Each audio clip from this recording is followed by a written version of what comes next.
Good afternoon, everybody. I try to look at you in the room and look at the people online. Welcome and thank you so much for coming here or for being live following our event. So it's the final conference of our CRIA 2 project. CRIA, it's an acronym that means Conflict Resolution with Equitative Algorithm. We're also quite proud that equitative, more or less, we created ourselves from scratch as a term. What is this project about? So I'm also personally very attached to this project because I started thinking about this idea during my PhD. So through the 3 years of my PhD, how to create something that could work in Europe, something different than just going to the court when it's about division of assets. And I started doing this PhD. Then was my first attempt, and I can tell you that I tried several times because to get the first CRIA project, I tried 4 times, but the 4th time we got it. And I think was a very interesting idea, a very interesting project. It was my first European project ever. And then with a lot of people that are already in this room, we started our journey, a journey that at the end of the 2 years, we said, okay, it was fun, was nice result, but maybe not enough. And that's why we applied for a second part. And that's the reason why now we're here speaking about CRIA 2. And to not take a lot of time, just to make just a few points, with CRIA 1, our idea was, okay, we try to develop something different. So a kind of algorithm based on game theory principles, the fair division, the win-win solution, to split the assets. So in other words, saying that, okay, just about preferences of people, maybe we can split the goods because people, they don't have same preferences. What is the now apport of CRIA 2? So in CRIA 2, for me, like the very new part is that we, at the very beginning, in order to give direction to the parties, we added a chatbot. A chatbot that, and let me say also, because this is also one of the particularity, we changed it during the project. So this project started in June 2022. As you all know, in November 2022, there was a big boom that we want to believe it or not, it's involving every sector. So that's why during the project, we really asked also the European Commission to change what was our precedent chatbot to put it in a generative AI solution. And we just finished our prototype last week. And we have here also in the first panel, our engineering partner that will show a demo of this prototype. We are very happy, and let me introduce the other co-moderator of this session, that is my colleague and my head of department, Professor Elizabeth Alofs, for a few words before starting. Good afternoon. I will keep it very short and just join Marco in welcoming you all partners in the first place of this project. Very nice to see you in person. Normally it's digitally. Happy to spend 2 days together with this group, but also the other presenters, not partner of this project, and of course participants here and live via live stream digitally present with us. The technical part, that's not my core business. It's more, well, a lot of people in the room, but also Marco. Division of assets is my business. So also my students of the course Division of Assets will join us, perhaps not today, but in particular tomorrow.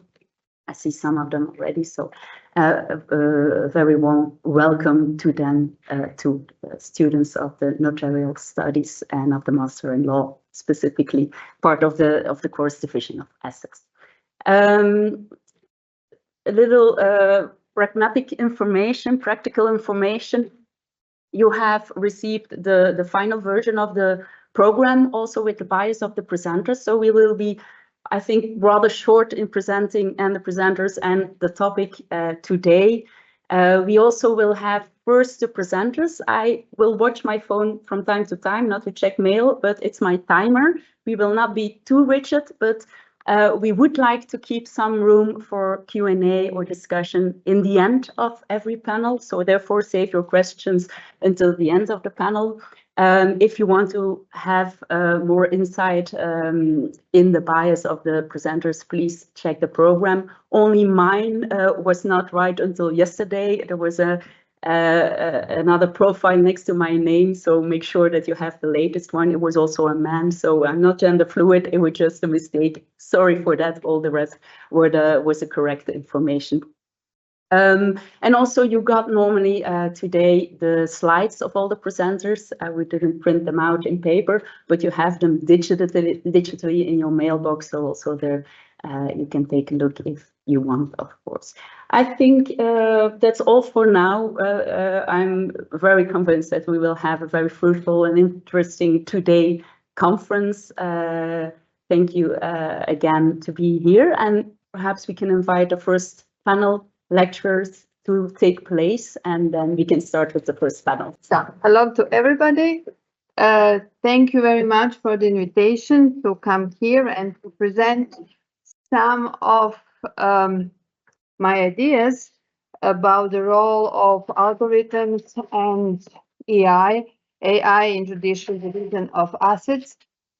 So I am a faculty of law from the very beginning in Kriya Project 1, and now Kriya Project 2, and it was really a very interesting experience, and I hope that we will have a lot of things to do in the future, also when we are talking about judicial division of assets.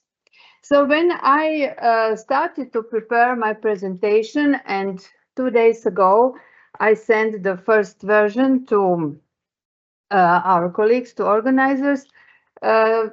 Few hours afterwards, I realized that we already have Artificial Intelligence Act. So my first sentence I wanted to say 2 days ago is that we still do not have on EU level definition of artificial intelligence, but now we have it. The regulation is still not published, but we already in the moment have a regulation laying down harmonized rules on artificial intelligence. And as you can see in Article 3, now there is, I would say, official EU definition on artificial intelligence. Something what is interesting that when you compare Commission proposal and the final text of regulation, a lot of things are added. Something what I think is also very important when we are talking about use of AI in judicial proceedings. First of all, I would like to mention that in the Article 6 of Artificial Intelligence Act, there is a special rule on high risks AI systems, and that in the first version of regulation, there was only a specific rule that in an annex of regulation, there are some systems that are always should be treated as high-risk systems, but the final version has a special derogation in paragraph 3. We cannot go in details, but why I think it's very important for our discussion, because in this annex, in point 3, there is a special rule that high-risk AI systems are also systems used by judicial authority. And something what is also very important to say, and what was added during the discussion in front of Parliament, alternative dispute resolution is also added as high-risk AI system. Of course, that now we have to look on all these rules in the frame of paragraph 3 of Article 6, that is quite new, and perhaps in some cases it will be possible to say that some of these AI systems used in by judicial authority or in alternative dispute resolution can be accepted of these specific demands regarding high-risk AI systems. We will see how it is developed. So in Article 6, that will come in force after, in fact, 3 years. You can see 36 months. We will see how it would really be interpreted in the practice. There are also a lot of different definitions of artificial intelligence used in some handbooks, in some specific toolkit for judiciary. And you can see here that there is some specific definition of AA in European Ethical Charter of the Use of Artificial Intelligence in Judicial Systems. There is also some specific definition on the level of UNICEF. And something what is visible from all these specific rules, handbooks about use of artificial intelligence in judiciary, that there is a lot of specific requirements of trustworthy AA, and something what I would like to point, because I think it's very important, that it's always when we are talking about use of AA in judiciary, there is a need for human oversight. So this is something what we can also read now in AA Act, that there are, when we are talking about high-risk systems, there is always need for kind of human control. There is also some specific principles defined in Montreal Declaration for Responsible Development of Artificial Intelligence.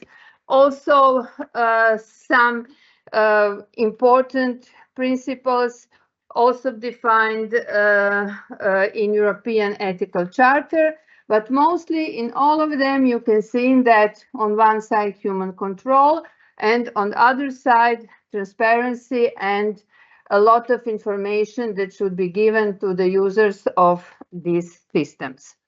So when we are talking about artificial intelligence in judiciary, already 5 years, there are a lot of specific proposals, way of application, possible way of applications in the judiciary, and most of them are usually focused on increasing access to justice, increasing insight into the judicial system for the public, improving the efficiency of the judicial process, lower costs for parties.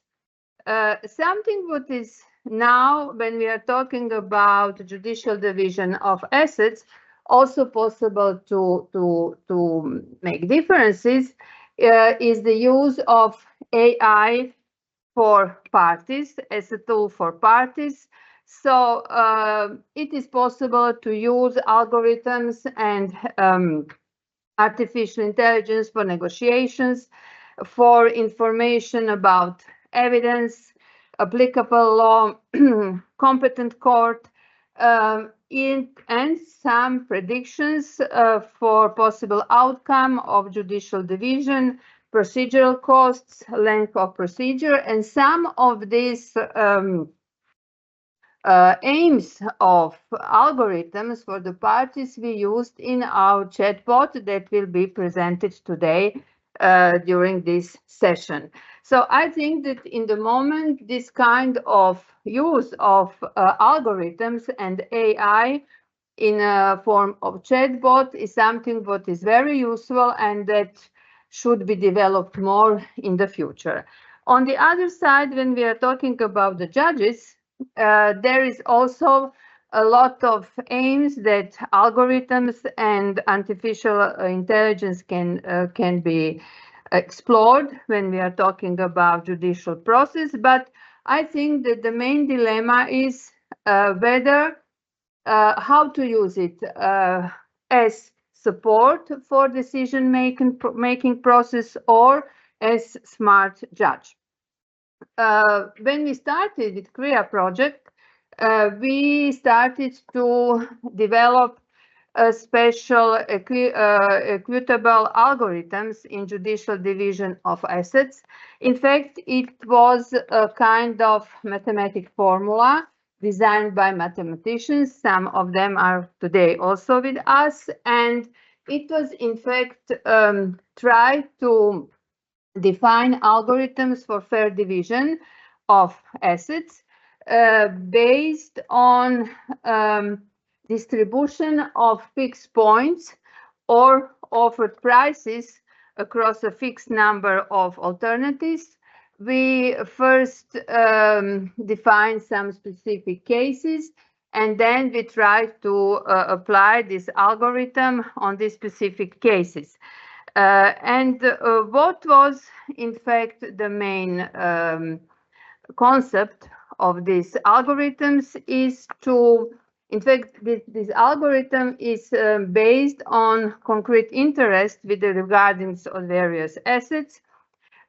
We took in mind also applicable law for matrimonial or inheritance regime, mandatory rules of applicable law and of law on enforcement, and a different list of goods that should be divided. Also, it was included list of debts and list of other charges on some of these things that had to be divided. But we also faced with a lot of problems. And I will say that one of the biggest problem is that, in fact, there is a different criteria for fairness. It, in fact, depends on the creators of algorithm. And something what is also very difficult is that there is different criteria for evaluating the quality of division. And specifically, there is a lot of mandatory rules, not only in family law, but also in inheritance law that have to be followed when we are talking about this kind of division of assets. On the other side, we were also trying to find a way how to use artificial intelligence, specifically machine learning in judicial division of assets. It's a very complicated. I'm not mathematician. I'm engineer. I'm just a lawyer. And something what we tried to investigate whether it is possible to deploy machine learning in division asset. It is very complicated tool because it is based on a big database, on learning the machine how to develop the whole procedure. There is a need for train model, test model. There is a need for big databases to deploy the whole system. But still, it is always the problem how to use it in judicial division of assets. And I tried to define some specific steps in judicial division of assets that have to be implemented in this procedure. And as you can say, in some of these steps, the first three, there is a possible for use AA as a tool for finding the facts, perhaps also for establishing fulfilled legal criteria based on facts. In simple cases, only in simple cases, I would say also to apply legal rules on legal criteria that are already defined, but when we are talking about outcome of decision and explaining of decision, it seems to me that we still need to have judge. We have to have human person who will decide on all these, the most important outcomes of the whole procedure. And something what is problem when we are talking about judicial division of assets and using AA is first of all data quality and quantity. So there is a lot of problems in missing enough volume of data to learn AI, how to use it and how to predict decisions in judicial division of assets. Something what is also very important to say, and that is something very typical for family law, there is a lot of data that are not public. So because of protection of fundamental rights of the parties, some of data are not possible to be available for the use in the system. Something what is also very important is that the machine learning process is in fact based on cases, already existed cases, and sometimes it is problem to this temporal dimension of input data. And something that we also realized when we are preparing our cases for chatbot, that there is a lot of unstructured data.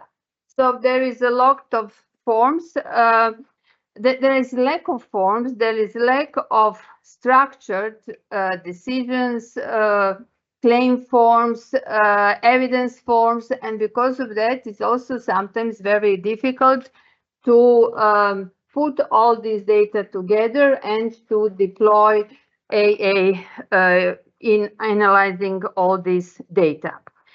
Something what is also, I think, very problematic is that it is difficult for AA to adopt to new social economic changes. Very often we have the same rules in family law, in inheritance law, but the social changes are very rapid, very different, and sometimes we need to apply and to interpret these rules on quite a different way. So it means that there is again a need for to learn AI, how to use this, and there is of course a need of a very rich case law, how to use the same rules on completely different situations, life situations that have to be applied. Something what is also very complicated is that in family matters, in inheritance matters, judicial procedure is very complicated. Sometimes it is connected with different kind of procedures, not only one. In many cases, we have a lot of different public actors involved in the procedure, judges, notary publics, social protection authorities. So it's very difficult to make interconnection between all these actors that are in fact influencing division procedure. Something what can also be very complicated is interconnection between registers. There are a lot of public registers that should to be consulted in judicial division of assets, like land registers, some specific registers for trustees or something like that. And on the end, there is also a lot of different types of evidence that also have to be discussed in this kind of procedure. On the end, I would like just to say that there is also the problem with a lot of complicated legal questions in division procedure, multiplicity of legal sources. This is something what I would say is one of the biggest problems, because we have legal rules on different levels. And I think that for AI, it's very difficult to make relations between all these rules, and also it's very complicated to interpret a lot of legal standards that are also used in judicial division of assets when we are talking about family law, inheritance law. Something what is usually always stressed when we are talking about EA and judiciary is protection of human rights. Something what we also have seen is that in many cases, and what is important also for machine learning, is that the outcome of division in fact depends on the legal title of division. So it is not the same if division is based on will or a law, matrimonial agreement, settlement, judgment. So it is something what we also have to have in mind when we prepare AI for use in judicial division of assets. For example, here you can see just some linguistic problems. How many same synonyms are used for division or for partition? So in fact, we have to learn AI to recognize in the context all this use. The problem is that in many cases, we in fact do not have structured judgments and structured claims. And because of that, I think that it's one of the biggest problems, and we are talking about using of AA in this kind of procedure. And on the end, I would say that if we decide to use AA in this kind of procedure, we have to have in mind, this is my personal opinion, that we still have to have judge, that we still have to have human who will decide on the end, and that what is perhaps possible is just to include in some steps artificial intelligence in this division asset procedure, perhaps for drafting judgment or some analytics. But I think that there is a need for a kind of hybrid system between AA and human judges. It means that in the future we have to still, and something what we are doing in these projects is to put together different kind of professionals, not only lawyer, but also not only mathematicians or technologists.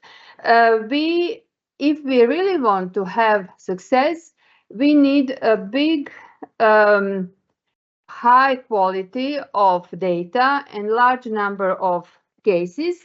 And something what I think that it would be good to develop and to think about is introducing a kind of structured documents in the whole procedure from the very beginning.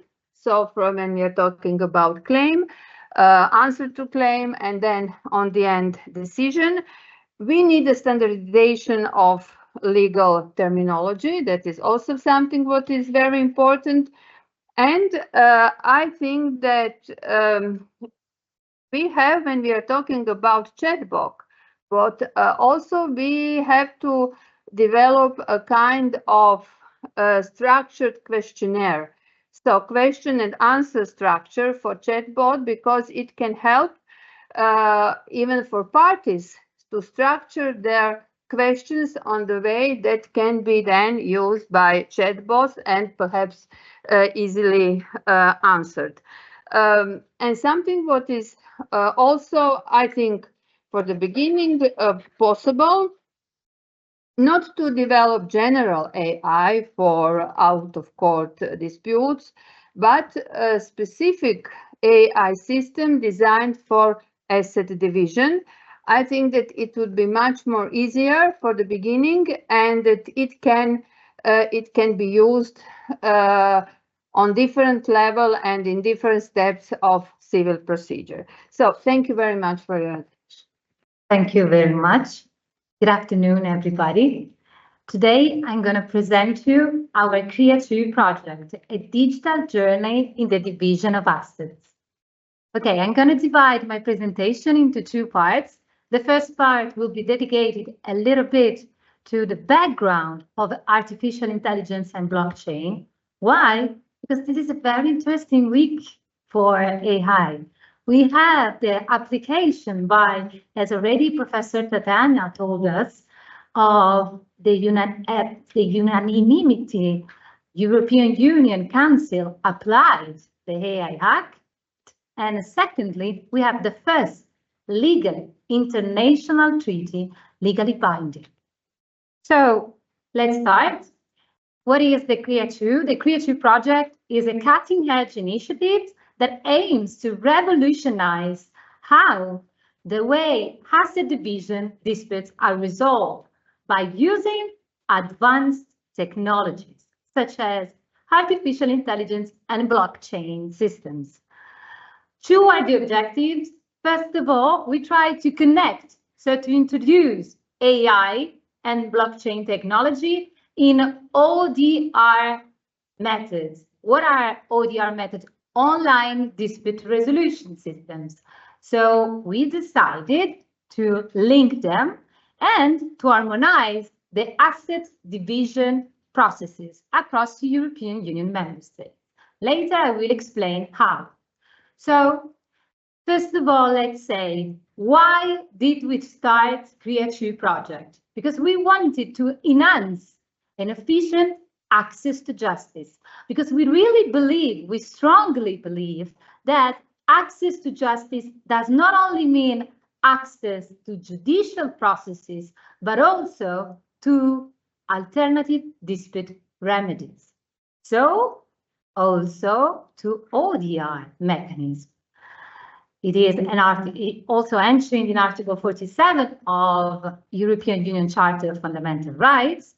And we know this because we look at the reality that traditional judicial processes are too lengthy, are expensive, are very complex. And this way, they create barriers to justice because citizens do not trust the judicial system. Then technology-driven models like AI and blockchain are seen as efficient means to improve access to justice and streamline those dispute resolution systems. So let's divide them for a second. Let's divide the significance of AI on one side, and secondly, the significance of blockchain. So what is the role of artificial intelligence in justice? Firstly, we must look at it with optimism.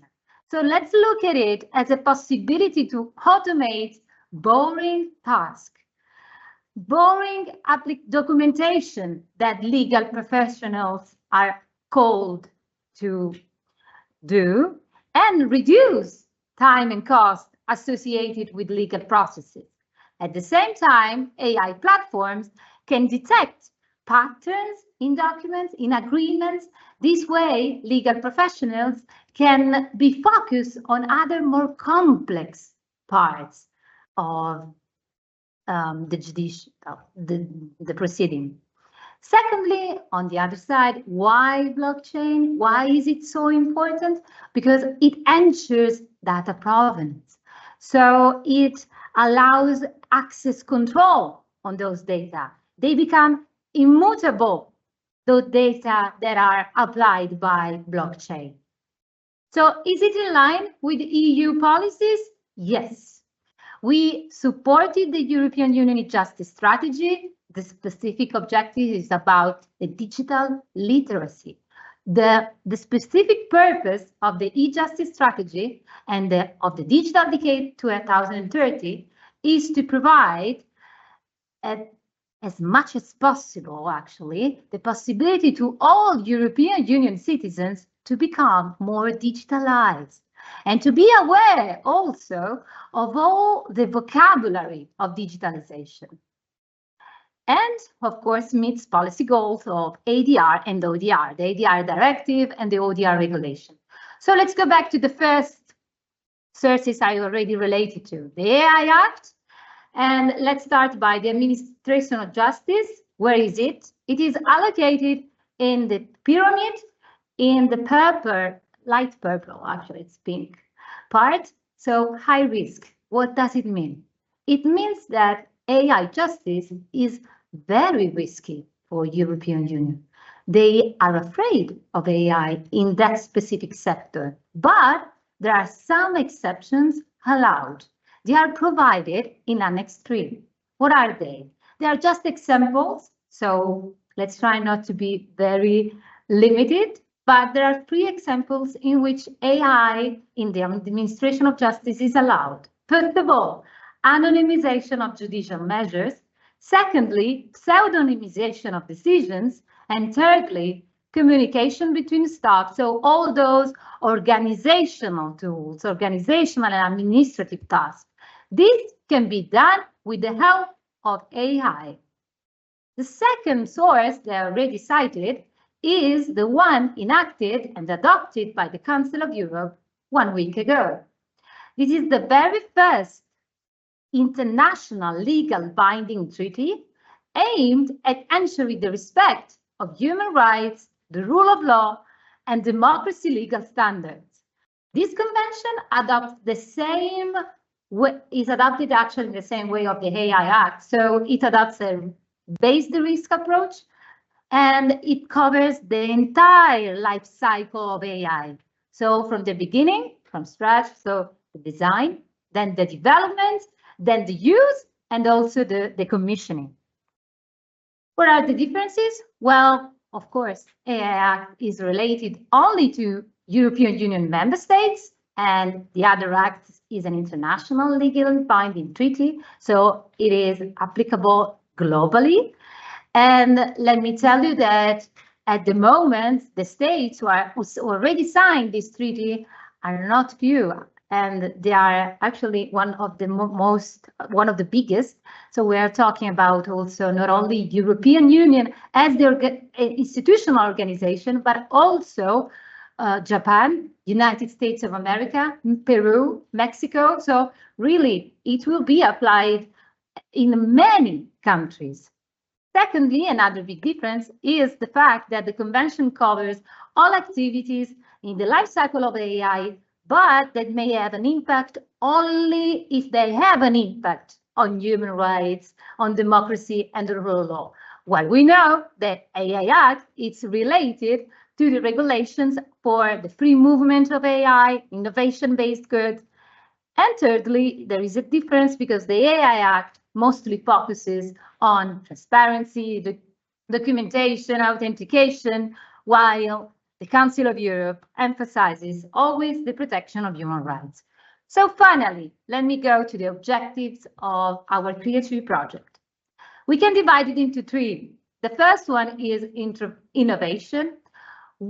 I think this is one of the biggest goals of this project because we tried to link those 2 specializations, legal professional on a side and engineering and informatics, that were able to speak the same language. This is really one of the hardest things that nowadays we are facing. And in this project, we really tried to relate one to each other and explain the difficulties that both of the categories encounter. Secondly, harmonization. We try to address disparities among different national legal systems in the division of assets. And thirdly, we try to improve the speed, cost effectiveness, and reliability of the dispute resolution system. What are the challenges then for us?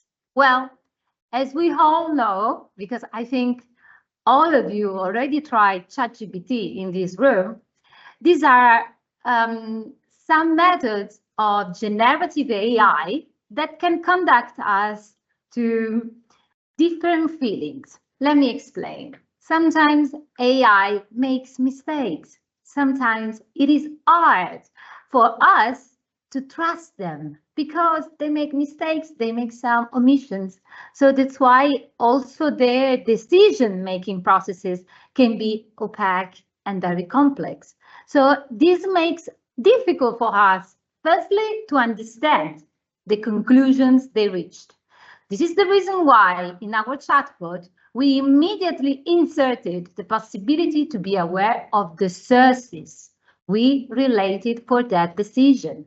It is not just an answer, it's an answer covered by justification. Secondly, wrong emission data can lead to mistrust, to hesitation. We don't want to spare more time asking to ChatGPT or to our chatbot an answer that is already wrong. So that's why in this way, we do not want to relate to that AI systems anymore. Secondly, the datafication. Of course, the reliance on data can inadvertently shape legal outcomes based on available data. So that's why they potentially look to overlook nuanced human factors, and this is also in line with the possibility to get far from those systems. So what are the solutions offered by our project? Firstly, we hope that our chatbot will help you to automate repetitive tasks. Remember that we chose a specific topic, asset division. That topic is very important because in that topic, we have the possibility to verify if a part of the inheritance can be divided and how. If you ask this to a machine and you fulfill the machine of those data, as we did, for example, in Italy, we collected 500 cases, so 500 judgments, the machine answered us in a surprising way. And then I'm for sure that Professor Amato later will show you how. Secondly, our pattern detection AI algorithm analyze agreements to identify inconsistencies with policies, ensuring compliance. So ensuring harmony inside a document. This is also so relevant because it is something that avoids the review of a human once again. So what is the target of this project? First of all, we know that this is a topic that was touched by lawyers, public notaries. In Belgium, for example, asset division is a subject that is always, there is always a public notary who is making the decision, so who is dividing the asset. Then we have mediators, and this is something also very important because we were asked to face all the challenges that those legal professionals asked us to solve, and at the same time, the general public, because we always ask the possibility to consumers and to citizens to help us to resolve asset division disputes with their feedbacks about the possibility to implement our proceeding. So what is the methodology? As a project, we have, first of all, a continuous collaboration among jurists and IT experts to address challenges. Secondly, we conducted a lot of studies and we produced many reports, such as our deliverables. And we created an AI-based use cases to demonstrate practical application of our technology. I know for sure that later Professor Amato will show you how we connected AI in our chatbot, so an AI-based interface with features, with the possibility to ask questions and to receive answers, and their answers will be justified, as I said before, with a relation to the sources. So what are our outcomes?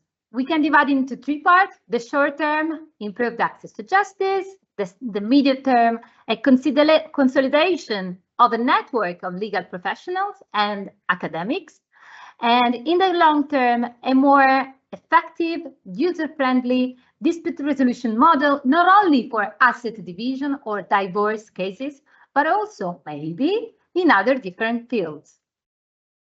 We will try to also raise awareness of our project by using our project website, our social media to disseminate information and to establish, we already established our Creative network to connect legal professionals and stakeholders across the European Union. After this conference, there will be an evaluation also by an external advisory board who will ensure the optimal performance. So in conclusion, let me tell you that the Creative project has the potential to significantly impact justice system and legal technology across the European Union. It also tries to address key challenges, and it offers practical solutions to improve the access to justice. But let me remind you something, that when the digital information is done right, then it is always like a caterpillar turning into a butterfly. But when it's done wrong, all you have is a caterpillar. So please be very careful when you start talking about AI in justice, because we already front many possibility of mistakes. So a good rhythm as the evolution of the caterpillar of a butterfly is fundamental. Thank you very much for your attention. Thank you. Thank you. I am the fifth engineering informatics part of this really interesting project.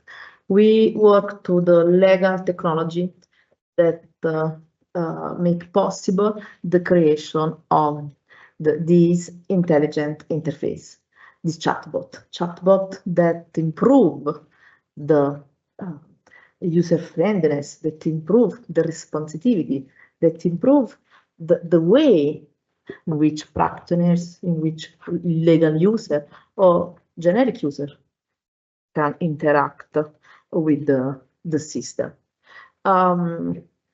We make a decision.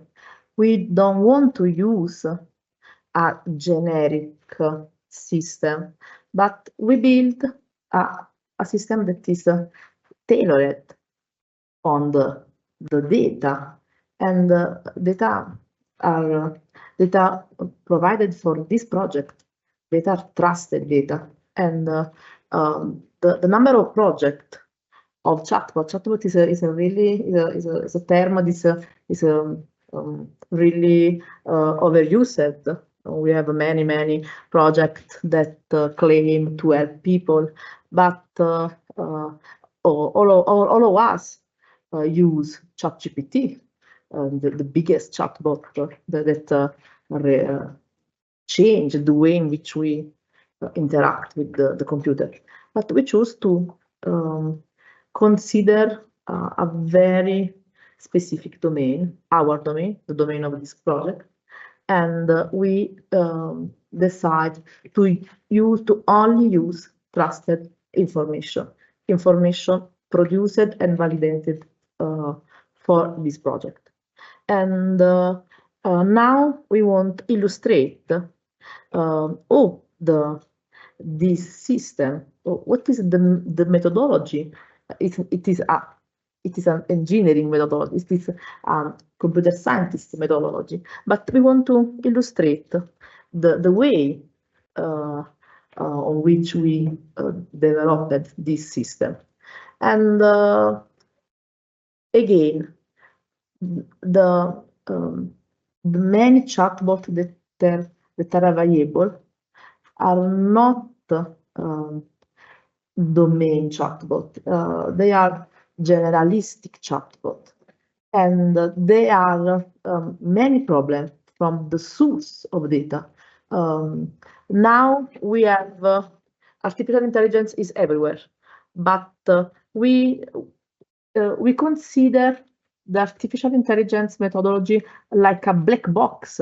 We put some input and we obtain some information, but why this black box give a reply? Why? What's the source of data? And the source of data is important because we start to give a responsibility the who submit a kind of information is responsible for the reply of this machine. In this way, we can say that an artificial intelligence tool can be of a real support in decision in domain, so sensible domain like juridical one. And we implement a trusted chatbot.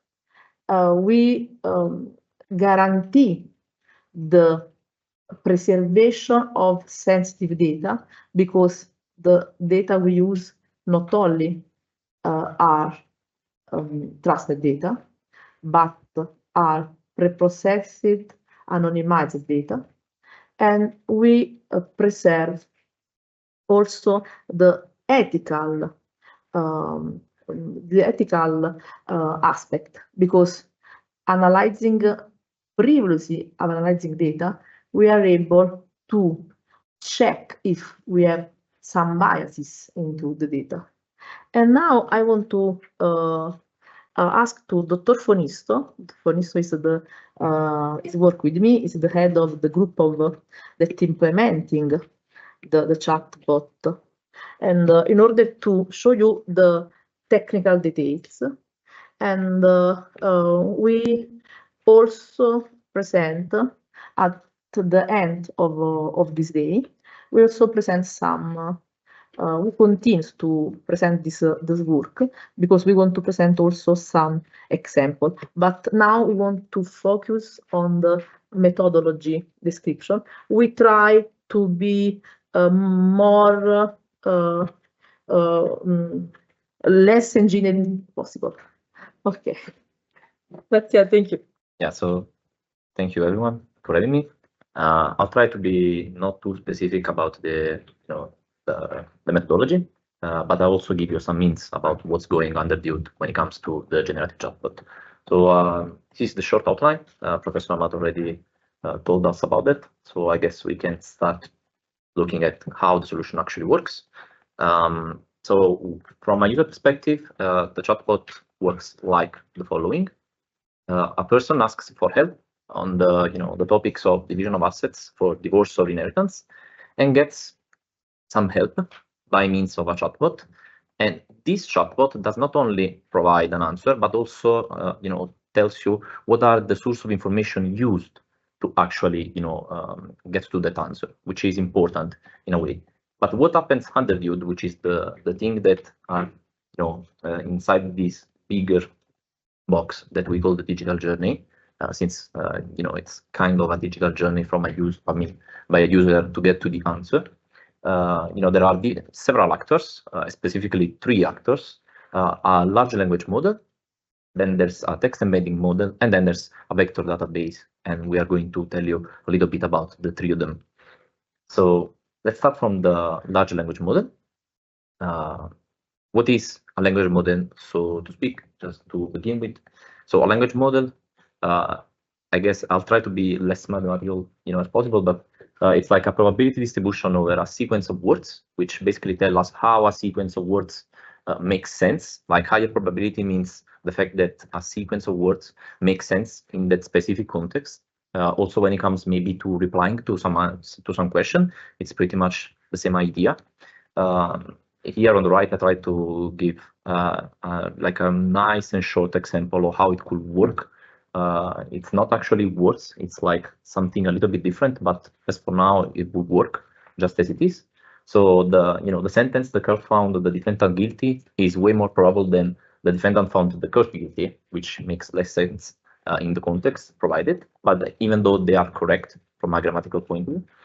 And a large language model, which is the one that we employ, it's something that the idea is pretty much the same with some slight modification, but the real innovation is the fact that when it comes to the number of parameters, like the magnitude of the number of the parameters, is way higher.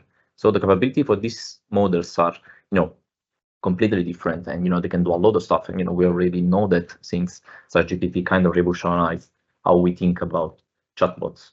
But what do we do different? Like, what is the thing that makes our chatbot different from like ChatGPT or stuff like that. There are different things that are different, but let's start from the main part, which is the agency. So our model, like the LLM behind our chatbot, can be thought as a brain, like an orchestrator kind of. So what it does is essentially it can interact with tools that in our case are like the different stores of information for trust legal knowledge. That's basically, but you could think of something even different. Agency for an LLM can do a lot of stuff. It can, write some code. You can generate some charts, or like you can surf the web. In our case, we just relied on trust the legal information, but the idea is that we can expand it, since the thing is, since all the implementation is open source, we can kind of do whatever we want with that. But as for now, that's how it works, since it has to be trustable in a way. So that's the main idea. So when a user asks a question to the chatbot, the LLM, the idea behind it at least is, okay, I have to plan an action. Do I need to use any of these tools that have been provided to me? If that's the case, what it does is it generates a search action. Like what it does is it kind of addresses what it needs to find in order to answer to that question. And that's exactly how it works.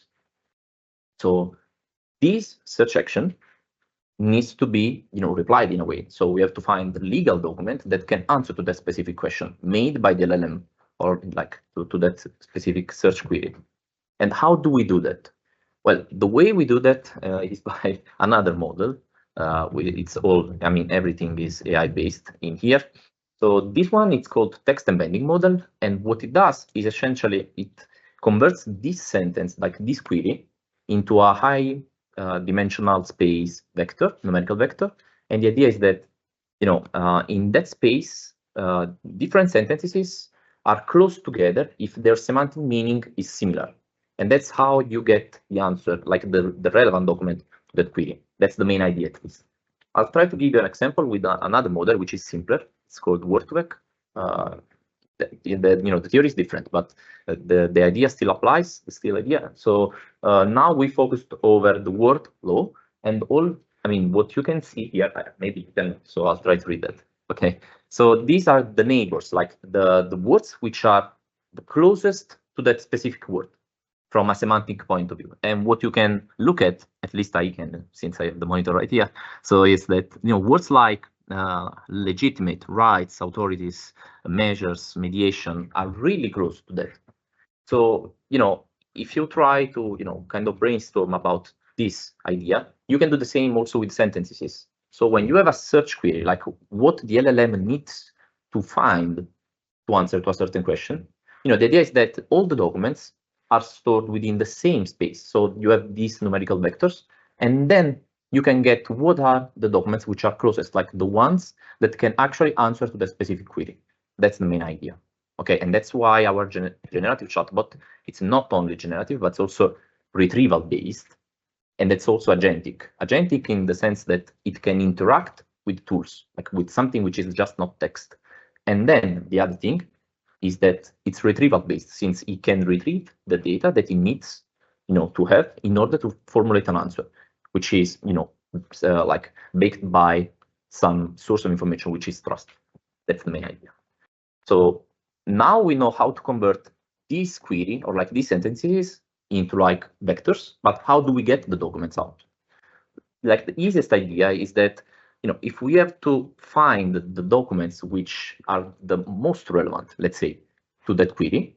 So if the closeness between these documents means they are like, it's like the relevancy from a semantic point of view. So what we get is like, okay, let's get the closest document in that specific space. And that's what we do. So if the green dot over there is our search query embedding, then the document that we will, most probably get is the one with the arrow pointing upwards. Okay, since it's the closest. This is just a depiction. It's not like a two-dimensional space. It's like something that we can't even imagine, but the idea still applies. And that's the overall loop. Then you get these documents, you give them back to the large language model that now has maybe, like, hopefully the information to actually provide an answer, and then provides the answer, like generates the answer. And that's the main idea. Okay, But these vector stores, like these databases, what are they made up for? I mean, what's inside those? We have like 12 vector stores, like databases, which contains legislation and past legal cases for the 6 countries for this project, which have been provided us by the legal team from Korea too, and we pre-processed. So the main 2 things that we had to handle were, I mean, when it comes to legislation, it was pretty easy since the text is short, it's pretty schematic. You have the title, you have the article number, and you have the text. So that was pretty much okay to actually move them into a database. But when it came to past legal cases, we had like Microsoft Word files, we had like PDFs, we had like all sorts of information that were not standardized in any way. So we had to in a way pre-process them, since we had to have like the same structure within the database. So what we talked about, so we had 2 things to actually handle. First thing was, okay, after we extract the text in a way, we have to compress that, since as you may know, if you use ChatGPT and maybe the query is way too long, or like the conversation is too long, what you get is it starts to give like bad answer, since it does not handle correctly like messages where the context is way too long. So first thing we had to handle is like we have to summarize these cases, since otherwise it would be impossible for us. I mean, it would be impossible for the LLM to process them. And the other one was, in order to make like a better search query, maybe we could apply some filters. Are there any filters, like add some metadata that can define overall past legal cases?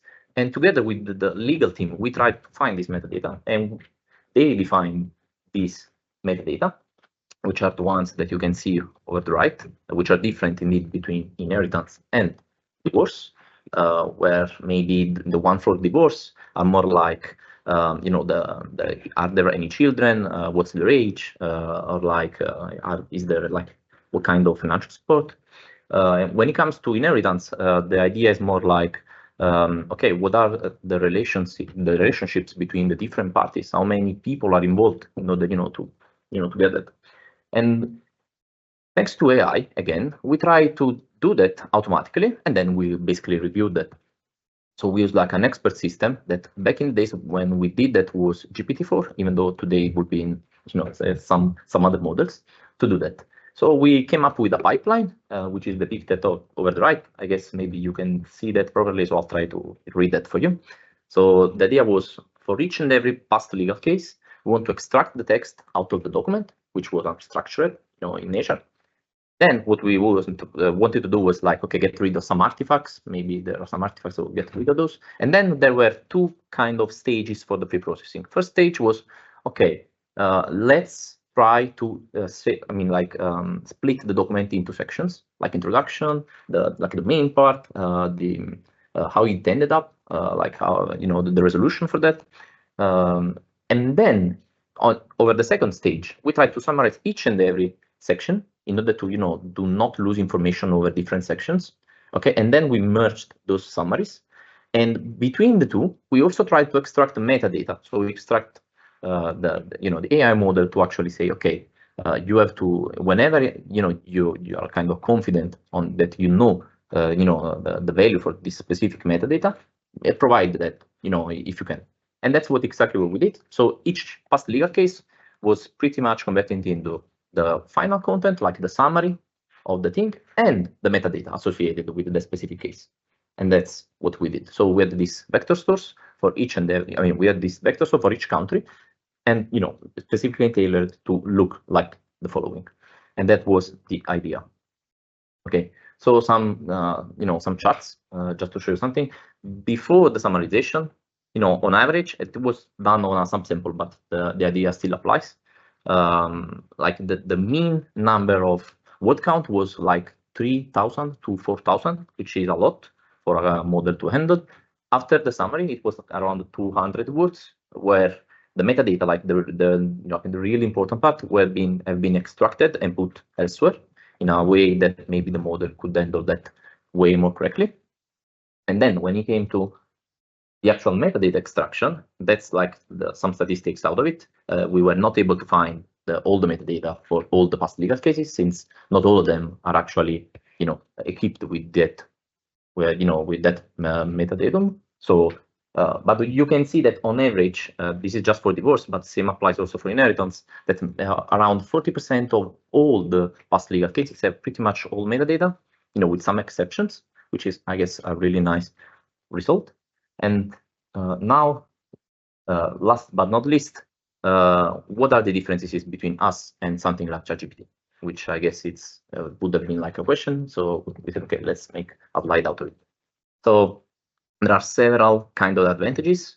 First one is this is tailored over the topic of the division of assets for inheritance and divorce, while ChatGPT is like a foundation model, let's say. So it's like it's a really generic, as Professor Amato also said. Then our answers are almost always backed up by the sources that this kind of answer provides you, which is something that ChatGPT cannot possibly do, since it does not have access to the specific, kind of source of information, as well as not programmed to work like that.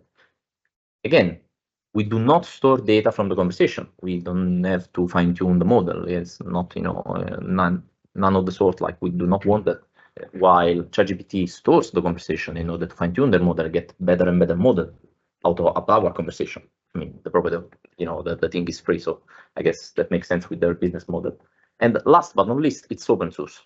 So you can make any modification out of it. You can edit it. You can do whatever you want with that.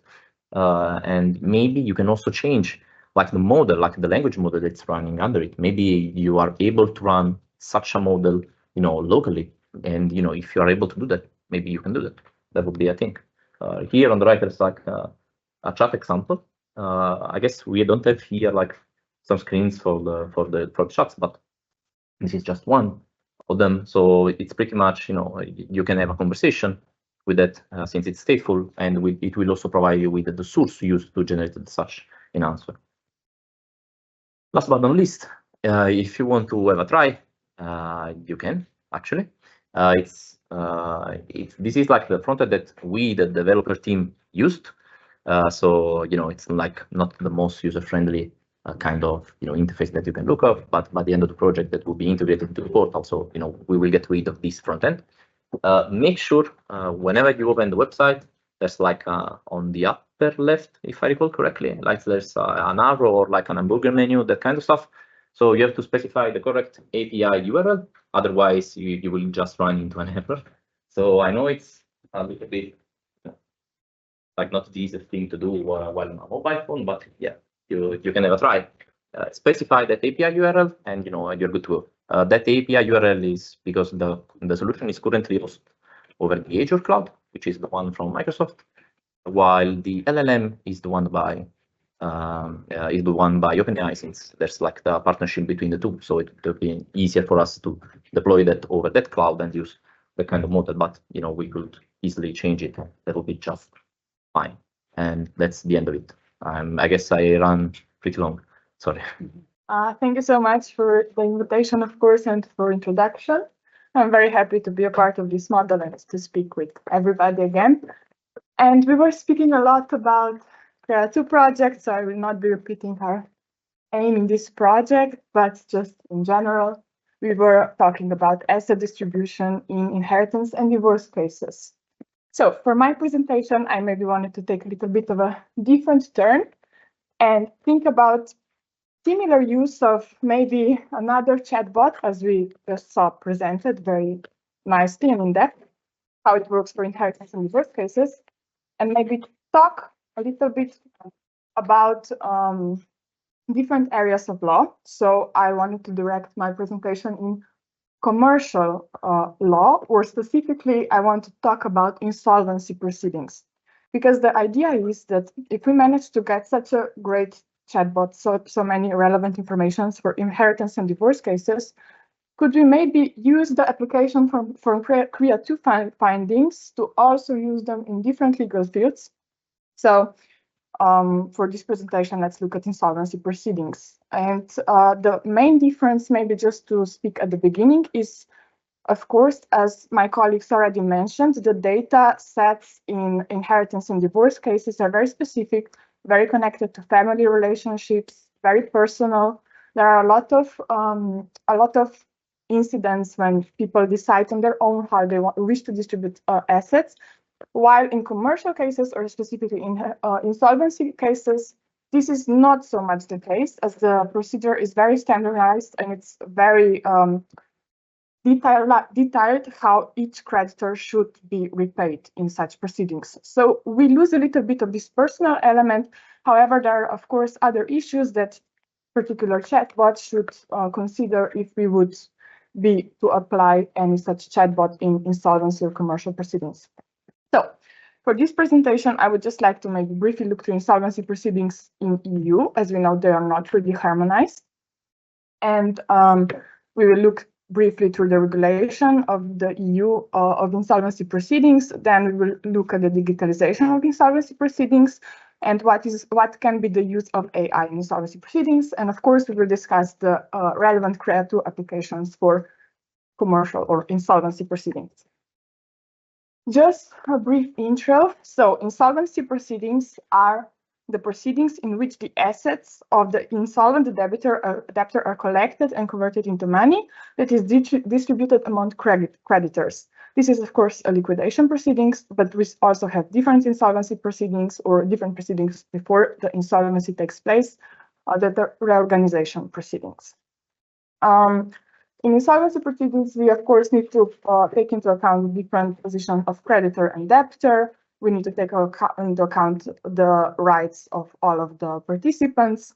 But in general, we can say that insolvency proceedings are not harmonized in the European Union, and of course not among any other countries. But well-designed insolvency proceedings do allow for the extension of credit, which is a main economic driver in legal market, in economic markets. So even though the laws differ, there are two overall objectives which insolvency proceedings involve, which are allocation of risks among participants and, of course, the aim to maximize the value. So this means that we try to maximize the value of the assets of the debtor to allocate these assets to creditors. There are also, of course, general principles that insolvency proceedings take into account. They should integrate also the broader legal and commercial policy in the country. As mentioned, the value of the firm should be maximized so that it could be distributed to creditors and everybody gets the higher value. Of course, creditors are usually, if it comes to liquidation, not paid in full, but still the aim is to get the highest repayment. The creditors should be treated equally if they're in the similar position, but the brackets and the positions of creditors do differ based on country to country, especially considering security rights and the different position and policy of the country. For example, if they're prioritized workers or maybe the free market. This really differs from country to country, and this is also the main reason why the insolvency procedures are not harmonized. And of course, they should also be timely and efficient, and in correlation to that, also, of course, transparent. Also, creditors should be able to participate in the proceedings and to know what's happening in the proceedings, so there are also some rights to be informed. Let's talk about what is also the topic of CREA2, which is the division of assets. This is why I also want to talk about insolvency proceedings, because the main goal of insolvency proceedings is the division of assets. Equitable treatment of creditors, though, as mentioned, does not mean equal treatment, but the creditors which are in the similar position should of course, get similar repayment of their credits. Insolvency law must, however, also address the problem of favoritism and fraud, and it must ensure exercise of rights of all of the participants. Maybe let's look at the European insolvency framework just briefly. So for now, we have we know that European insolvency proceedings are not harmonized. There was the first regulation in the year of 2000, and there was a recast regulation in the year of 2015, which which is the regulation on the slide. And those regulations mostly deal with the jurisdiction, applicable law, and of course, recognition and enforcement. There are not a lot of rules about the content of insolvency proceedings. However, after the crisis of 2008, there were some recommendations and additional directives, also the recast regulation that also takes into the account restructuring of the companies, as there was a big, of course, failure of a lot of companies during the crisis. Therefore, European Union wanted to also restructure companies and not just liquidate everything. Are there any sort of rules regarding the digitalization?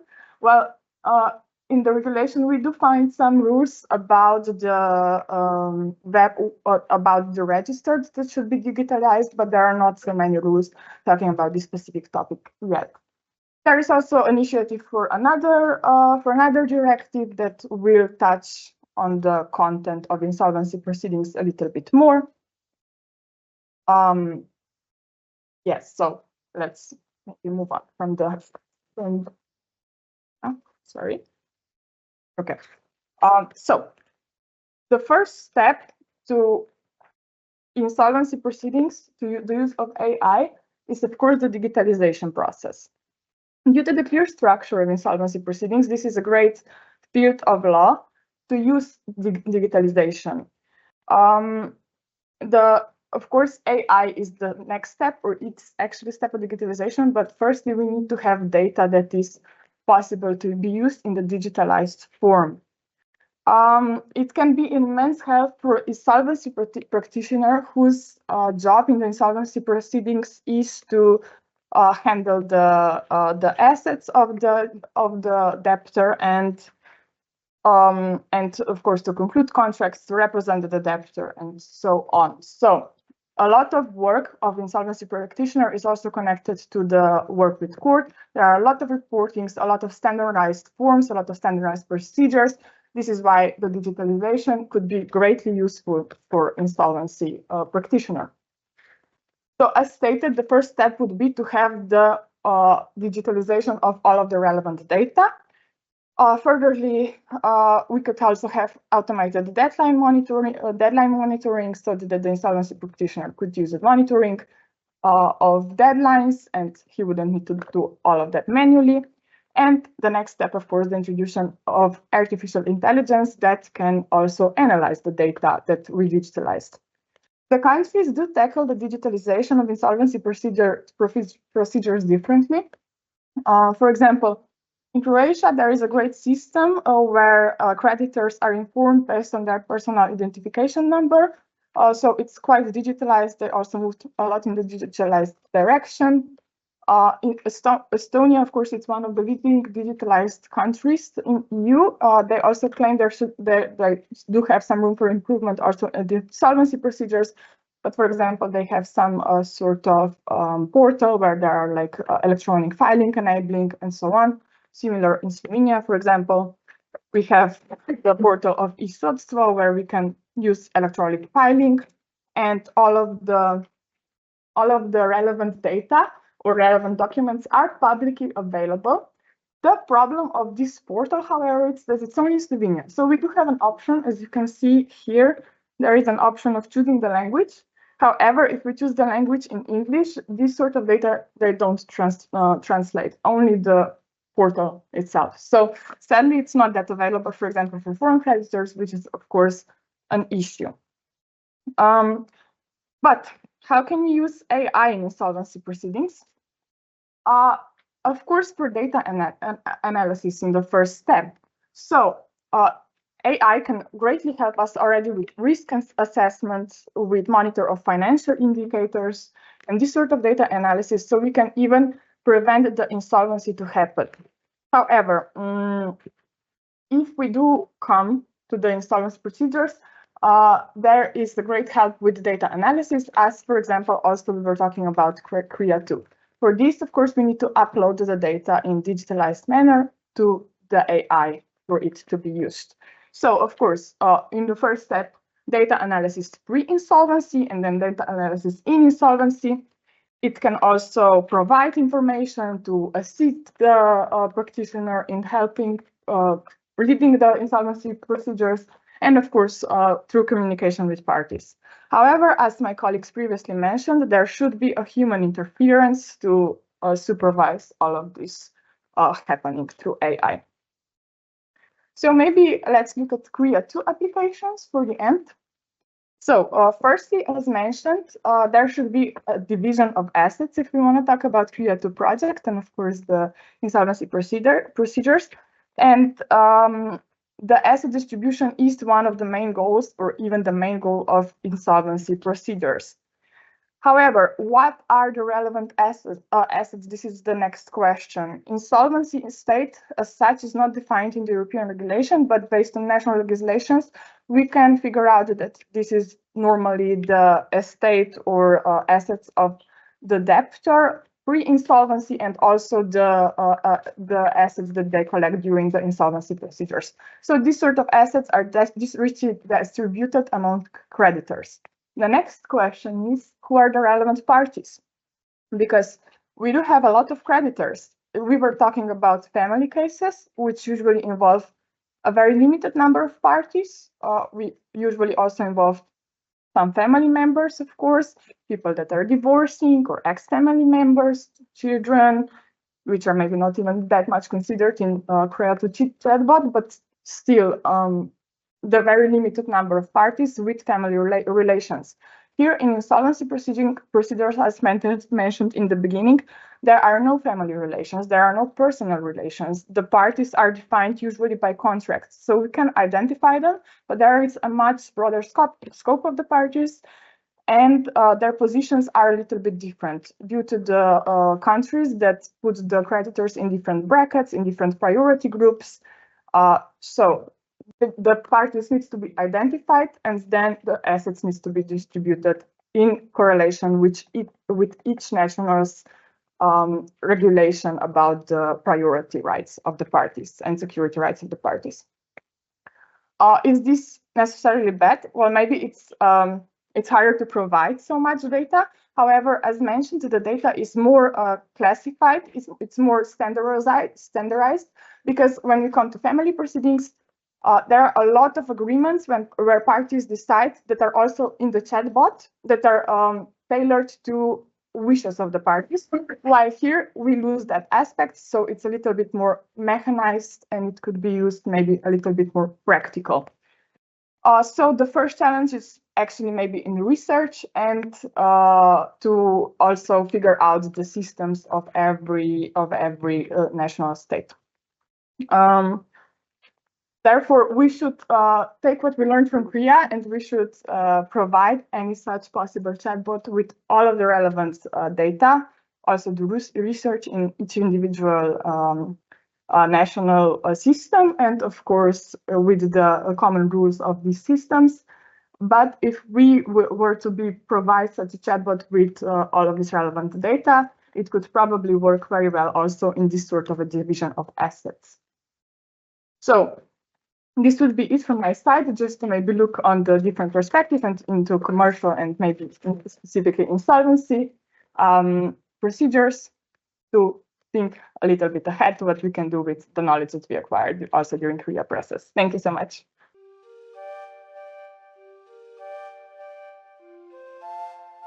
Thank you. It's a pleasure being here. It's a pleasure being able to address you. Like in that movie, Back to the Future, I would like to invite you to brief travel in time, because apparently it's still April for me. So sorry for that. But despite my grammar mistake, let's then look into the topic that we selected. So what we decided to do, we decided not to bother you with repetition of almost everything is said, what we're going to tell to you, maybe in different manner, different sections. So we decided to interact a little bit and make it in the form of dialogue. And yeah, so the topic that we had for me was deployment of AI in court proceedings, roadblocks and cases, meaning that when a lawyer gets a topic and starts addressing it, we usually start from what? We usually start from legal regulation and legal acts. So first question is, do we have legal acts? If you would have asked me 3 days ago, so I would have said none. Now my answer is almost none.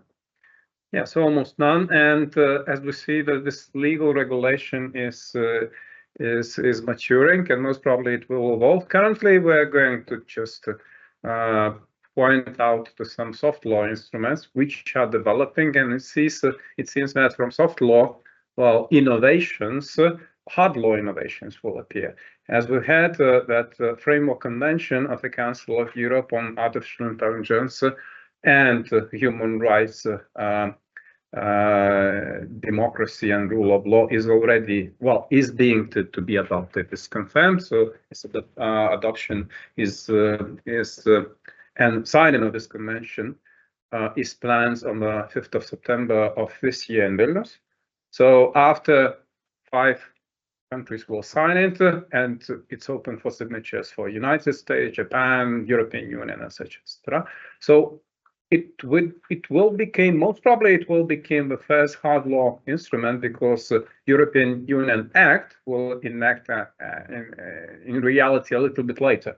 So most probably it will become the first hard law instrument. And if you look at the context of that document, you will see that it's a compilation of various principles, but these principles are a little bit too distant. We will come to that later. The first soft law instrument directly focusing on how to apply artificial intelligence in judicial systems was Council of Europe document on this ethical charter and use of artificial intelligence in judicial systems and their environment. So this was laid down the framework of rules, of requirements, which is developed further on.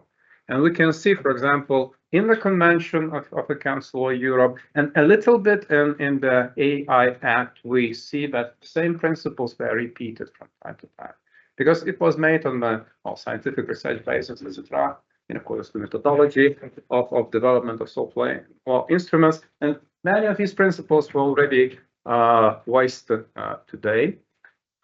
So respect of fundamental rights, because it's Council of Europe, this is inherent in that. This is one of the most important and interesting principles, how to put these artificial intelligence tools under user control, meaning that these persons who are responsible for officers, for example, officers of law and judges, that they should be in control of these artificial intelligence tools, which are currently black boxes, yes, and not vice versa. Yeah, unfortunately, next soft law also did not go into much more details of how to use it. It provided the overview of some risks, of some guidances, how to apply, guidances when not to apply, which is also very important issue here, but no specific rules, no specific criteria. In any case, this is a very short document. It's a very preliminary note of the Council of Europe, and most probably you will see development of that. I know, because I was a part of drafting of this document. It provides very concise and short summary what, in particular, the generative artificial intelligence tools can do, and we've heard already how it might work, yes, with this chatbot. So it gives explanation for us as lawyers about technicalities. So it is not intelligence, in fact. It is simply mathematics and statistics, yes, and it's computation of statistics based on some, large language models and very sophisticated things, but it's not intelligent. So that's the most important thing. And it's self-developing, yes. So, and these also play certain risks. And in this preliminary note, all this is put in a nutshell, telling, look, there are some systems already available. Maybe you can use some of them. So this does not prohibit to use systems. And that's also very important, that it tells, do not forget that these systems can cheat on you, that these systems can be black boxes, that these systems can lead to inequality, to breach of human rights. And most probably you will have to recheck, and you do it if these systems will not be reliable, yes? But if they help you to automatize something, and you recheck and you redo everything, and it saves your time, and you take responsibility as, for example, just judicial officer for a final result, that's all right. You can use it. We probably will not comment on this one, as I said, the first normal, we understand, legal act, and thanks for the previous panel. This was quite extensively covered, and since both Rimantas and I like to talk, so we'll save some time. May I also have a small remark in relation to that? Does anyone of you read all this topic? This is hundreds of pages. And don't you think that it's over-regulation? I mean, well, the essence, the meaning of regulation is that somebody without the assistance of artificial intelligence will be able to read, understand it, and apply it. I'm a little bit skeptical. Well, maybe it will be okay, maybe it will be success. But reading that volume of, well, legal normative act, a form of regulation, I'm a little bit afraid where it's going to lead us. Well, in comparison, for example, to framework convention, which is very concise, which is well, more about principles, that's okay. And most probably, when we talk about legal regulation, it is done by humans, by institutions. So you have some basics document, constitutions or whatever, which are very concise, abstract, etc. And you develop them. So then you add hundreds of pages, most probably. And this is 100 pages in your face, read it and try to apply it. So we'll see how it will act, but definitely it lays down some principles, and some of the principles already were developed by different institutions and soft law instrument, because this, for example, CAHI working group, which developed at the Council of Europe this convention, what we try to do, we try to also collect various soft law instruments on something, saying something from various jurisdictions on artificial intelligence and its applications in the field of human rights and different fields. So they collected more than 200 various soft law instruments, which were already available at that time, and the quantities were increased.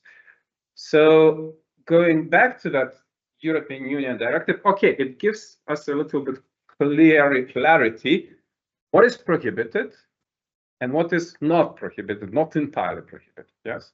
So, for example, in the judicial field, judicial system, it is clearly stated that use of some artificial intelligence tools for prediction of recidivism, which now is based and is used in some United States jurisdictions, is based on pure statistics and traits of offender.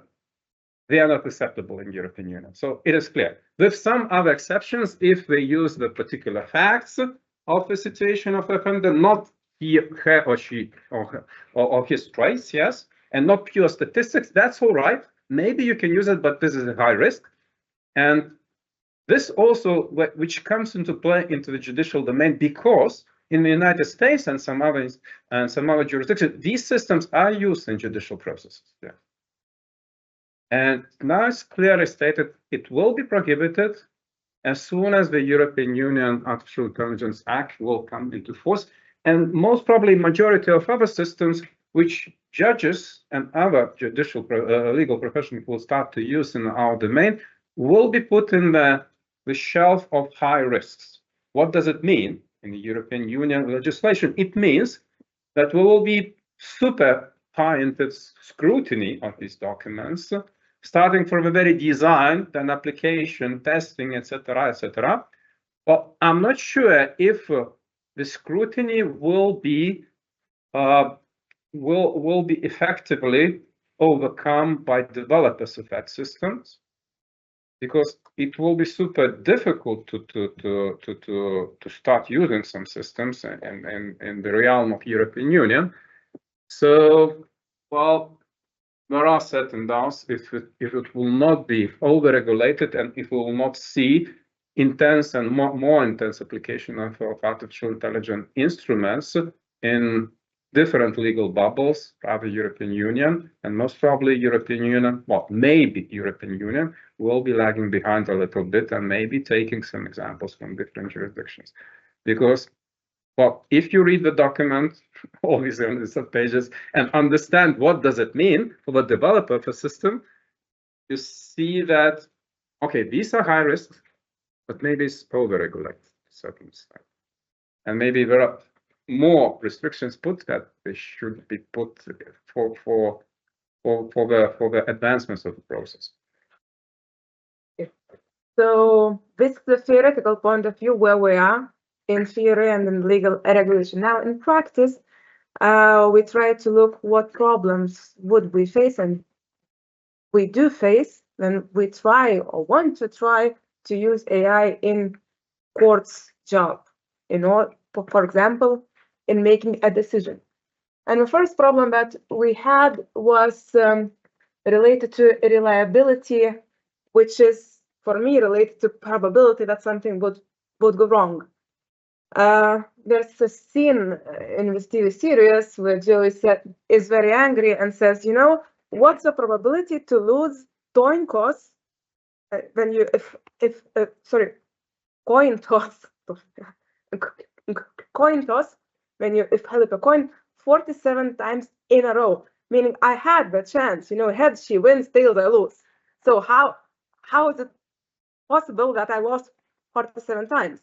And this is, for example, for me, the probability that I would accept that something would go wrong. Heads she wins, tails I lose.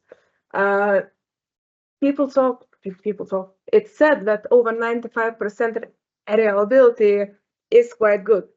What does 95% means? Means 1 in 20. There's 1 person in 20 would get a mistake, meaning a few of us would get a wrong decision. Now, I would not want to get into such odds. Yeah, and well, last week we had very interesting interaction with artificial intelligence expert from Estonia who designed and launched chatbots in relation to some legal regulations of Tartu University and Estonian energy company about this reliability. And we went into deep discussion because we're designing, we're placing into reality. And they told that currently it's not possible to reach 95%, which is the level of putting into reality if you use closed large language models. Well, just if not online ones, not these ones which are used by large companies such as OpenAI, etc. So what does it mean? It means that currently we have not reached this technological advancement level, which would allow us to safely start using artificial intelligence tools for the purposes that we are trying to use them. Most probably it will change. Hopefully European Union over-regulation will not influence it, because technological advancement, well, not necessarily is affected by regulation, and we will be at different jurisdictions, well, maybe overspeeding a little bit. But this is very important to realistically understand what is possible, what is not possible. Because if we over-regulate, then the reliability is so low, you will block innovations.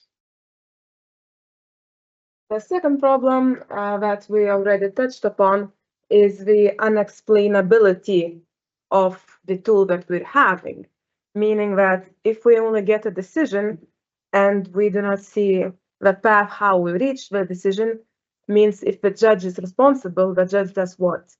Goes back to the case file and redoes the job to recheck if the artificial intelligence was correct. So then the question is, why then do it? Yeah, and Create 2, this prototype, what it does, it provides certain pattern how this explainability can work. So I'm not sure if it is already answered to the question. Most probably not. Most probably it's only the beginning of how to explain, because this the work of this explainability of AI is more difficult, and it's more complicated rather than just to provide sources, which was used for generation of particular answers. Because in that particular pattern of the question and answer, how division of property works in Italian separation cases, divorce cases, when two children are involved, beginning is very good of answer, but the ending looks like that the response was provided about inheritance, not about division of assets in divorce cases.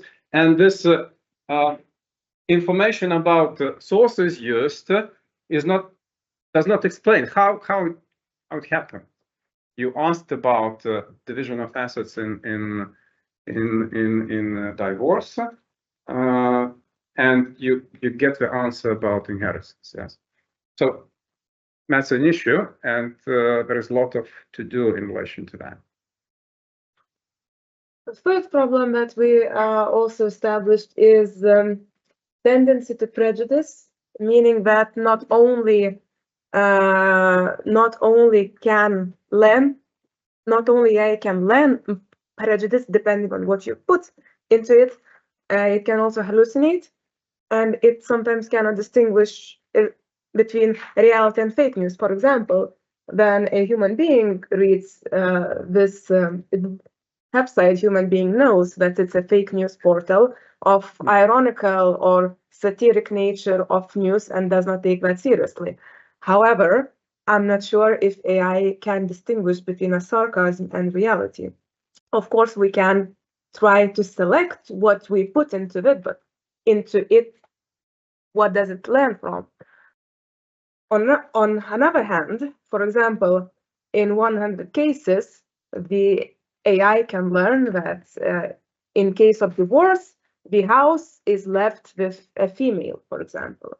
So in 101st case, AI might try to do the same because he thinks that it's a good thing. What AI does not probably necessarily knows that in those 100 cases, the kid's custody was left with the female. And if in the 101st, the custody is with the male, or on the other hand, there's no children, or let's not even go into same-sex couples, because in that place, I'm not sure how AI could distinguish learning from previous decisions where, for example, same-sex marriages was not allowed and later it was.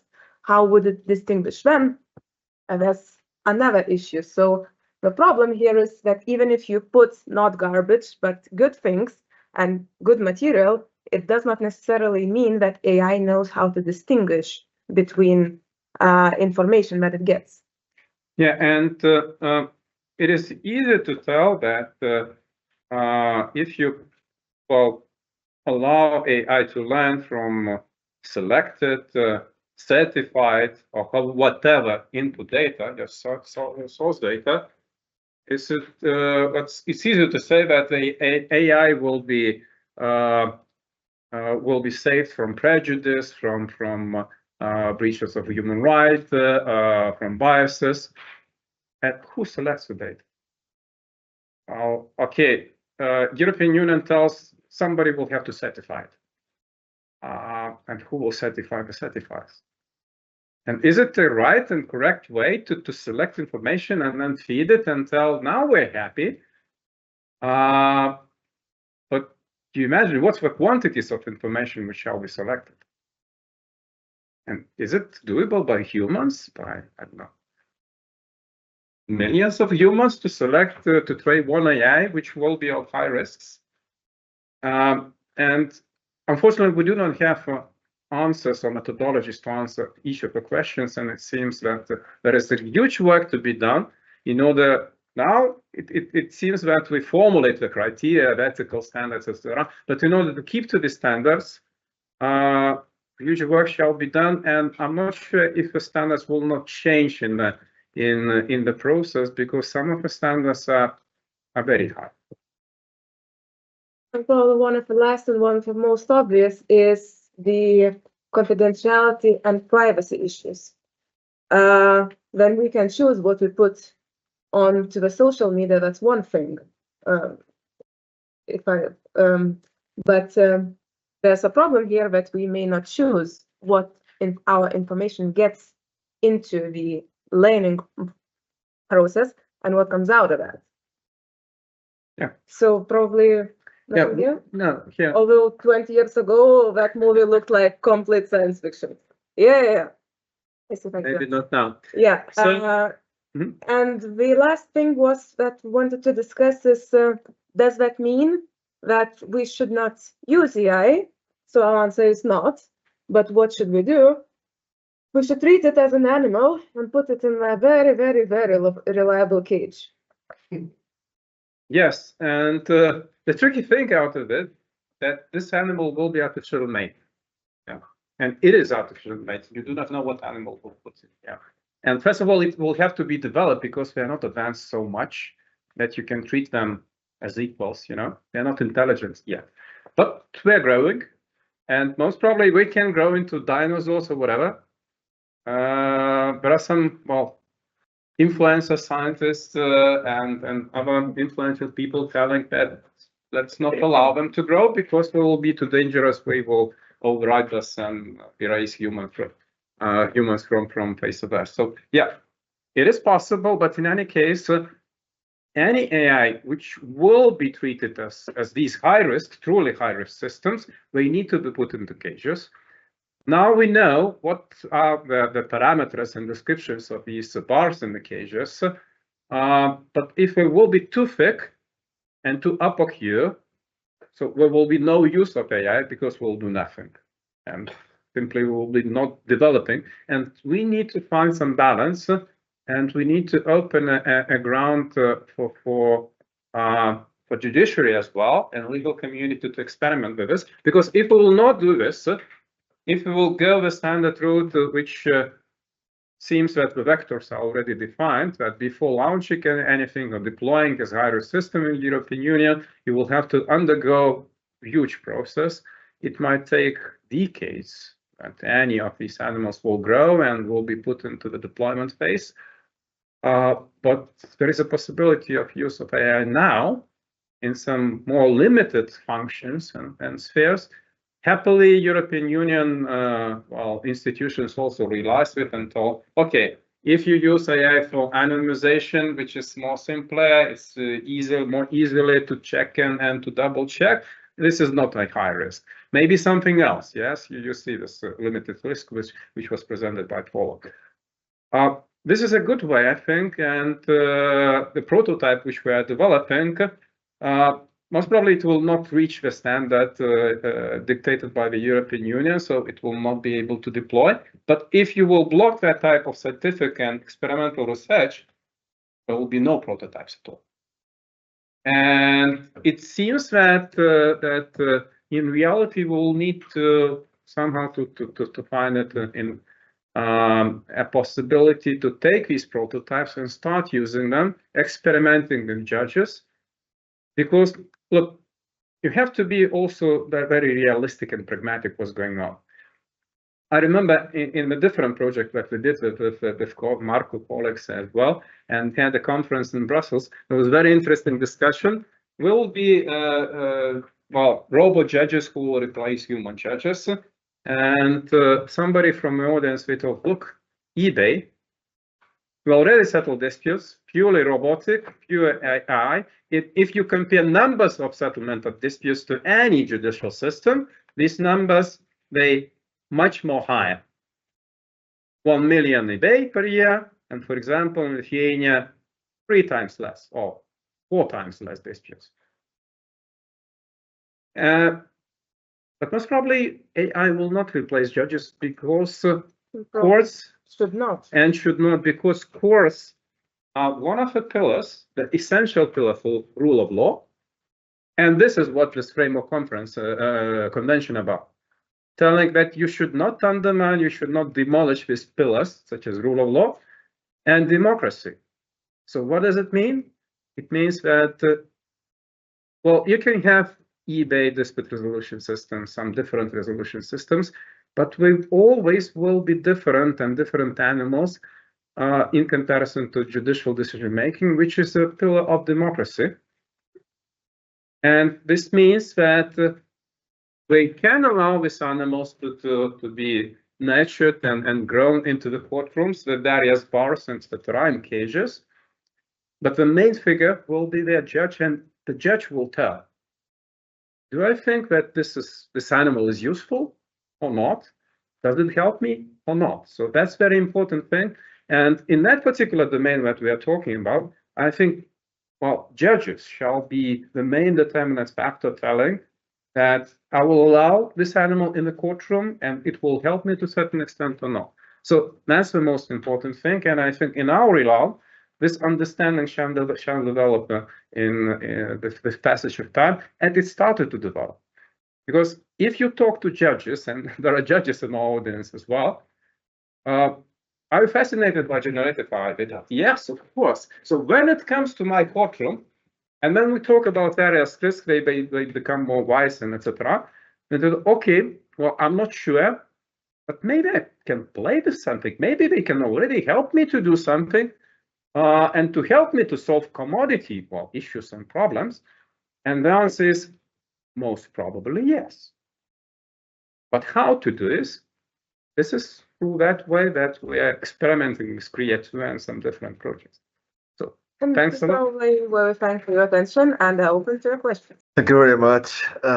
It's quite relaxing to know that there is no native English speaker here in the room, so we can speak with all our accents and we make ourselves understandable. Well, I was going and I'm going to speak about ADR and generative artificial intelligence, but if apart from acknowledging my invitation to Marco Giacalone and also the family Giacalone also present here, if I dare to expand some of my words to what was said here in the previous interventions, I think it will be more interesting for you. First, I was going to tell you that judicial process does not work properly, and we all know it. This is also something stereotypical, and it's also the very same thing that everybody says when talking about ADR. But I'm not saying that because of that. I don't want to defend ADR in my speech. I just want to tell you why it is not working nowadays, because I discovered much of it working about artificial intelligence. I mean, the question is, as it was put some minutes ago, do we want the machines to substitute the judges? This is the question. But in order to do that, and in order to know how to do that, we must first now know how a judge works. And I'm not quite sure if we know it. I'm not quite sure if we know it. Judicial process is a dispute resolution method based on the discovery of the truth. And how does a judge make it to discover the truth? So, how does he make it? How does he do it? Does anybody knows it here in the room? Does anybody knows how a judge tells if someone has told him the truth or not? In an interrogation, for instance? Well, we are all convinced that the judge is able to do that. But this very morning, I was reading a book where all our considerations of evidence, modern considerations on evidence is based. Is the Treatise of Judicial Evidence of Jeremy Bentham. Jeremy Bentham, at the beginning of the 19th century, was saying this. Well, is not so difficult. We have to assume that everybody, when speaking, they are telling the truth. Because if they were not telling the truth, the world couldn't go on, couldn't work. I mean, I don't know if we are ready to accept, to assume what Jeremy Bentham said, but our belief that the judge is ready to tell if the witnesses were telling the truth or not is based on that. And this is not the truth. And this is not the truth. So if we want a machine to substitute the evidence assessment in interrogations, we have to be sincere with ourselves and say, well, we should give to the machine some data to tell how the judge does it. And we don't know how they do it. So this is my first consideration. And when talking about expert evidence, we are talking about someone who is not an expert that has to assess what an expert said. So it's a contradiction in terms.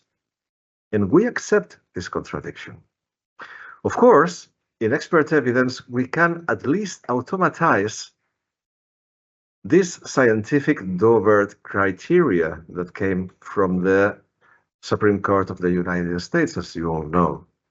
But apart from doing that and just assessing if the expert evidence was scientific correct, we cannot do anything more different than that. So can we really substitute a judge with a machine? I don't think we can collect the data that a judge has into account to assess the evidence. I don't think this is possible. But I think what is possible is to assume that we are relying on a system that is based, above all, in the prejudices of the judges when listening to witnesses, when listening to experts they don't understand, and also when selecting the interpretation of the law more suitable for that case. Because this is the third main question.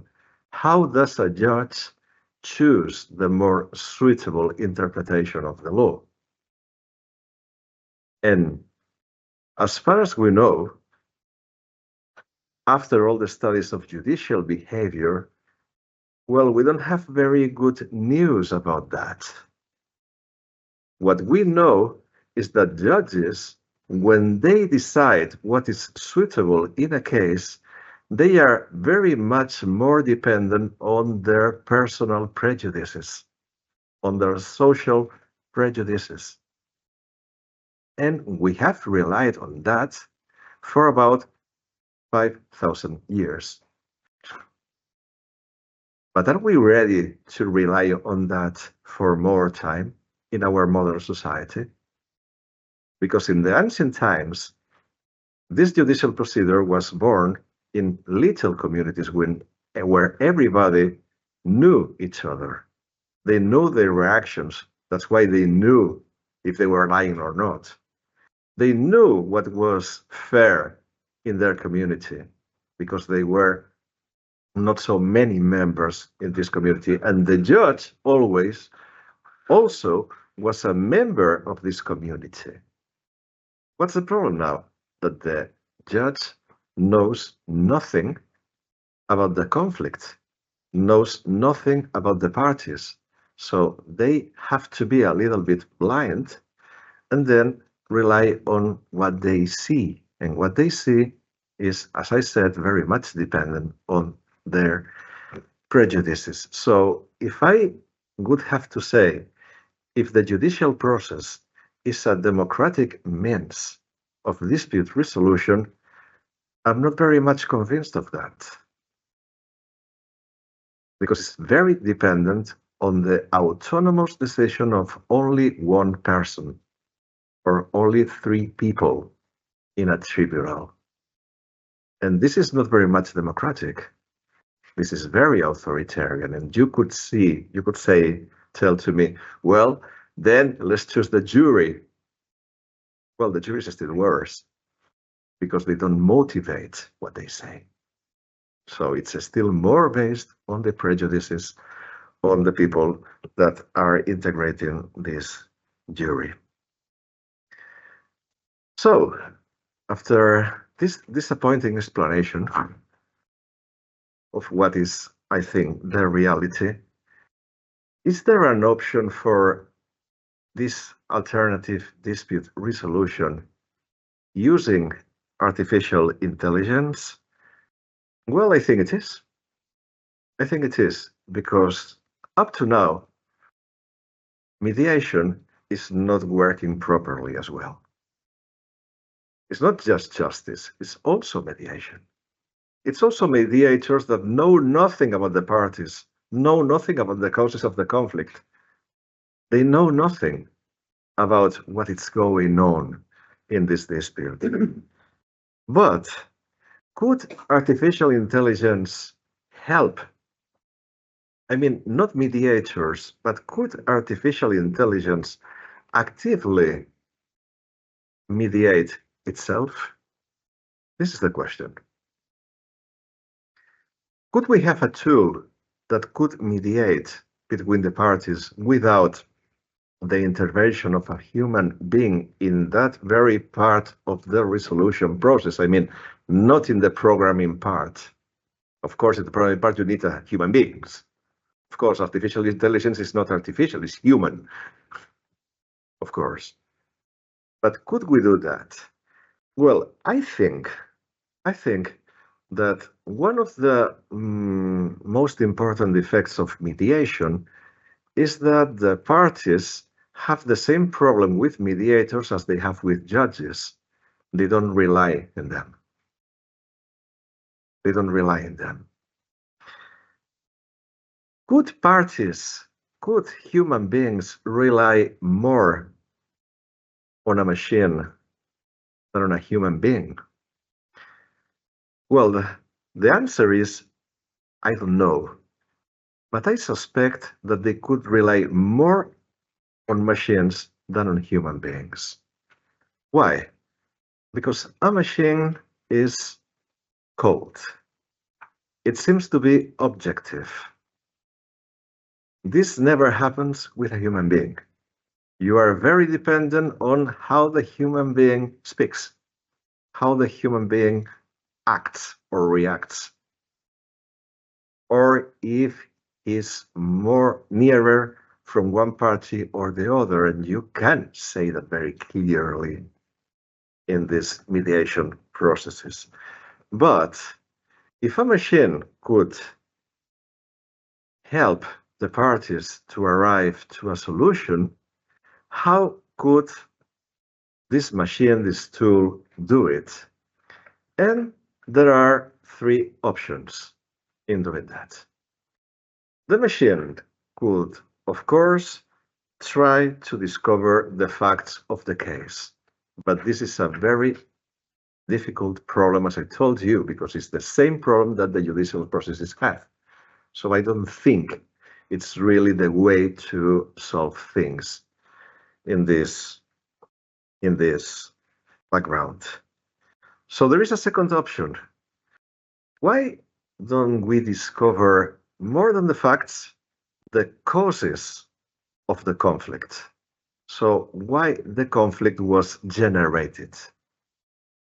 And I think this is much more important, and it can be very fruitful if we really discover the causes, because then the parties in conflict will find something that was in the ancient judicial process, but it ceased to be.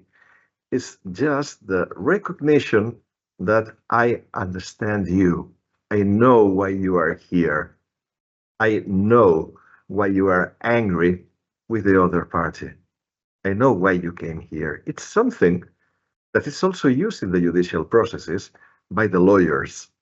They try to produce the so-called framing effect in the judge. So they try to make the judge empathize with one of the parties that they are defending.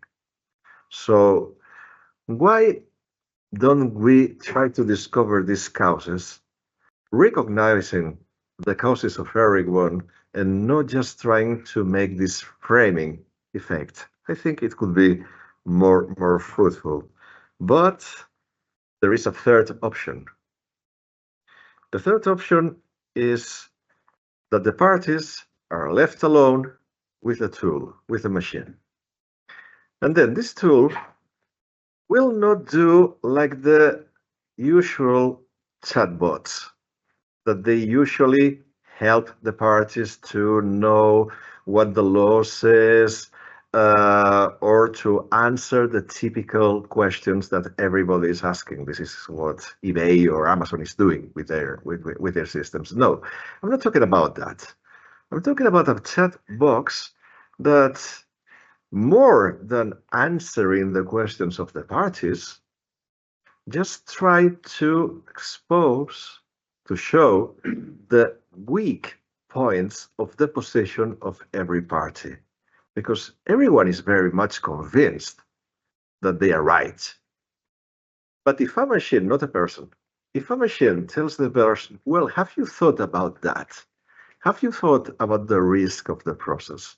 Have you thought about how much will it cost? Have you thought about the possibility of losing, also if you think that you are completely right?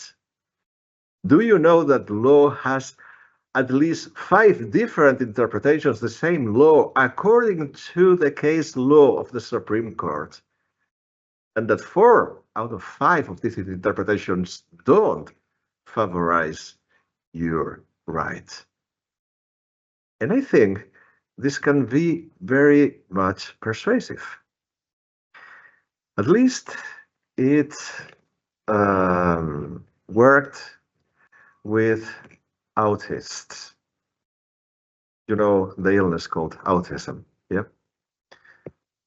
They are experiencing this tool since 14 years ago, 15, almost 15 years ago.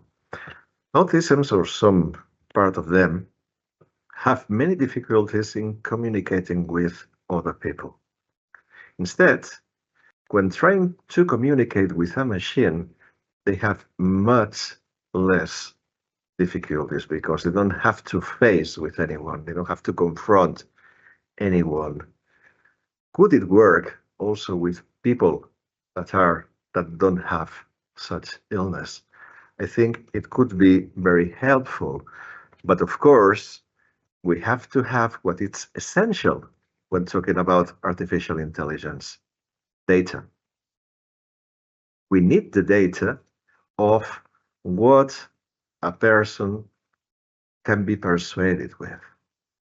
What are the strong points or the weak points of the positions of anyone in any dispute, or at least in a part of these disputes. And we also have to be aware of the different prejudices that normally people have when considering if they are right or not, just to train the machine to fight against these prejudices. And this cost a lot of time, of course, money, and a lot of people, and this cost a lot of honesty from the judges and from the people confessing the real grounds of their decisions, of their actions. Unless we do that, unless we collect all this data, we won't be able to have a suitable tool in any of these fields, not only in ODR, also in judicial proceedings. And we will only be able to automatize some easy procedures, such as divorces with not much quarrel. I mean, with not assets, not common assets, for instance, not common children. Well, this is easy. Or for instance, payment by summons. This is usually not so complicated. But apart from that, I'm not quite sure if we will be able to apply artificial intelligence in all these domains unless we collect this data. And this data is not easy to collect. Well, let's wait for what the future has to tell us. Thank you very much. So thank you very much. Thank you, Marco, and your colleagues for your invitation.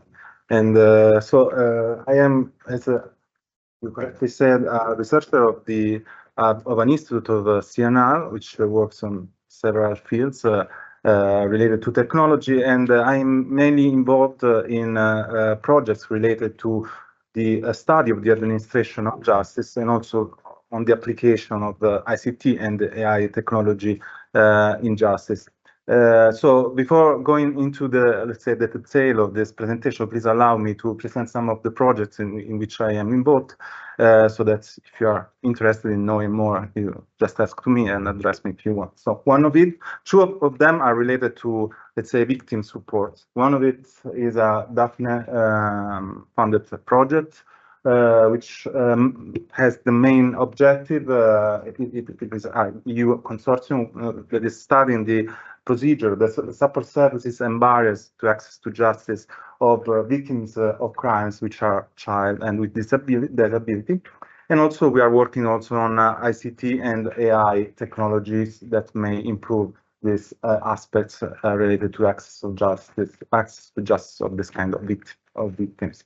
Another project is a nationally funded, Italian nationally funded project, which is called Seveso, and it is related to eco-victims, so victims of crimes related of environmental crimes. And it will study also in this case barriers of access to justice for this kind of victimization, and through also the use of citizen science method for data gathering, and also with the application of restorative justice methodology in two cases in Italy. So more related to technology,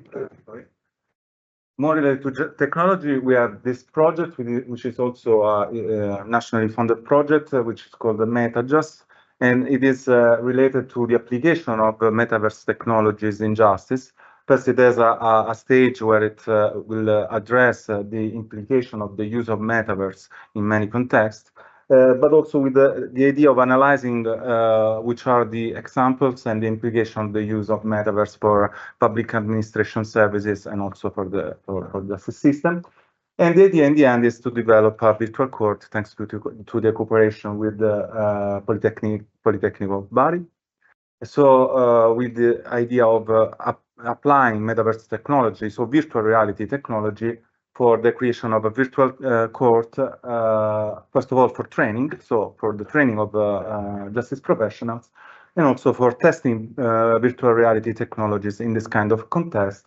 And there is also a link, if we think about it, with previous projects, so projects related to protected victims, where we have, the idea to create environments that are more supportive for, let's say, particular kind of victims which need particular kind of protections. Another project, this is let's say a long-lasting project where I've been involved with for a long time ago, but it has been applied. It is basically regarding the development of a platform for the exchange of legally valued documents with legal values between member states by connecting member states systems that are already in place. It has been applied in several use cases. One of it involved Italy as regards the European order for payment. At the moment, since the first pilot regarded only the tribunal, the Court of Milan, at the moment we have a fund that is financing the distribution of the platform for the application in all the Italian tribunals. So thanks also to the cooperation, this kind of projects, we started to, let's say, take advantage of all the contacts that we are gathering through this cooperation with the Ministry of Justice in order to understand also the use of generative AI between justice professionals, also focusing basically at the moment with lawyers. So first of all, okay, we talked already about generative AI in its use between justice professionals. And so it can be used, of course, for many functions and activities, from legal research to drafting legal documents, but also for communication, for instance, or communication with or interaction with clients and for social media.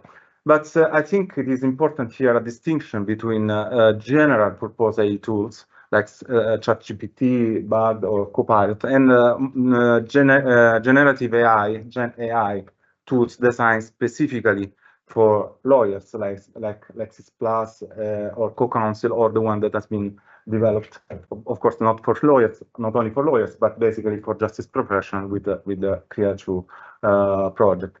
I think what we should bear in mind is that probably at the moment there is a much more submerged diffusion and use of general purpose AI tools, which are, I think, very problematic. So I won't go again to definition because we already talked about them, I think, with the previous presentation in a more, let's say, precise way. But I would like to show you some results related to a survey that we didn't conduct, but we had the possibility to look at the data. I think they are very interesting. So this survey regarded the City of Milan Council Bar that analyzed the use of generative AI between lawyers, and I'm talking about the generic purpose generative AI.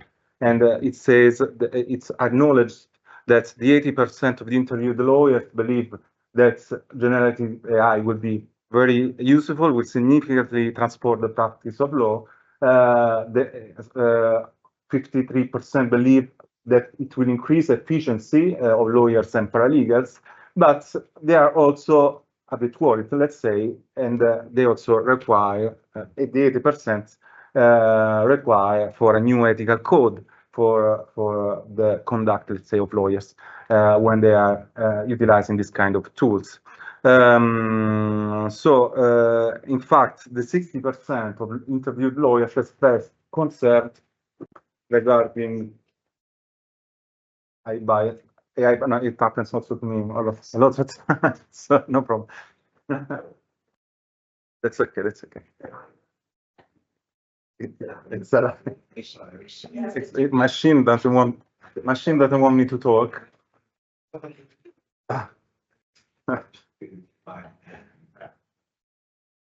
It's okay. So as I was saying, 60% are very worried about AI bias, discrimination, inaccuracy, hallucination. I won't go now on hallucination. I will talk about it later. So in the let's say we looked at the European context. We didn't find too many data, so we tried to also look around. So if we look at the let's say the United States context, we have already some court orders that regard the use of generative AI. For instance, these three court orders, one of 2023.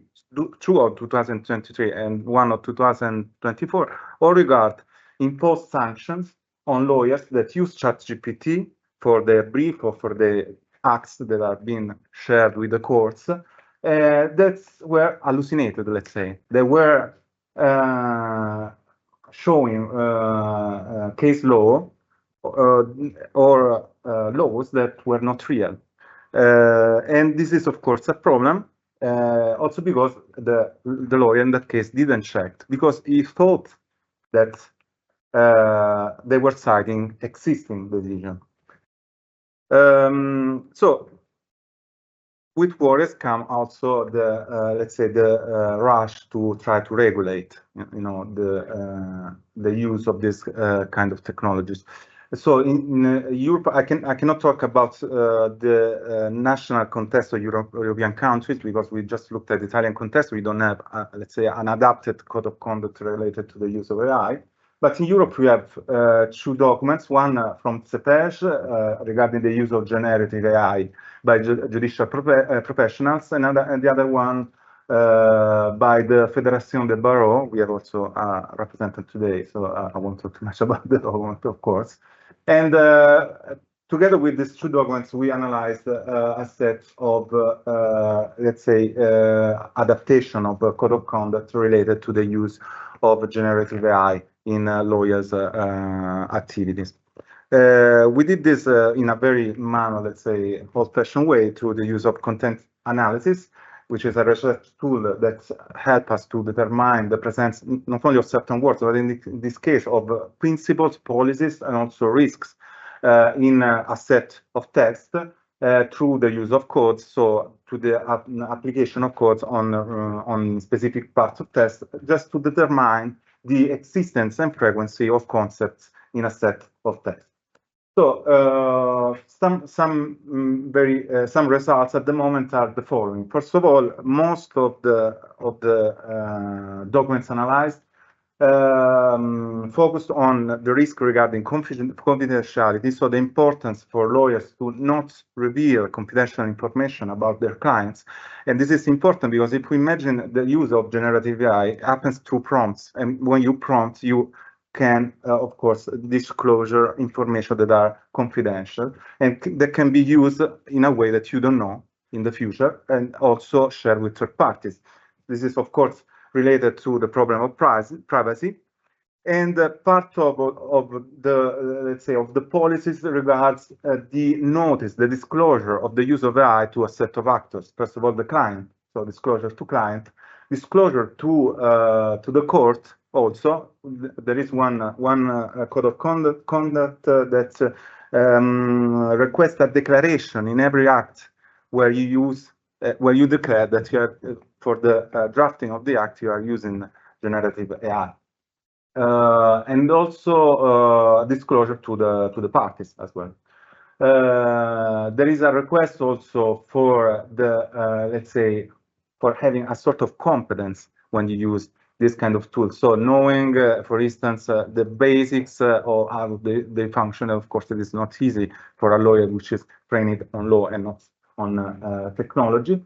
Another interesting thing regards the supervision of subordinates, because most of the law firms have subordinates, and some of them are not trained in legal analysis, so they are more keen to use this kind of technology to speed up their function. So if you don't have supervision of them, you can create documents based on hallucination or deep fakes, etc.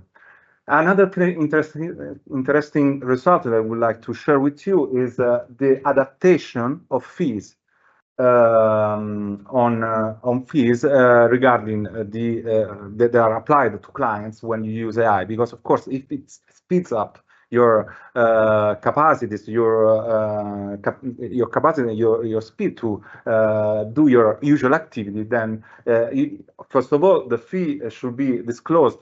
The use of AI should be disclosed and how it has affected the fee, and also it should be adapted. So here I have a non-EU distribution. Let's say this regards only the documents that are not EU, have not been drafted in the EU, and I think we have a similar result. We have also here another interesting policy regarding human oversight. So the human in the loop principle, the fact that every document drafted through generative AI should be analyzed in order to have in the end a decision independent by the human, and of course in this case the lawyer. For what regards EU guidelines, we have just two, so of course it is not that let's say qualitative to have a distribution here, but the two documents analyzed mostly in both cases focus on confidentiality as a policy. They are of course worried about the risk of bias, or about the risk of hallucination, and they all push for the human oversight on the generated results of this kind of activity through generative AI. And another interesting policy or risk, let's say, regard the human cognitive biases. Here it regards, I think, more for when we think about self-represented litigants or lay users that may have may understand the result of their query as something that comes out from a human. So they don't really understand the difference between a legal professional that has training on law, of course, and all his experience, and the results of a machine that is, of course, based on probability and on the trained data that could be, of course, biased. Between all the, I think it's interesting here also to talk about let's say, the limits to the use of AI. Some of these documents ask for no use of AI in some cases, and I think it is also a good input for us here to talk about. First of all, no use of AI in cases of lack of references. So in the case in which we don't know which are the trained data from where the result come from. Second, if client has no familiarity with AI, if client doesn't consent to the use of AI, and no use if there is a human answer requested. No use for if you don't agree with the terms of use. I don't know how many of us looked really precisely on terms of use of ChatGPT. I think we just use it and not thoughtful look at it. No use if you cannot access the results of your query. And of course, no use if you prompt with sensitive confidential data, and if there are no terms of use. Some risk we already talked about. We have also some risk related to copyright, because as I said, some of these data are, let's say, gathered from the, just 1 minute, okay. I think it's the last one, so I'm very precise. So some of this data are gathered from the web. There is a really important risk of infringement of copyrights and of intellectual property. A great risk comes from data that are not updated. So if we don't have control on the updating of data, then we may have also this kind of hallucination that I talked about. And or at least, let's say, of results that may be inaccurate, incomplete, misleading. So I think this is of course just a base for analysis. I hope we can go on in the future analyzing more code of conducts and their amendments that will happen in the future through the more and more major use of generative AI between lawyers. And our idea is also to address, let's say, a bigger number of lawyers in order to understand how much they are using this kind of technology and which are the risks, at least in Italy at the moment. Thank you. Thank you for having me, and thank you for this great conference at the moment. The panelists that precede me spoiled the most part of my presentation. So, but I would like to focus on specific issue that I find of interest. This was the overview of my presentation. Of course, we already spoke about AI Act, but what is interesting about AI Act is that it regards a sort of evaluation of risk.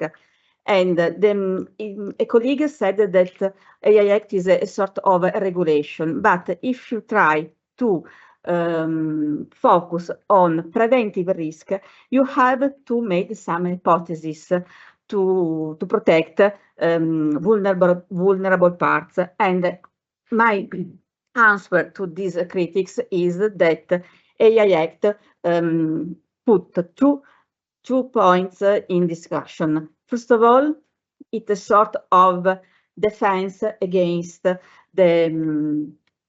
very powerful economics and politics means of the big tech companies. And this is one of the points that AI Act is so long, and it has been combined with the DSA, Digital Service Acts, and also the Digital Market Acts. We have to look at this regulation in the whole, in my opinion. And the other points is that AI Act could, and I hope, will follow the other big regulation, European regulation, GDPR.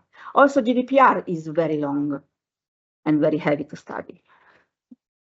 But on the other hand, GDPR is a model for the other jurisdictions. And I hope that it is the same for the AI Act. So, as I told with some of you, my experience with so-called artificial intelligence, don't forget that these kind of tools are not intelligent. It's a metaphor, there are machines, and nobody speak to the other machines claiming, please do this. No, there are machine tools, and also in prompt, please don't use kind language. Since this could influence generative AI, it's a sort of reciprocal manipulation. And using a proper, aseptic, neutral language is a good way for having proper, more or less precise results. But at the beginning, I told with some of you that my experience with this kind of tools is very recent in time. Since my PhD thesis as well, I made my PhD thesis about artificial software in judicial and civil proceedings. And at the time, I realized that especially in common law systems, platforms or automatization in specific part of the civil procedure was and is very common. For instance, in money claim of line in UK, or divorce or other kind of serialized standard claims. And this was one of the points. AI systems are used in standard situations. And it could be a problem since persons are not standards. Especially when there are a huge amount of collected data. The turning point in developing this kind of software came with social media, social platforms, social networks. Social networks that gathered a huge amount of personal data of users of these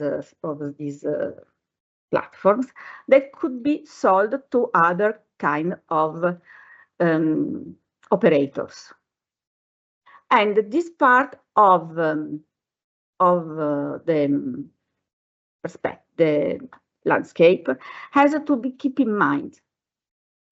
Since one of the problems of using in proper way these tools is standardization of what is not standardizable. And so, coming back to the expert system. Expert system, this is a homemade model of expert system. And it is very easy and used, for instance, let me say, in this kind of platform. You can use this expert calculation system in very easy way. You can put your own your data about your situation. For instance, I discovered that I have to pay to my non-existent former husband more or less 72 pounds a month for maintaining a non-existent child. I made a little joke, but for using in reality this kind of software. And the calculation cannot be made since I refuse to I don't have an husband. He asked me if I have to how is my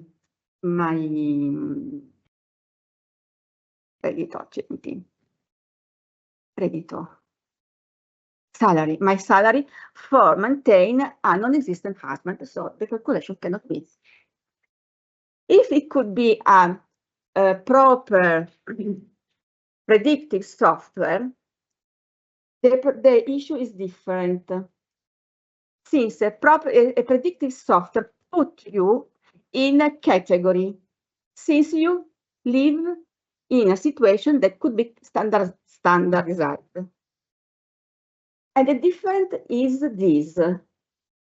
A simple expert system gives specific result with simple data. Salary, alimony, taxes, income.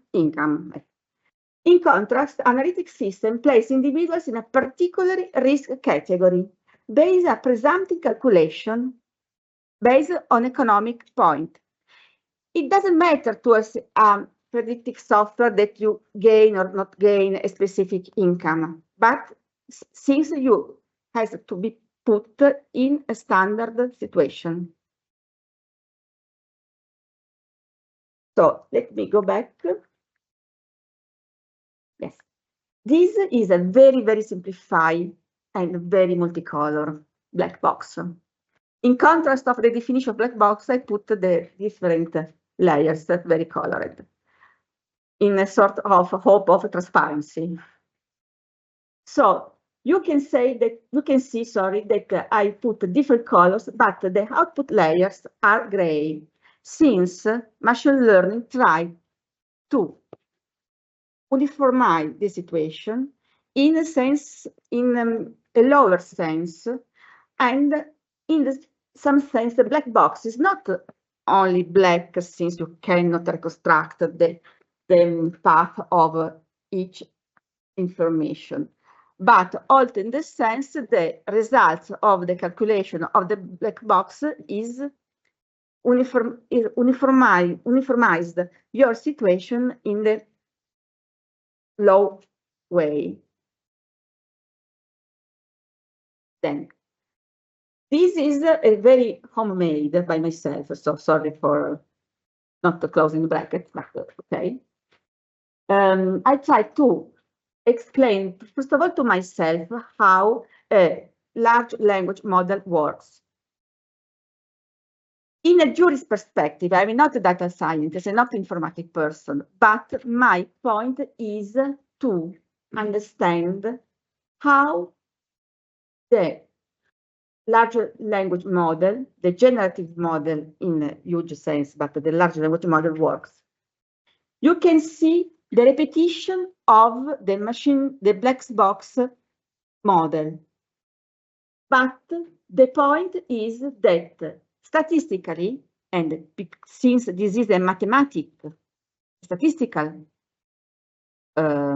operation, statistically, the system tries to predict the next word without understanding the meaning of the word. Before, between two colleagues, there was a discussion on ontology. And according to my very little humble experience, I would like to say that large language model and generative algorithm works only statistics,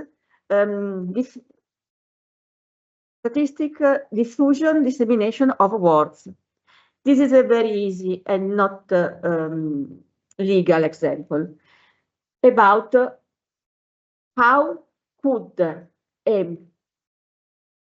LLM software calculate not in gone forward sense, but on backward sense. The model starts from the last word and then go back to the origin in calculating the probability. Is it clear? Am I clear?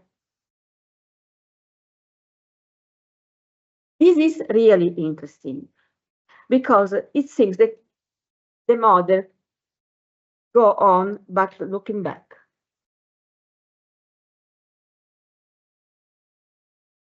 Then how much left? How much time left?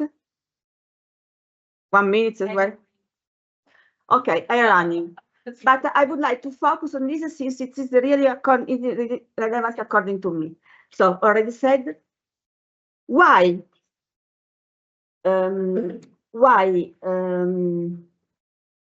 algorithms are so discriminating? This is an American experience. I like so much American experiences, so they made me very easily to explain why. Since algorithms, because of the data collecting, are a very precise mirror of society, really precise, like a picture. We cannot claim to algorithms to be fair if we cannot have a fair society. I agree very much with people, with other colleagues that say, be careful putting the correct fair data, but putting the data in some sense is a sensitive issue, since we, in some sense, change the reality. Okay, I look at your side. But this is the point. If I choose good data, nice, but what are good data? And what the limits, the boundary between good data and bad data? Under ethical and philosophical point of view, this is one of the points, in my opinion. And this is sensitive since this means prevent or aggrave discrimination. So, this is an interesting case about Spain. This is a service, a data collection, Spanish data collection. Maybe Spanish colleagues know very well this point, the problem that this system shows, that collect all the cases of gender violence. And this is one of the points, since this kind of, I put the complete list, but you know, you cannot read it, but if you wanted to have the source, this is the source. It is really interesting, since it could explain all the doubts about what is sensitive, what we can choose as proper data, not proper data.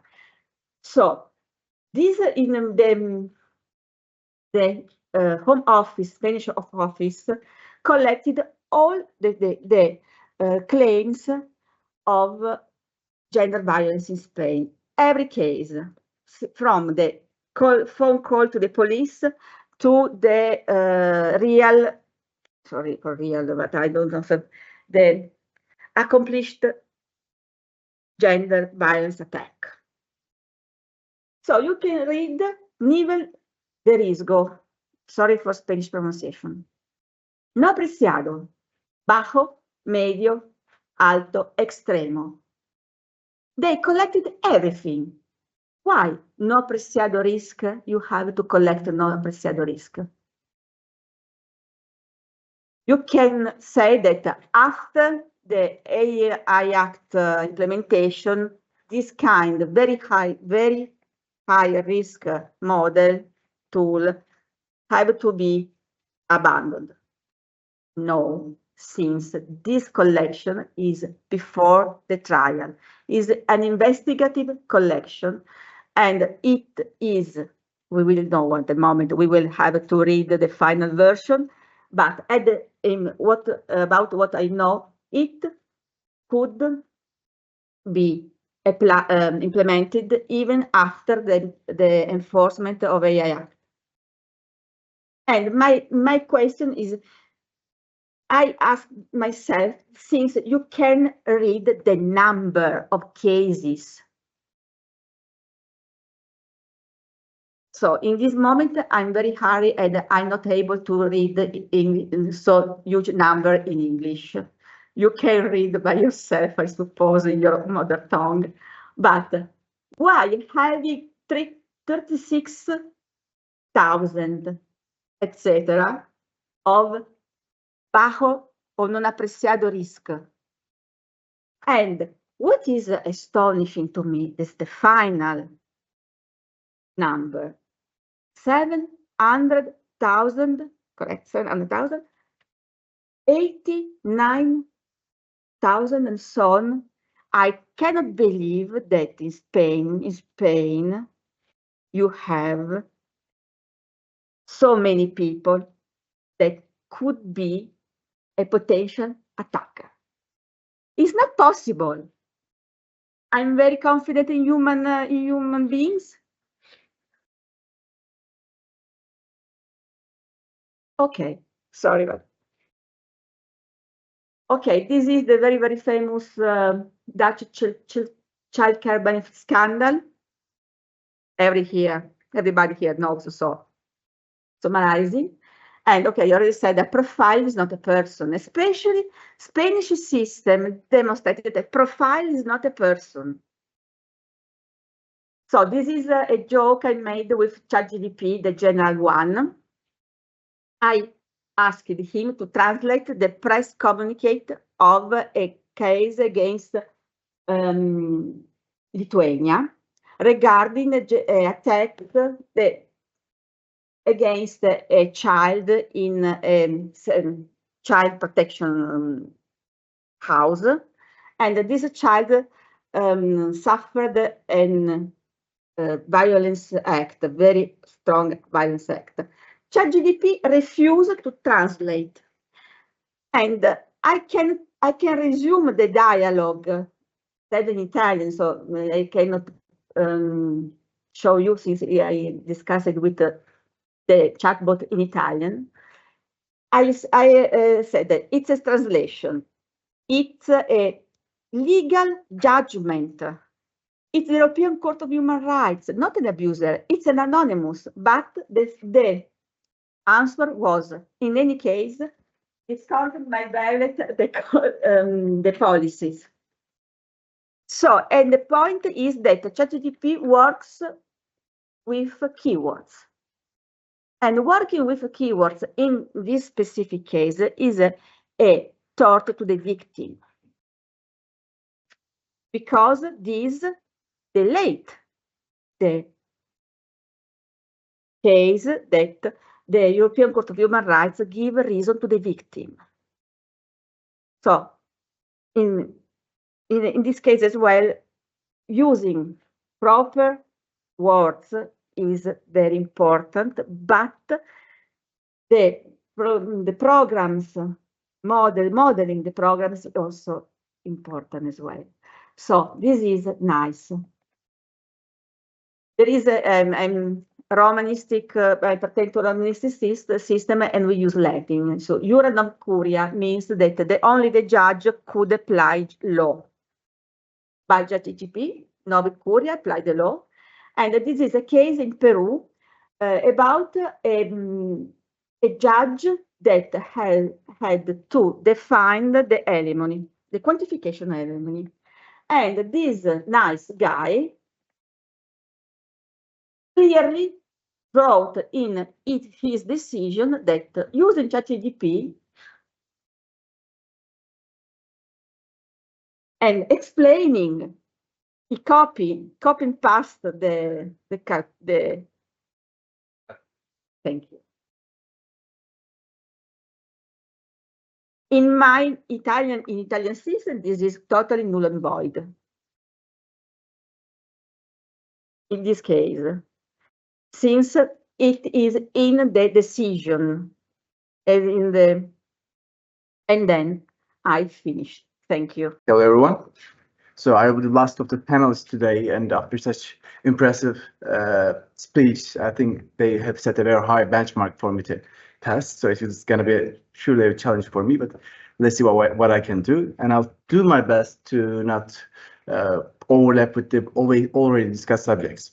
So today I'll mostly be talking about a potential AI revolution in law, and if there's going to be such AI revolution at all, and if so, when should we expect that? Well, in order to do that, first, I want to give some brief information about myself and my background, because I feel like that will be relevant with respect to the subjects that I'm going to be talking about. Unlike many of the researchers here, I do not come from a research background. I come from the legal practice directly. I am a partner at an Istanbul-based law firm where we mostly work with foreign investors with respect to their dealings and investments in Turkey. And among those investors, there is a significant portfolio of technology companies as well. Also, we actually have our own legal tech company based in Turkey, where we have subscribers from among the top law firms or top law faculties in Turkey. Last year, I have received an award by the FBE, the European Bar Federation of Technologies Commission, with respect to my work in legal technologies, and I'm a member of it ever since. I also hold another position in the Turkish National Bar, and I have 2 bachelor's and 2 master's degrees in various fields from management, international relations, and law, so on and so forth. I'm saying all this because I come from a relatively diverse background where I have hands-on experience with respect to not only law, but also with respect to technology itself, and with respect to management and entrepreneurship, so on and so forth. So everyone here has heard about all these rumors, and we have been discussing all about that since the morning, that the AI is going to hit the legal realm, and it's going to definitely be impacting the legal practice. And there are increasing concerns about this, how AI may impact our practice, and whether it can revolutionize or disrupt it. Well, even IMF states that 40% of all jobs in the world could be affected by AI, so that naturally covers legal professions as well. And there are some even researchers, some futurists that estimate and that set a timeline as short as 5 years. If you just go into Google right now, if you just write AI revolutionizes legal practice, AI disrupts legal practice, you can find tens of pages of blog posts or articles, so on and so forth. So there are significant concerns in this regard and significant expectations to this end as well. But is it really that close? Should we really expect an AI revolution or even the disruption in legal practice in 5 years or maybe even shorter? Well, in my own personal experience and belief, as much as I believe that there is going to be some revolution and disruption in legal practice, and AI is going to have its fair share in that, I do not expect that revolution or that disruption to be very soon. And I'm going to be telling you why. Well, we already discussed all throughout today how these AI models are being trained. Well, we have mostly focused on GPT, but there are other models, language models in the market like BERT, Transformer XL, XLNet, Roberta, so on and so forth. Well, while they have their own differences, what they all share in common is that they feed on big data, as we all know here. So they're all fed with some large chunks of data that consist of thousands of pages, even if not millions, while in most cases it is millions. And they create these statistical models from this data. So, but what does this bring us to? What does this imply to? Well, since I already stated that this is more of a statistical game rather than anything else, we can discuss about 2 particular examples. Let's imagine that we have a box of chocolates, and if in that box of chocolates, Belgian chocolates, there are 9, we have put into that box 9 dark chocolates and 1 white chocolate, there is a higher chance that if you want to eat any chocolate, we will be eating more of the dark chocolate than the white chocolate. Another example I may give. Let's assume that in these millions of pages of data that are fed into these models, let's assume that fruit is being mentioned then and there. And whenever a fruit is being mentioned, the data mostly and only talks about apples and no other fruits either. So there is a high possibility that the model will tend to think that apple is the only fruit, or maybe even apple equates fruit. So the data will tend to presume, will have the tendency, but will have the bias to think that all fruits are round, all fruits are either sweet or sour, which would be wrong, but still. And all fruits have this general characteristics of an apple. But that's not the case, as we all know that there are many other kinds of fruits, and apple doesn't necessarily equate the entirety of fruit spectrum, so to say. But this is what happens when it comes to law. So I already told that if you feed more of a particular kind of data into these AI language models, you have the tendency to see more of the data in the outputs as well. I'm sure you can also imagine and predict that majority of the data that are fed into these AI models come from a particular legal system, from the common law system, because the availability of common law resources are more predominant in the market. They are much more easily accessible in the market, as some of my colleagues have already mentioned, for instance, with respect to Belgian court decisions, which turned out to be quite hard to reach, which I didn't know. So since there is more of the common law resources in the market, the data that is currently fed into these AI models, ChatGPT and others, just the same, mostly have this tendency to think and decide or give outputs that favor common law over the civil law systems. And if you ask a specific procedural law question or a substantive law question to an AI model, and if you give no specific context, especially, the model will tend to think that you're asking it from the perspective of a common law lawyer, and you want an answer in this regard. So there is this very significant bias that favors common law lawyers and common law. So it leads these models tend to converge the civil law and the common law, but mostly in favor of the common law. It tends to converge the rules and norms of these two systems, but creating an output that mostly favors common law systems. The thing is, but this convergence in favor of the common law system does not always end in favor of the common law either. So imagine that we are talking about a legal text that is about Belgian law, but it makes no specific mention of a Belgian code or a Belgian court or a Belgian term. And let's also assume that that text is in English. Once we feed that data into the model also will still tend to think that that piece of information, that legal information, comes from a common law background.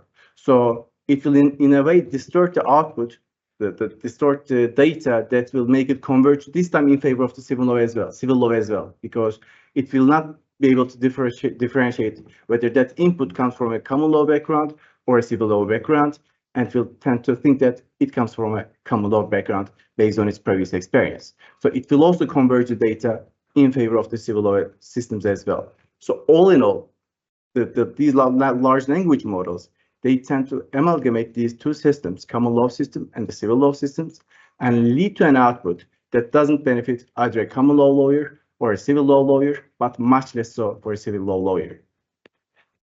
Well, the bias that these models have do not end there either. So I have already set forth that the majority of the data that are fed into these data come from common law systems, and the language these systems mostly use is English. So the model doesn't only have a bias in favor of common law, substantial rules or legal rules, but it also has a bias in favor of the English language. So it tends to, I'm putting this in quotations, think in English and give answers or use the terminology of common law as well. So let's assume that you ask a question to this model. There is a probability that the model may ask you to refer to or make use of the doctrine of loi latérale, which will mean nothing to a French lawyer or a Belgian lawyer, because the word itself, the term itself, is a verbatim translation of another doctrine in the common law, the black letter law, which has a specific meaning, which is a specific context. Since the model has this potential to make verbatim translations of terms that are not directly found in the other language, it may also lead to such problematic outcomes, just to say. How can we solve this? I'm sure my engineer friends here will be able to answer this problem much better than I do. And there are a variety of solutions that can be posed to this problem. But one of the solutions could be to segregate the data. We could segregate the data that comes from the common law systems from the civil law systems, at least to minimize the effects of a bias in favor of either of the systems. So at least we would have some unanimity within the systems as well, within the systems as well. But the problem doesn't end there, because even within the civil law system, there are significant differences between German law and Dutch law and Turkish law and French law, so on and so forth. And not only the systems are different, but also the languages are different. So even although we would minimize the common law bias that would be introduced, there would still be a bias with respect to each legal system within the data set. And definitely there would be more of certain jurisdictions and less of certain other jurisdictions. So then what could we do? Maybe we could further localize the data. We could further come up with localized solutions that would specifically answer to the needs of a Slovenian lawyer, a Turkish lawyer, a French lawyer, or a German lawyer. But what is the problem with that? Why can't we, or why wouldn't we be able to do that? The outputs of such a practice are not lucrative, financially speaking. When you localize a particular product to a specific country, and within that country to a specific niche market, the financial gains are significantly reduced. So imagine ChatGPT. ChatGPT has a potential market of 6 billion people. This is the largest market that we can think of, unless we meet aliens. But when you localize that market, when you reduce that number, when you try to focus on, let's say, Turkish lawyers only, then your market is sharply reduced to only 150,000 people, which is a very small market, which is not lucrative for a potential entrepreneur or an investor. So if I was an entrepreneur, which I am, I wouldn't want to devote or invest significant time and money into a market that will not scale that much. And I can in fact prove that as well with some other numbers. Right now, globally, there is 1,369 unicorns. And do you know how many of those unicorns are legal tech companies? Only 4. To benchmark, to give you an idea about what this number represents, the number of fintech companies among those over 1,000 companies is more than 300. Same goes for insurance tech companies as well. So legal tech companies or the legal tech industry is not a lucrative business. It's not a lucrative industry. It's not attractive to the investors or the entrepreneurs. So this is another reason why we wouldn't be able to expect a legal revolution, AI revolution in the legal practice, at least in the short run. How could we, and one more trivia for you as well. And those 4 companies that are unicorns, those legal tech companies, none of them are European based. All of them are US based. So there are no also European based private equity initiative that is aiming for a unicorn legal tech company either. What would be the solution for this? Well, we are already seeing a solution in the making right now here by Creative project. The government subsidization, that is, if you ask me, the only possible partial solution that we could come up with for such a problem. If the government incentivizes and subsidizes projects, ideas, startups in this industry, maybe the industry would be able to grow. But even then, even with the government subsidization or incentivization, the potential profits of a legal tech company will be significantly limited given the size of each national market these companies would be serving to. I would not still expect a major shift in the market practices as well. What is more is that most of the government subsidization or incentivization aim for not-for-profit projects. They do not encourage private entrepreneurs who want to in fact make money out of this business or industry either. So this also further contributes to this my previous statement that I do not expect a major AI revolution or disruption in the legal practice, at least in the short run. Maybe if there is going to be some paradigm shift in how we develop AI, or if we somehow are able to technologically overcome these biases in the data that we are training the model on, there may be a difference, but not until then. I'd like to thank you for listening to me. You can find my contact details here. Feel free to contact me.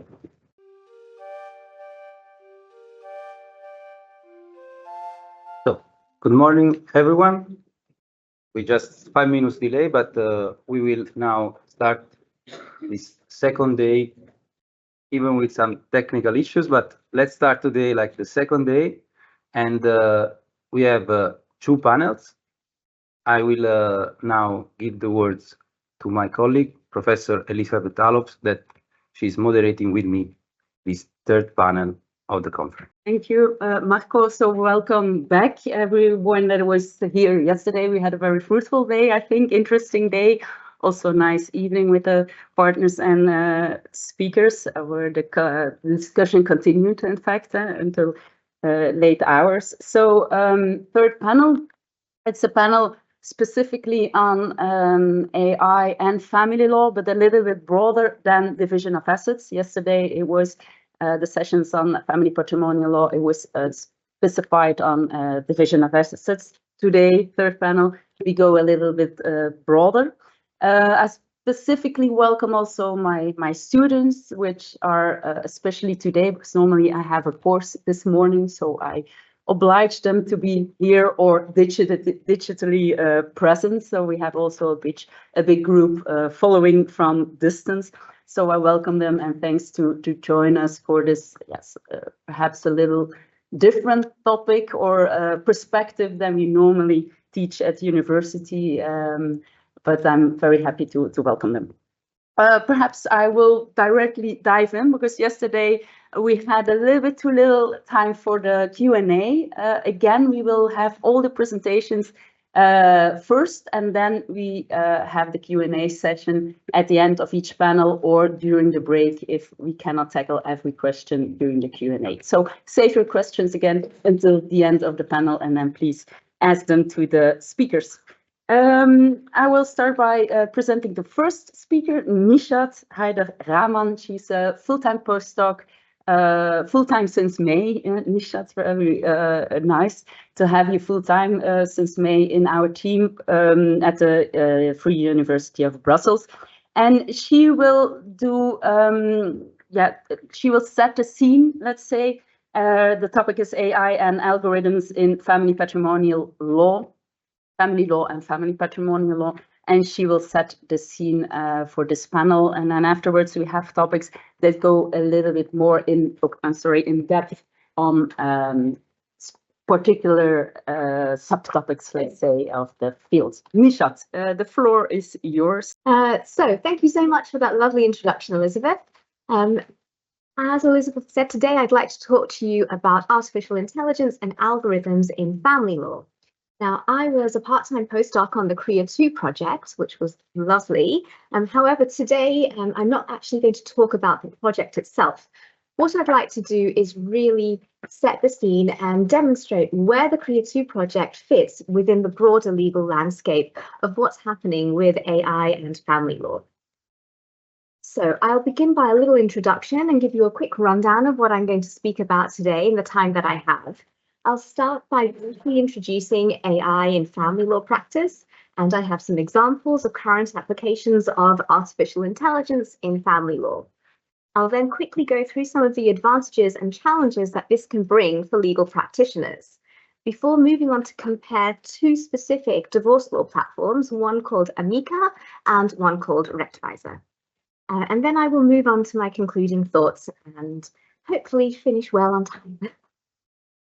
So to begin, I think it's quite well known by now that AI tools are being used in general legal practice, and that includes family law.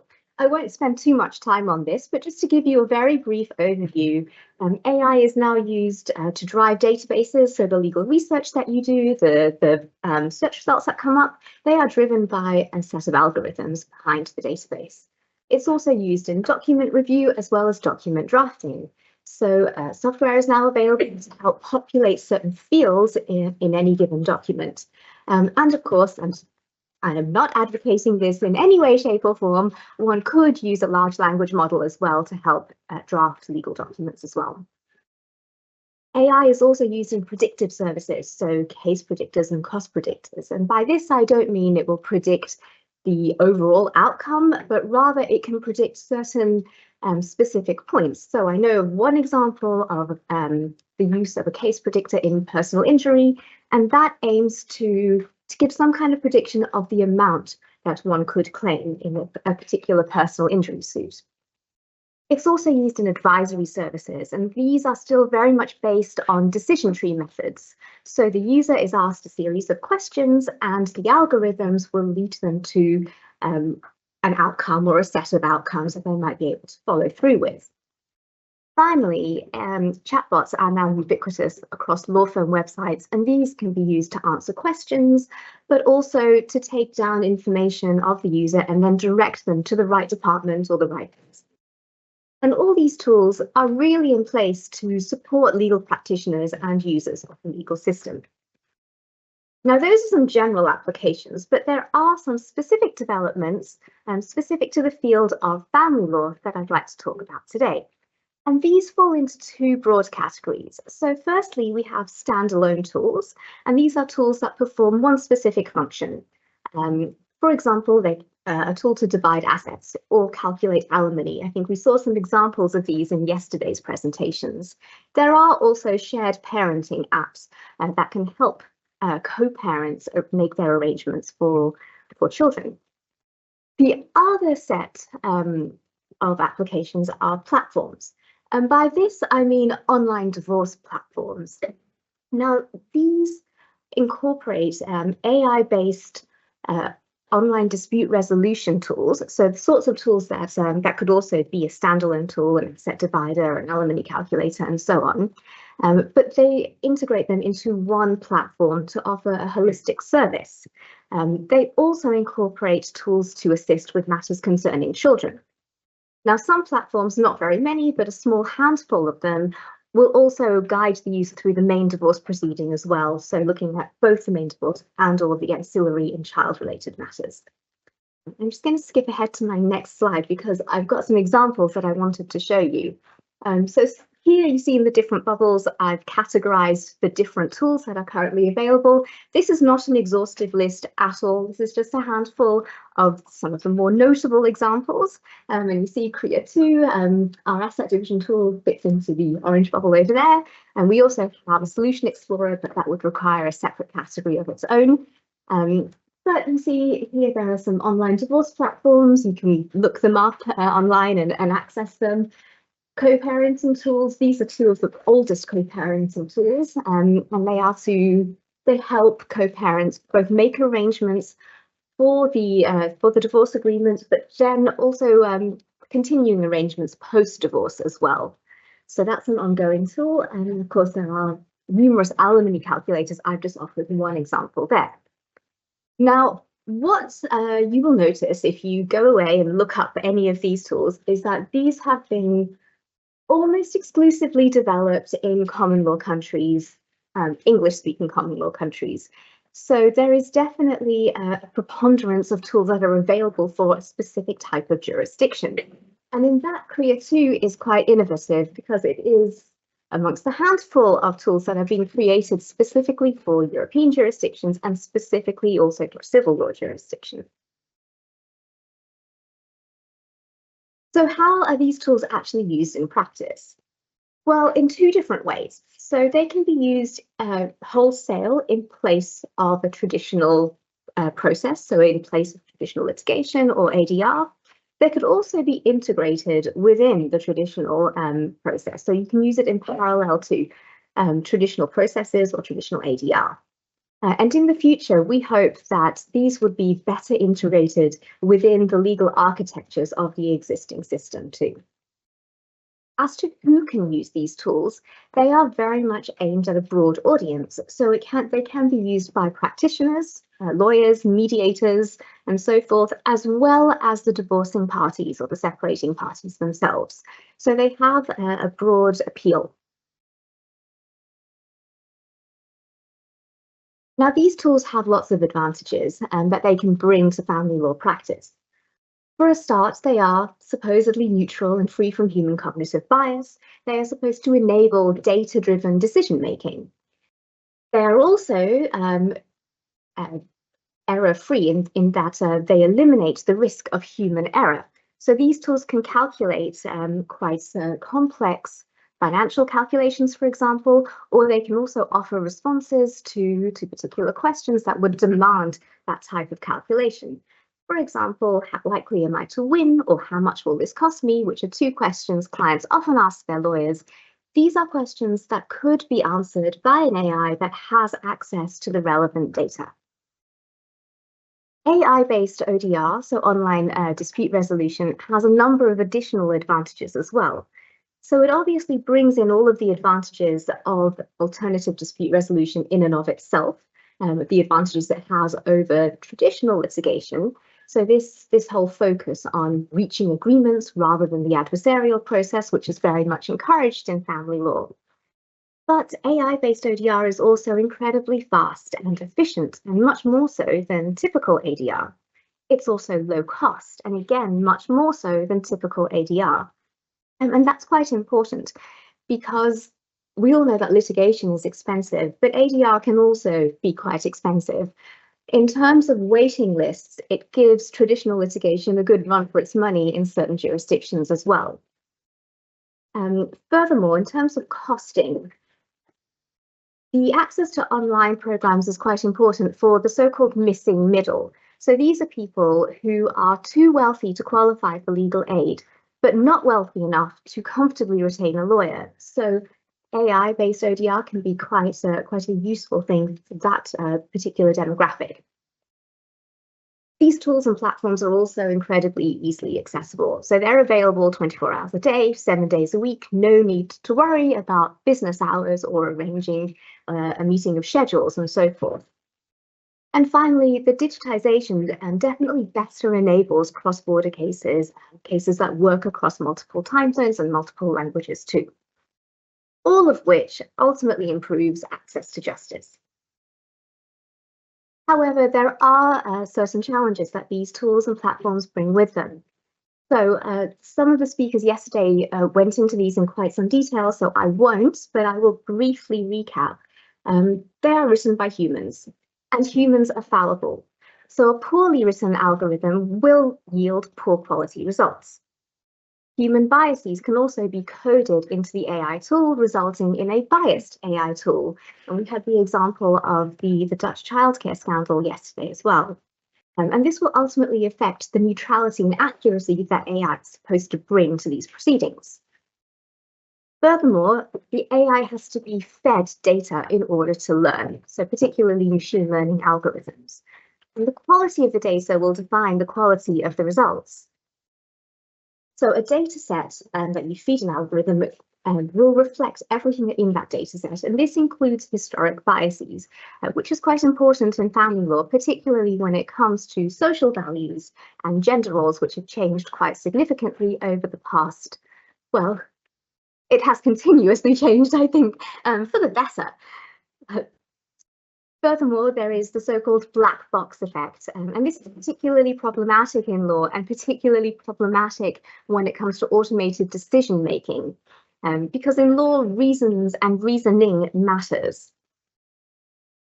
Finally, two last challenges. Accessibility to these tools and platforms very much depends on having access to the internet and having access to a device, to a smartphone, a laptop, an iPad or whatever. And being able to use these tools and then read the results of those tools also demands a certain level of literacy and numeracy. Reading the results will also demand a certain level of expertise. So again, that might cut out a certain demographic of the population, perhaps the population that we most want to target by accessible tools. Okay, so bearing all of that in mind, where does it leave us? Well, I wanted to use my remaining few minutes to talk to you about two divorce law platforms, and I've chosen these two because they provide a nice contrast to each other, not just because I happen to live in the Netherlands and I'm Australian, so that was not the reasoning. They were chosen because they have some really fundamental similarities. They are both divorce law platforms, and they are both public-private collaborations. However, one can be seen as quite a success story of this type of online divorce platform, whereas the other did not have such a successful story. So let's start with looking at Rectwijzer, which is a Dutch platform, or was a Dutch platform rather. Version 2.0 was launched in 2014. The first version came out in 2017, so this is a project and a platform with quite a history.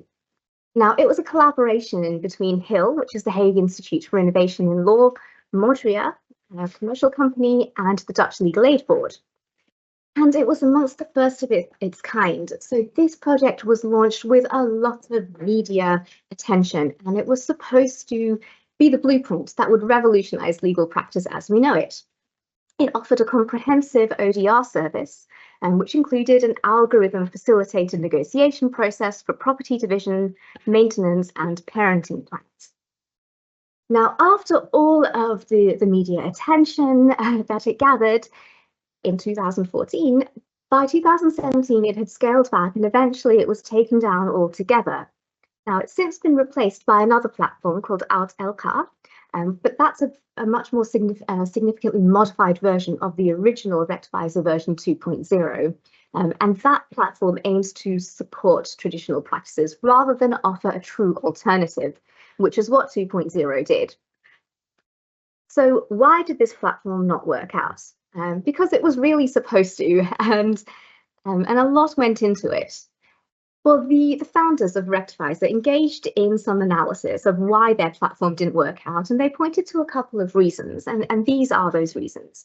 Firstly, they queried whether or not citizens were in fact ready for online legal services. And there is perhaps something in that, because while the user experience was quite good, and there is data showing that the user experience was in fact quite a positive one, the overall uptake was very, very low. Secondly, they point to the fact that perhaps legal and governmental institutions were not ready. And there is perhaps also something in that too.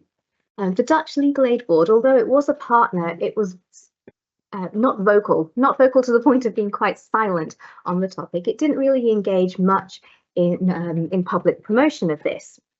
It wasn't the face of Rectwijzer. So indeed, there is something to that too. Thirdly, they say, well, perhaps our model was flawed, and it could be. It certainly could be, because when you collaborate or have a collaboration between public institutions and private bodies, these bodies have very different goals and aims in mind, so perhaps there was a clash there. And finally, they point to lack of financing. And while it's true that these platforms do not run on air, they require money. Rectwijzer was indeed, it was well financed, but it needed to continue that financing, and it didn't work out. Lack of financing was the reason that they ultimately pointed to for taking down the platform. So that didn't really work out. But let's talk about a platform that has. So Amato is an Australian platform. It was launched in 2020, so it's a relatively new platform. So 2020 is quite some time ago now. And this too was a public-private collaboration. So it was privately developed by a company called Portable. It's a legal design tech company, but it was led by the South Australia Legal Aid Board on behalf of the National Legal Aid Board. And this was a government-backed project, so it was financed by the Commonwealth Attorney General's Department. Now, Amato guides users through the negotiation process for property division, maintenance, and co-parenting as well. So in that, it's quite similar to what Rectwijzer offered. And AI is integrated into this platform in a number of different ways. So firstly, we have a machine learning algorithm for asset division, And interestingly, this was trained on a synthetic data set. So they didn't actually use real historic data in order to avoid importing those historic biases. They developed a synthetic data set, which I think is quite an innovative way of getting around that particular challenge. Communication on the Amica platform is monitored via sentiment analysis technology, so you can't send your partner or spouse a nasty message calling them a so-and-so.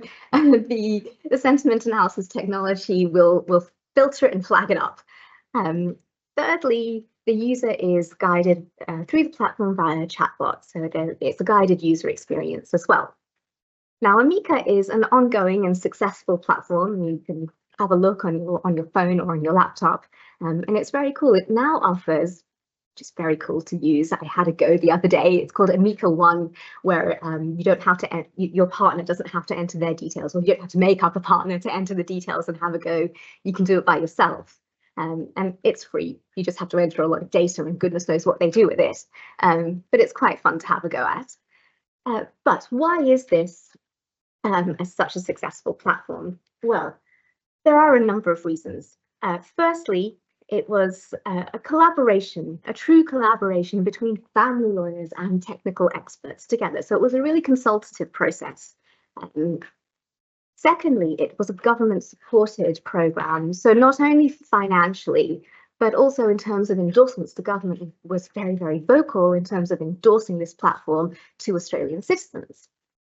And that leads on to the third point, which is that it was really, really well explained and promoted. The head of the National Legal Aid Board, who also led this particular project, she was on morning talk shows, she was on the radio, she was in the newspapers, supporting this platform and explaining it to the citizens, and really demystifying the processes behind it. And that's something that Rectifier didn't do so well. And finally, the platform was launched during lockdown, and this is just a matter of luck. But it was a moment when citizens were being forced to move a lot of their lives online. So it didn't seem like such a jarring difference to move from an in-person process to an online process. To finish up, I just want to end with two key lessons that we can take away from the stories of Rectifier and Amica. And particularly for those of us who are involved in developing current applications. So the first lesson is that stakeholder involvement is absolutely essential. Yes, we need the technological experts, which Rectifier had, but so did Amica, but we also need the engagement of family lawyers, the engagement and the endorsement of the profession. And whereas the Australian legal profession was quite supportive of this, the Dutch Bar Association were very vocally opposed to Rectifier. Thirdly, the endorsement and support of government agencies, not just financial, but also in terms of just a plain endorsement, is essential in order for this to fit into the existing legal framework and for citizens to trust it. And finally, the involvement of citizens, the end user, is essential as well. The second key takeaway, and this very much follows on from the first, is that building trust is essential. And this can be done through the collaborative process, through communication between stakeholders, and through a consultative process that carries on throughout the entire technology building process and the follow-up.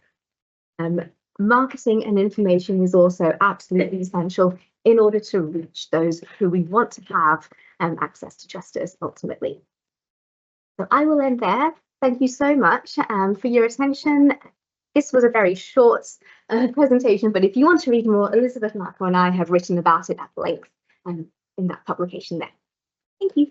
First of all, my apologies for not being able to give my presentation standing due to some health issues. Thank you very much to the organizers of the conference for the kind invitation, and thank you all for your attendance. So far, we have been examining how artificial intelligence is impacting and will continue to impact the regulatory landscape of marriage termination from a patrimonial point of view. But put it in a wider context, artificial intelligence is part of a broader phenomenon, which is digitalization of family justice, that has already penetrated into the field of purely personal acts like marriage and divorce by allowing the parties to communicate remotely.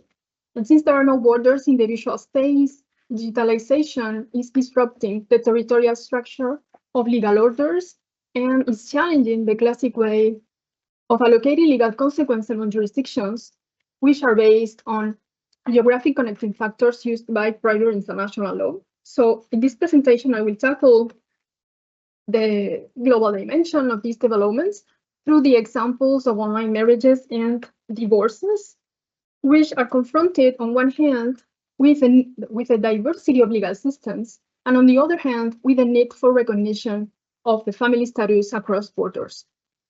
So the emergence of online marriages and divorces is the result of a combination of two fundamental trends that are shaping comparative family law over the last years, which are privatization of family matters and digitalization, as has been thoroughly described in previous presentations.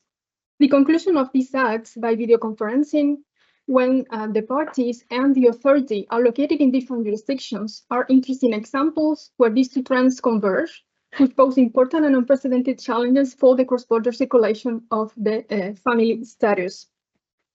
As opposed to traditional cases in which different legal systems are concerned with a situation successively, the legal relationship is constituted in state A, and then the couple moves to state B and want their situation to be recognized in state B. Remote acts have the potential to bring together various legal systems simultaneously from the very beginning of the relationship.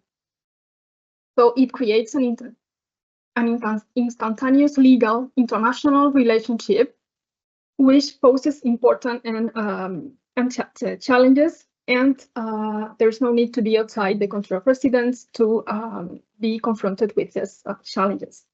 So marriage was one of the first remote acts to be authorized at the outbreak of the pandemic, which has led to the practice of the so-called Zoom weddings worldwide. After the end of the crisis, most states withdrew their authorization, but others have maintained it, and some others have passed new legislation to allow it. Where is it available now? We can say that the US state of Utah has become a major hub for online international marriages, with the official having the authority to perform virtual marriages without any territorial restrictions, as the parties can be physically present anywhere in the world. But it is also possible in some other counties within some other American states like Colorado, Texas, California, and Pennsylvania. And it is also available in some countries in South America, for example, in Brazil, in Colombia, in Argentina, under certain circumstances. In Asia also, in countries like Singapore, Pakistan, and the United Arab Emirates. And we have recently learned that the Ukrainian government has just launched an app to allow civil registrars to perform virtual marriages because of their particular work context, of course. Once the social restrictions have been lifted, one might logically wonder why people would choose to get married online. And according to the data that we have gathered, there are some important reasons for that.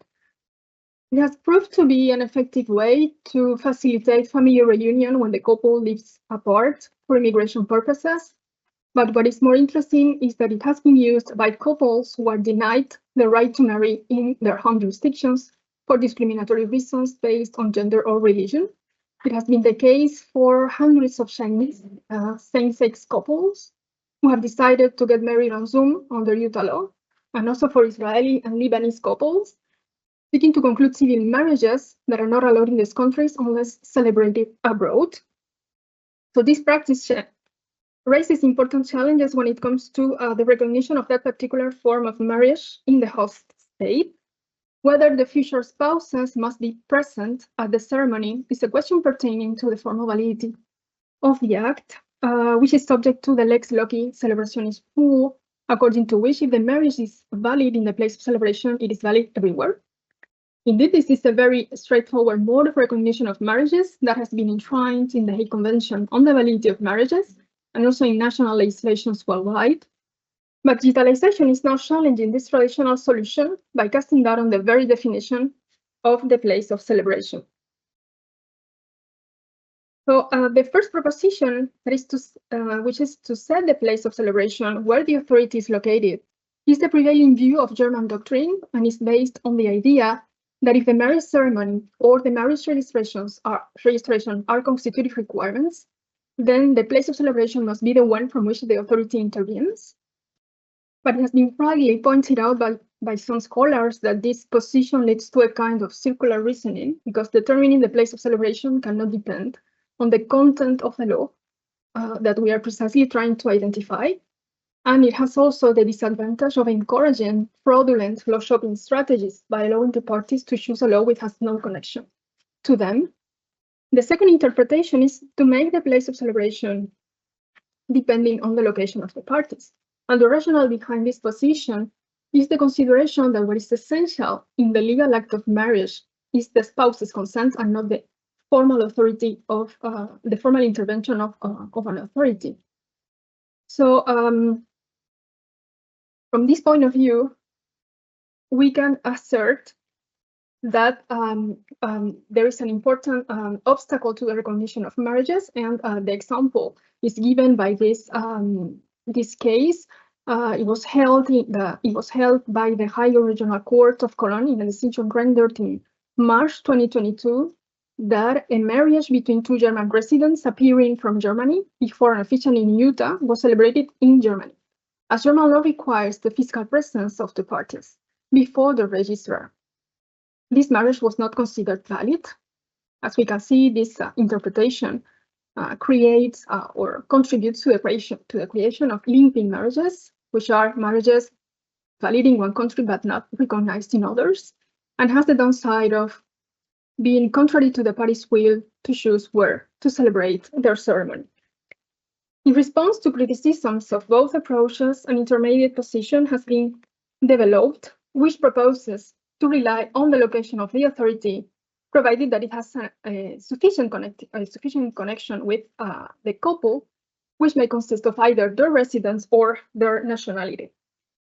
But certain inconsistencies remain where the home state adopts a favored matrimonial orientation to promote foreign marriages.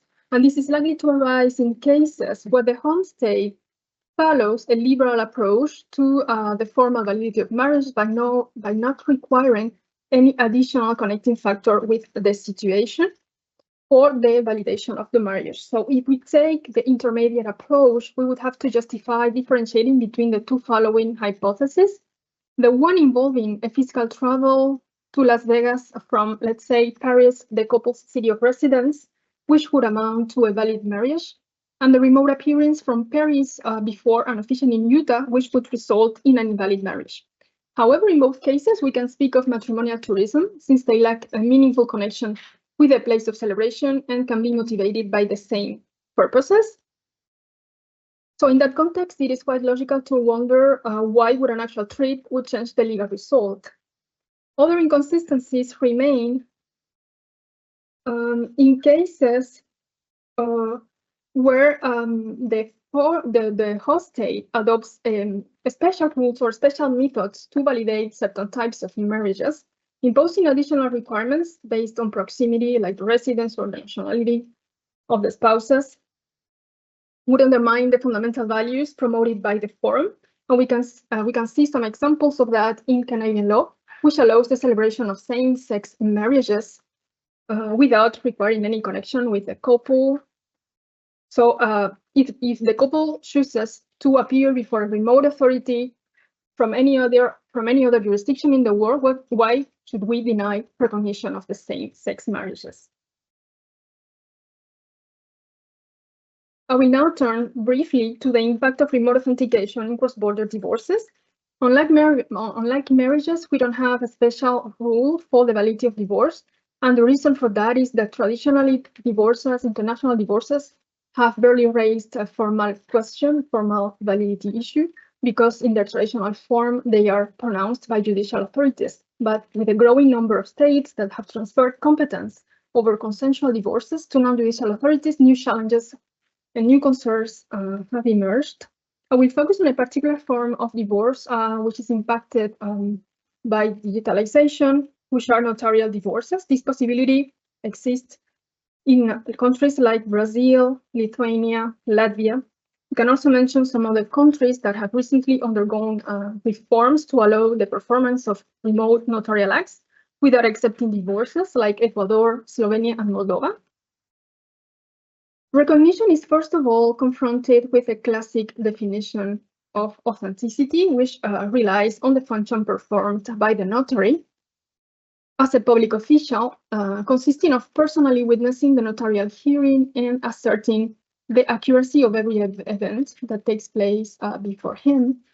Because of the higher evidential effects attached to notarial acts in civil law jurisdictions, authentication has always been construed as requiring the physical presence of the parties and the notary in the same location, which is the only way to ensure a direct and clear communication between them. From this point of view, the notary must see and hear the person and not the image or the voice of the person transmitted by electronic means.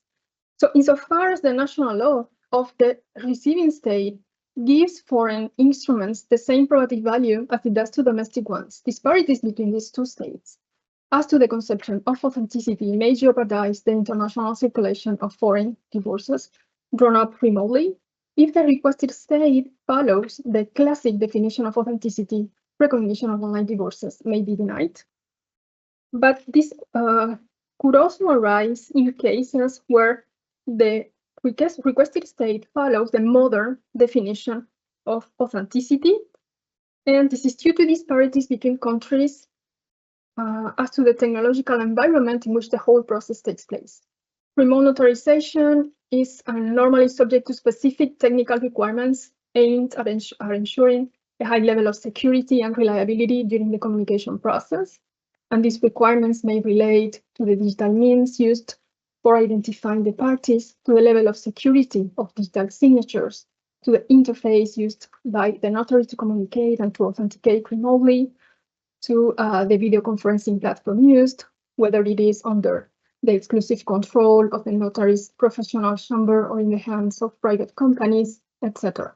So from this point of view, recognition is directly dependent on technicalities which undermine the legal certainty and predictability that family status demands in cross-border cases. In conclusion, we can assert that cross-border remote authentication calls into question three key elements on which international circulation approaches rely by overturning, first of all, the lex loci actus, by disrupting also the proximity between the state of origin and the situation, thereby compromising the authority's international competence, and by breaking the unity of the concept of authenticity that is attached to notarial divorces. Therefore, digital transformation must be taken seriously in the existing legal framework to ensure the permanence of family status in a global and digital context. Thank you very much. I hope that you can hear me, even both online and offline. I will try as much as possible to speak louder.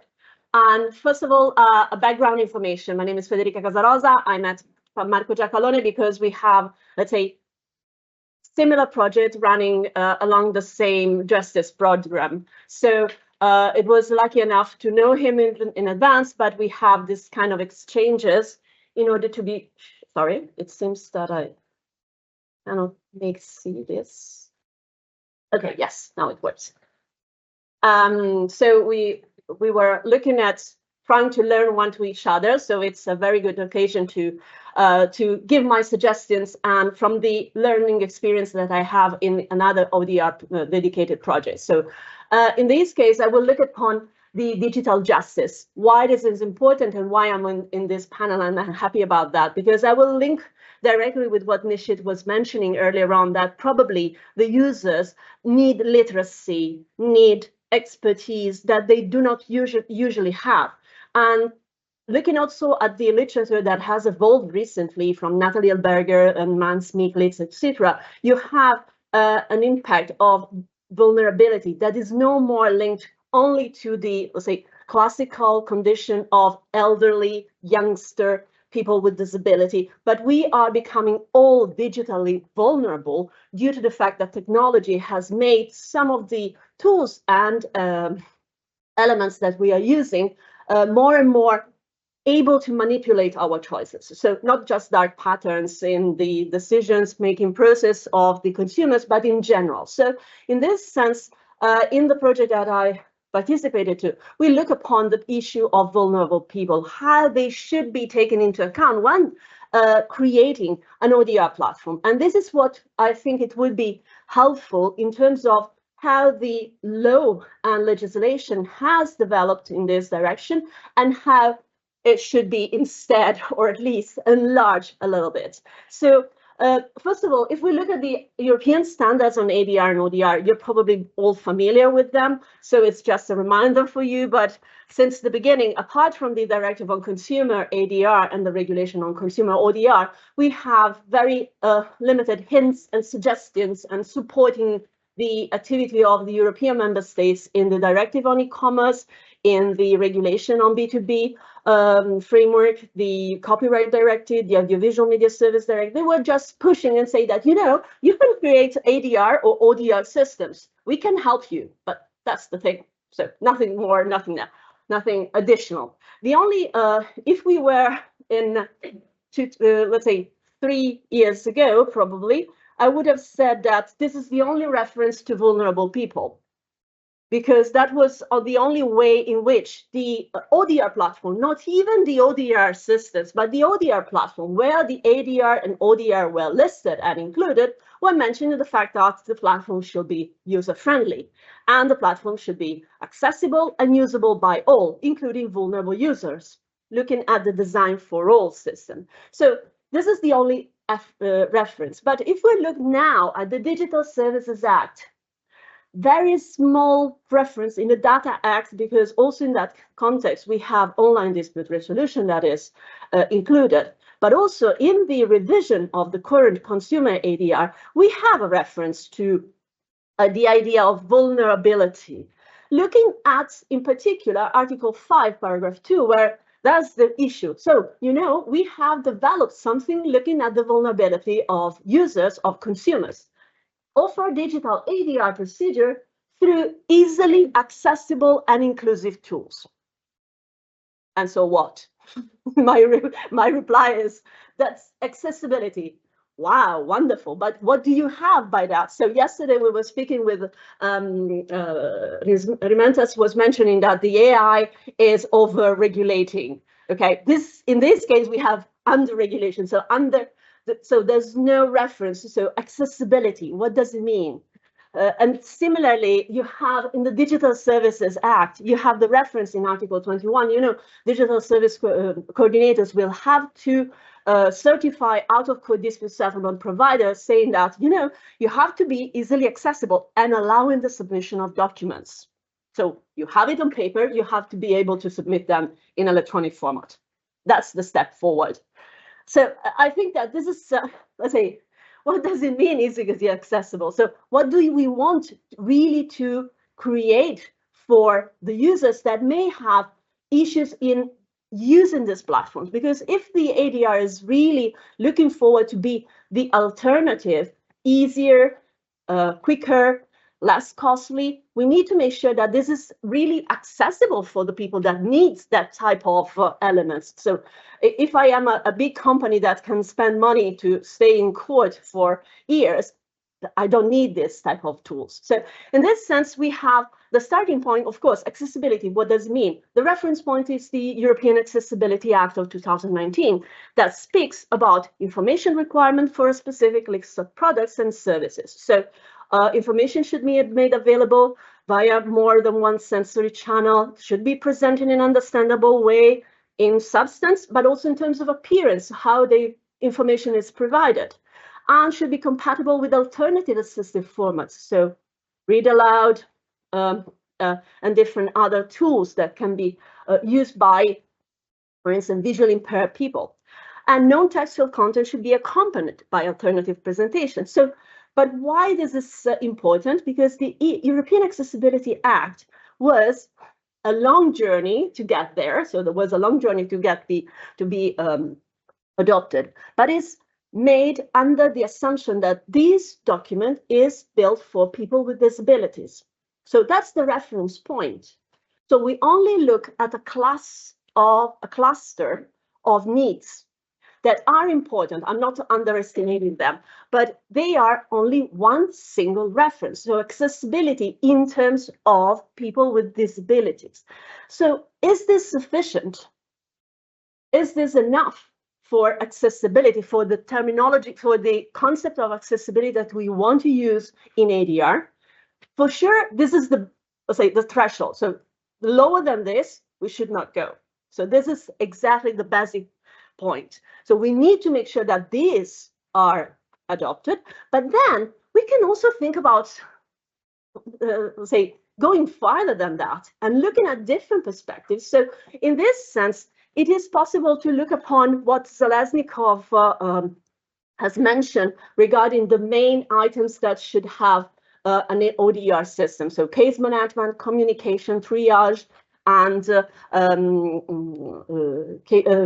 software for the drafting of the solution, etc. So I will look at only two aspects of that. So in this case, these are elements that, sorry for the very small print, I hope that you could read it later. So in this sense, what are the possible additional elements that could be looked upon? So user-centered design. So it can be possible that you have tutorials that will present the process that will be available. So make the people understand what will be the next steps in the procedure.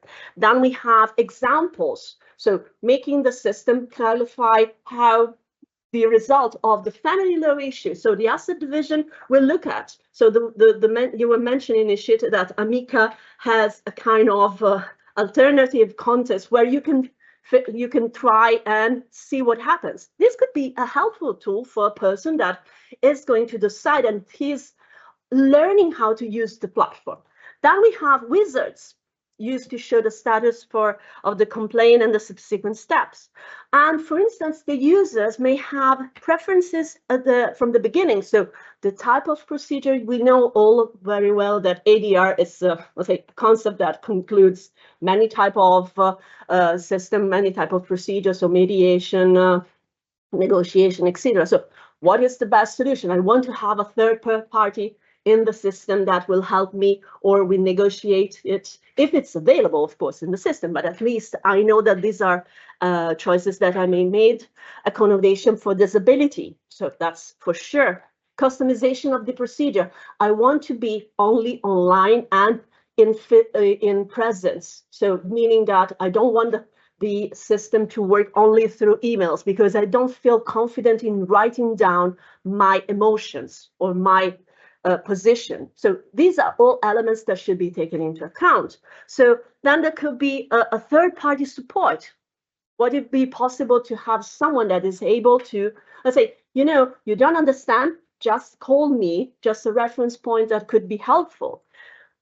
Easy, this is the last two things are the easy ones. So availability of documents in different formats. So not just PDF systems, but also alt text with accessible electronic formats and online and offline submission of documents. So it's a kind of, these are all examples that comes from the practice. So there was a colleague of mine that looked upon the examples that are existing across Europe and also abroad, so in international context, and looked upon what were the good solutions and the things that could be, yeah, you know, this could be a very an added value for the user.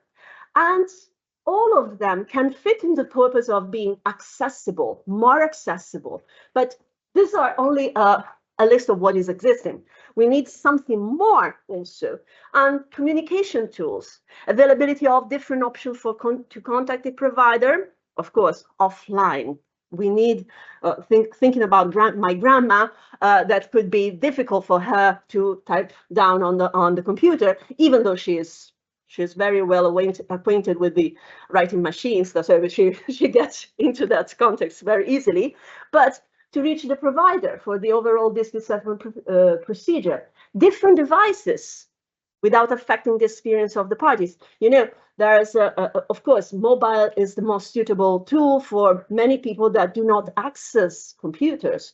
But if you do need, there can be buses, justice buses. I remember that I was a colleague mentioning these as availability of the place to stay and to use technology in order to have the dispute, but still keeping the online context. Assistive technology, style and wording, in order to be clear in participants, be clear and transparent.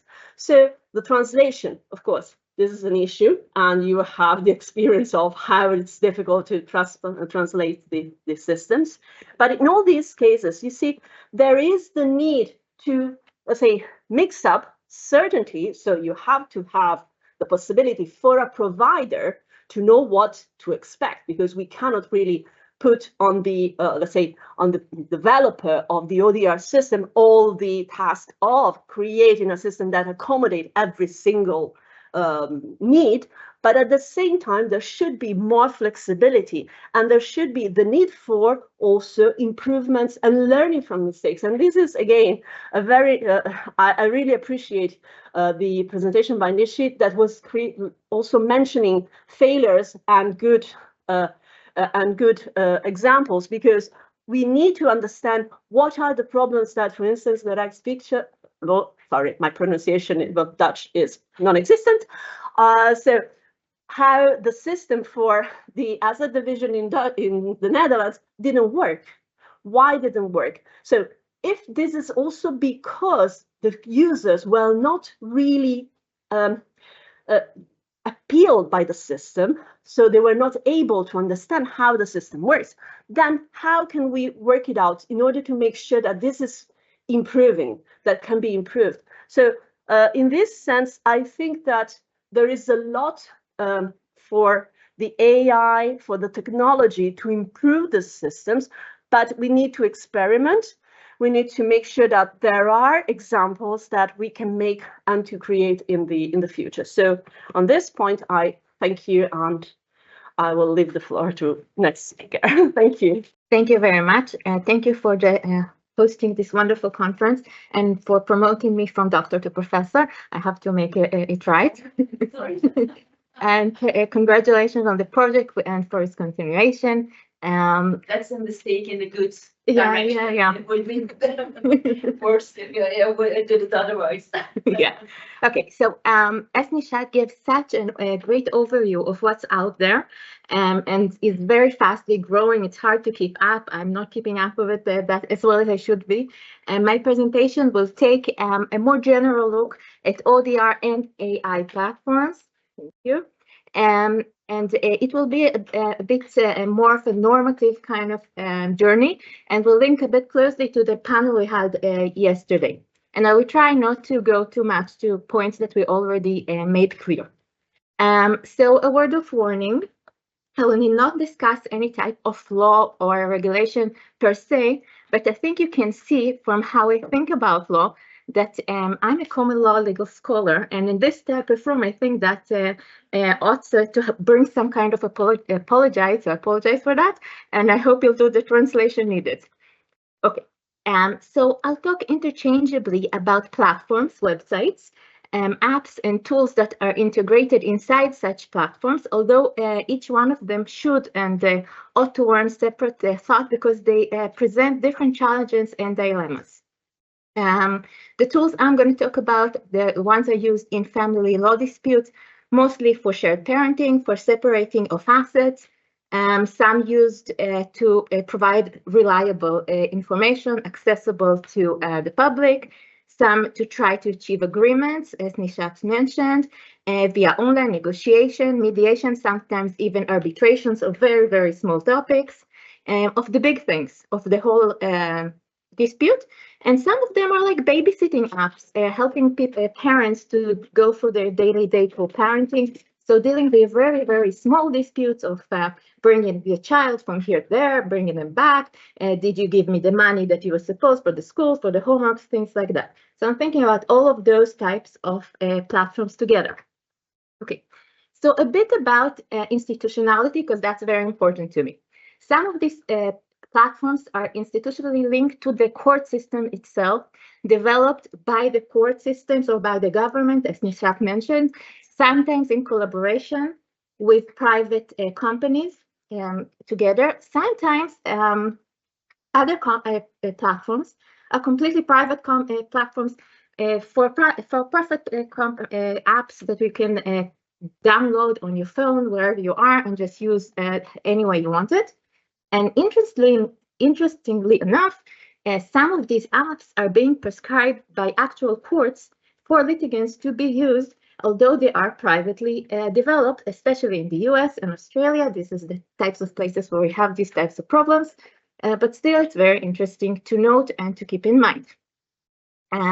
So most of the tools are mostly automation, but still they have more and more AI put into them. But I also talk about automation and AI interchangeably because I think some of the problems are common problems to all these types of technology. Okay, so this is the intro. And I want to draw back a little bit to two interesting questions or metaphors made yesterday by the panelists. The first one was, should we allow machines to replace humans?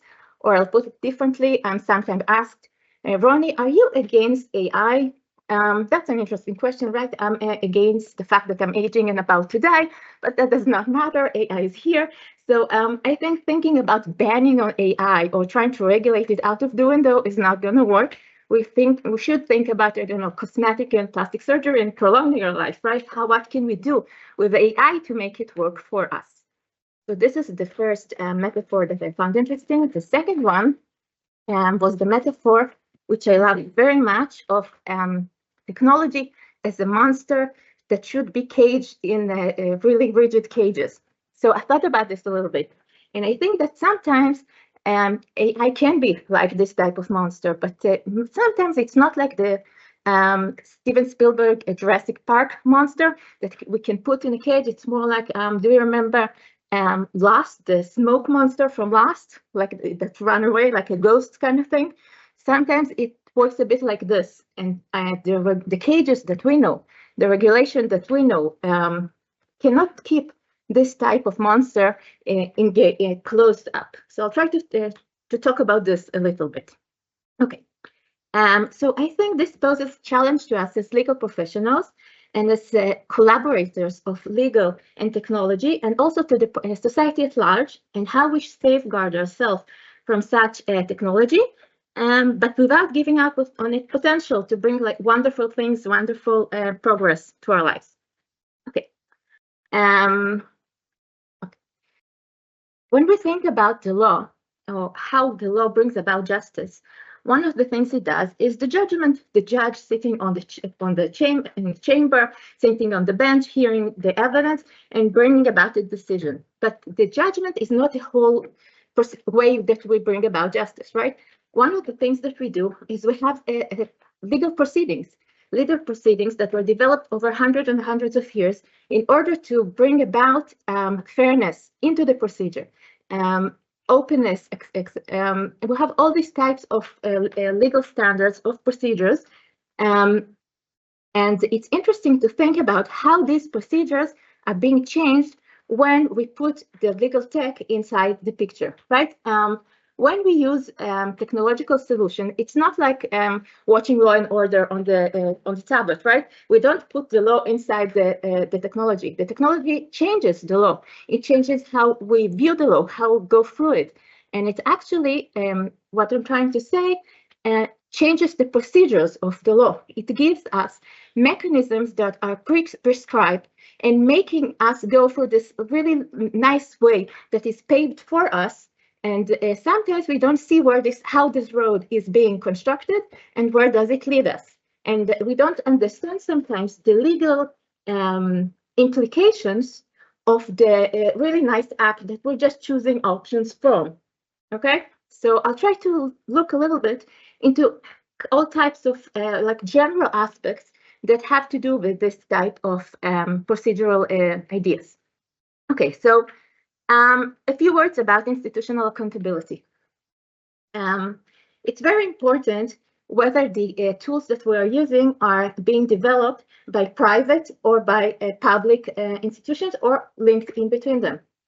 Where I come from in the law department in the university, it's the only department, only faculty where you do not have to study statistics. And this is what we say, that usually people that study the law are people that are afraid of numbers. And when we come, lawyers, to talk to the tech people, it's a little bit scary, right? We don't really understand. We have all these graphs that we saw yesterday. We don't really understand them. We won't understand them. We go for them really, really slowly, but we don't understand it all the way through. So this is a problem. Sometimes when government officials want to develop this type of algorithms, they get scared and they really, really want a private company that knows what it's doing to do all the work. And then I'll tell you what I want A, B, C. You'll bring it back to me, already made, perfect, and I'll just publish it to the public.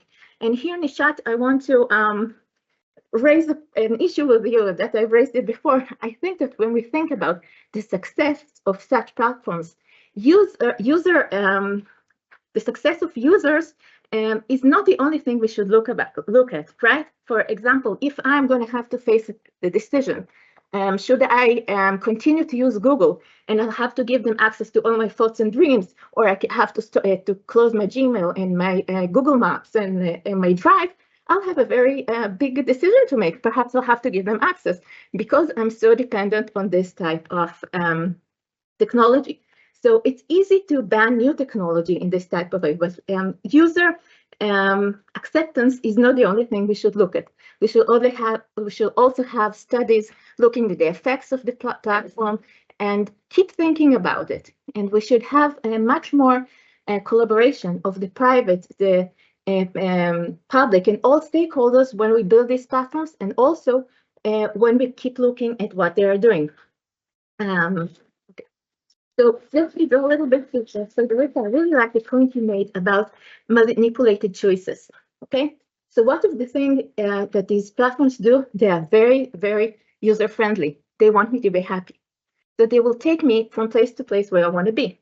Sometimes this type of manipulation can change the decision I'm making as a litigant, as a stakeholder. For example, in the whole case of a divorce, when I have to fix the monetary issues, the separation of assets, the children alimony, where the children will be, all this type of questions. If I'm going for an app that has all the types of issues one by one in a specific order, the specific order was chosen by the developers in the way that it will make it very easy for me to go through it. Okay, so it will make it very easy for me not to get stuck on an issue. But that means that I'm being manipulated. Perhaps I will be giving up on a right that later on in a different situation, I would want to go back and change whatever I did. But I'm being manipulated not to think like this. This is a good thing when we use the tools that are helping us not to be so aggressive when we talk, and perhaps exploring all my options. But we should take that into consideration, that we're being led. We have to make sure that we're being led to a good place and that we know that we are being led. And that brings me to another point, to your wonderful presentation. There are the things that we understand and we know that we do not understand. I'm looking at an app and I know that I do not know how to fill the blanks. This is an easy problem, right? This is wonderful. So I can say that I do not understand. What happens when I don't know that I'm being manipulated? Who's going to tell me that I'm now being brought somewhere, that someone has thought about the situation I'm at, and that I'm not being completely autonomous with the decision I'm making? Okay, so Nishat, back to you. You always say that it's a problem in the new advisor that after achieving an agreement, people have to go meet a lawyer and make sure that everything is okay. I think it's wonderful that there's a person at the end of this tape looking at what's going on and making sure that it was not just pushing the buttons and I think everything is okay, that this agreement that I came up to will be good for me for 10 years ahead, 12 years ahead, and that I wasn't manipulated or I did not hurt my rights in any way. So that's for that. Okay, so I told you I'm a common law lawyer. So for me, the law is developed in courthouses, right? So when I think about a website that makes all this type of decisions, and actually it closes up a lot of debates that are open in the legal community and brings them to some kind of solution that perhaps we should not have it black box, and perhaps we want it open. For example, where I come from, child maintenance when the child custody is developed equally is a very, very big issue. Some parts of the country, the alimony are higher, the child maintenance is higher than other places, and there's a big debate about it. And one of the critiques is that a lot of fathers are asking for shared time with the children in order to pay less child support. Okay, so the question is, if we take an AI tool to look at all the country and make kind of a medium, and that will be the amount of child support that people will get, we will miss all the opportunity of judgments explaining why it should be this way, that way, and arriving to a decision in the end. So perhaps it's a good idea for types of laws where we know where we want to get. But when we have open discussions, perhaps not so much, and perhaps we should have more open discussions and not bring everything back to the apps. On the other hand, it helps us to get a lot of cases done quickly. So there's a trade-off there. So I have a lot of other points that I won't go into, but looking at the apps, I think one of the problems, there's a really interesting research by, I think, Bruce Smith from Australia, looking at all the apps, and one of the things that they're showing is that the longevity of the apps. There are a lot of apps that are opening up and going down very quickly. That's a problem of data protection, but also of people relying on such apps, and then they disappear, and all the information they had is all their the way they done things has gone away. So that's something we should keep in mind. And another thing I want to look at to say just quickly is the role of children in this type of thing. In the legal proceeding, we think a lot about how we bring the children to the table, how we let them speak in the proceeding, maybe speak to a specialist that will bring their ideas to the court, things like that. When we use this type of apps, usually we do not talk to the children at all. So this is something also we should keep in mind. Who are the stakeholders and how they put everything together? So a lot of other issues that I could have brought here. And this is the type of way I'm trying to think about it, not just how we can regulate using regulation-specific issues, but how we as legal scholars and developers should think about AI and in the family law context. Thank you very much.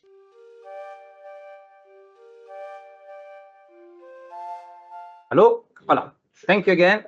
And here we start the last session of this Kriya2 conference. So let me thank you, all of you, to be persistent here and to follow us until the very end. And let me start this also last very interesting panel where we have like a national experience about AI and law and different perspectives. So let me introduce our first speaker, Professor Lucia Ruggeri from University of Camerino, Italy. Lucia, please come to the stage. Good morning. Thank you very much for inviting me in this Kriya conference. Thank you to the organizer.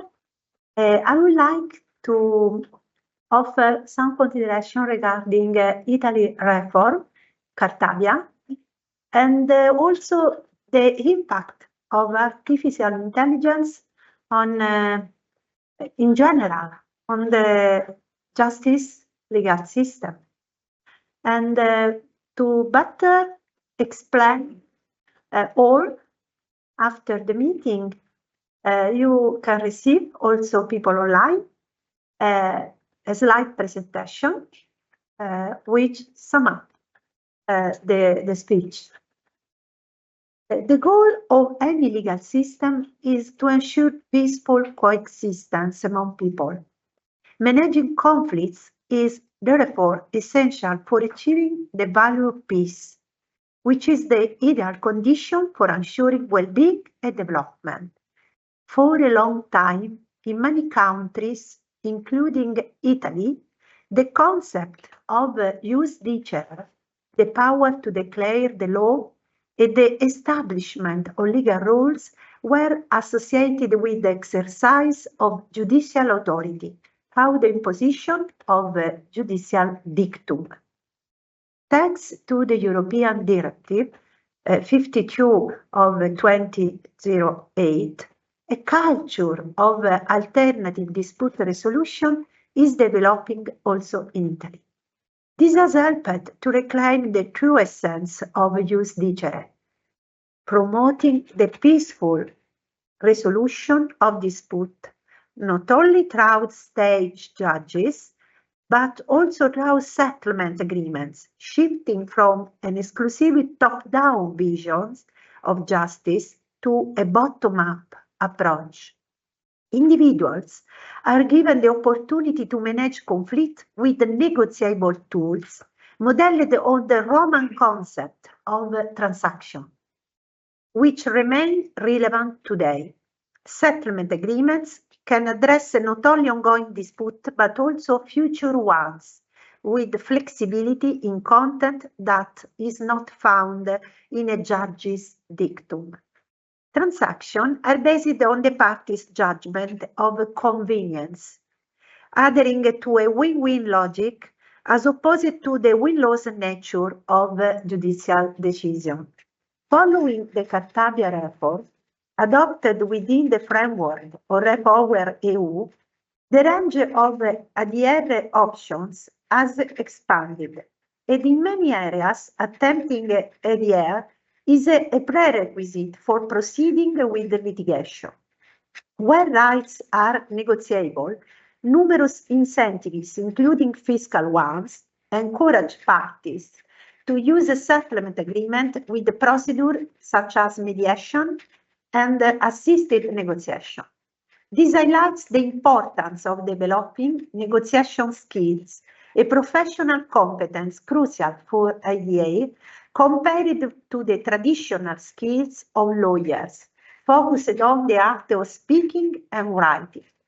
In this context, ADR professionals like judges can benefit from artificial intelligence tools.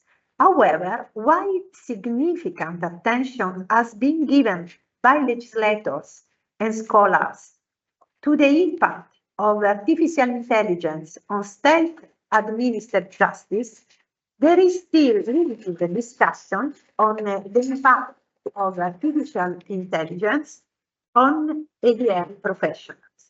To address the issues, a sort of SWOT analysis of artificial intelligence use in supporting the three core competencies of ADR professional is strongly recommended. The first, ars dicendi, the art of speaking. Carnelutti wrote that language is the cornerstone of the art of law. But today, natural language learned by machine, in their generative version, machines can use a language with the ability to reach human affectivity and empathy, leveraging the value of emotions and not neglecting inner feelings. An example is the platform Collaboration Coach, COCO. Using the video feed, COCO analyzes facial features to determine the aggregate emotional balance of participant attitudes toward one another, and how often users share a smile with other members. Using the audio feed, COCO analyzes how much participants talk, participation, how much each participant interrupts or gets interrupted, overlap, and who spoke after who, turn taking. The virtual feedback assistant, a chat-based interface, relies complex performance metrics in an easy-to-understand format that provides feedback and conversational insights to participants in a positive and constructive way.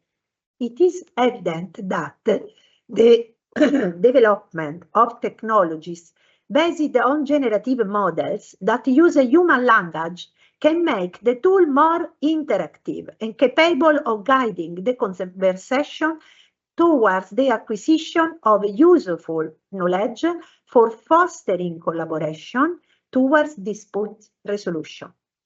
The adoption of models capable of generating human voices also make it conceivable to replace human activity with an artificial intelligence system, leading us to reflect on what Heidegger said: language is the house of being.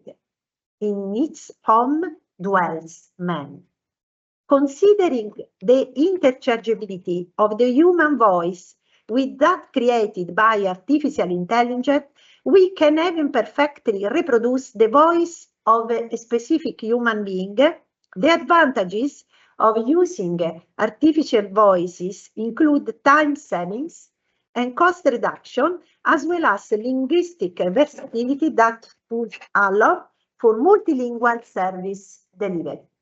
Large language models based on deep learning and pre-trained and large quantities of data using a set of neural networks, each consisting in an encoder and a decoder, are capable of self-attention and can extract meanings from a text sequence and identify relationship between words and phrases within.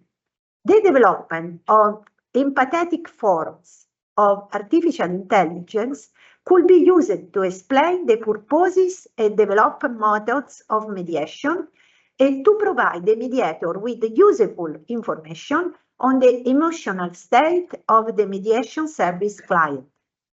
The implementation of this type of tool could be applied in the field of family dispute, divorce, maintenance, or patrimonial dispute, strictly linked with the existential aspect in a mix really complex to be managed. Consider in this regard the numerous artificial intelligence products already used in marketing to optimize advertising, design, or to conduct interviews aimed at selecting the best candidate for a particular job position. Emotional intelligence could be useful for better understanding the needs of people who require assistance, such as the elderly or the sick. The second point, ars scribendi, the art of writing. Conducting a mediation means drafting documents that can first synthesize the visions and claims of the conflicting parties and then produce a document that can be accepted by both parties. Today, generative models can identify forms of agreement after training with the contractual tools combined with the legal outcomes. The development of tools that no longer operate based on keywords, but can identify the argumentative connection underlying the legal solution adopted in decision, enhances the drafting capability of the contract draft. If combined with an artificial intelligence that explains and illustrates the draft and its composition, it accelerates the timing of sessions in alternative dispute resolution.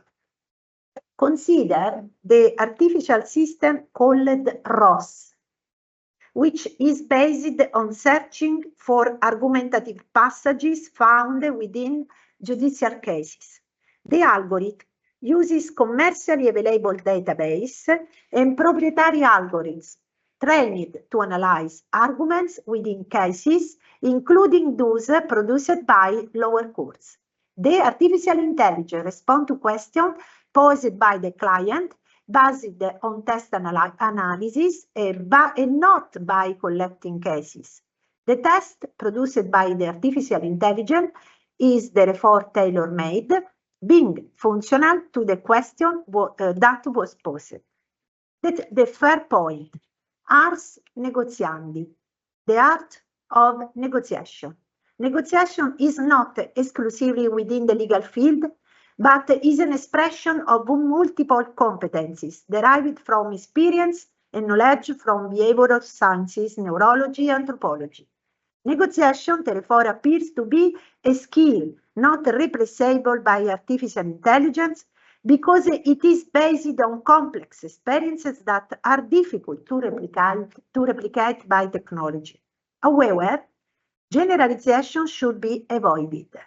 If the dispute is reducible to a disagreement over the price to be paid, artificial intelligence can certainly be adopted as a tool that facilitates reaching an agreement quickly. One of the earliest examples was the automated blind bidding processes for the resolution of disputes over money, such as cyber settle and smart settle. Each side would disclose to the software what its true reservation price was, if such amounts were within a given range of one another. The platform would split the difference and announce that a settlement was reached. The platform will inform the parties that the reservation prices were too far apart, and neither will find out what the true reservation price of the other side.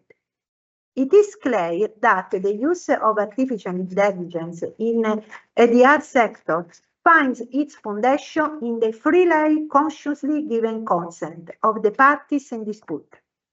Private autonomy in the matter of dispute resolution can also be exercised in selecting artificial intelligence tools, with the only limits be to the contrary to public order. Public order is connected to the national legal system.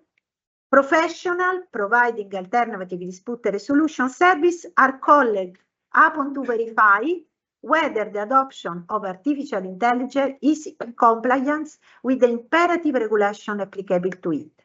The merit-based control of the negotiation choice requires an evaluation of the type of algorithm used and the fundamental rights of the parties, including the respect for personal data and confidentiality. It deserves attention in this regard, where applicable, to the GDPR compliance, respecting Article 22. It is evident that in ADR system, unlike in state judicial decision, the party can give their consent, provided it is informed, to the use of artificial intelligence tool that lead to the content of the agreement.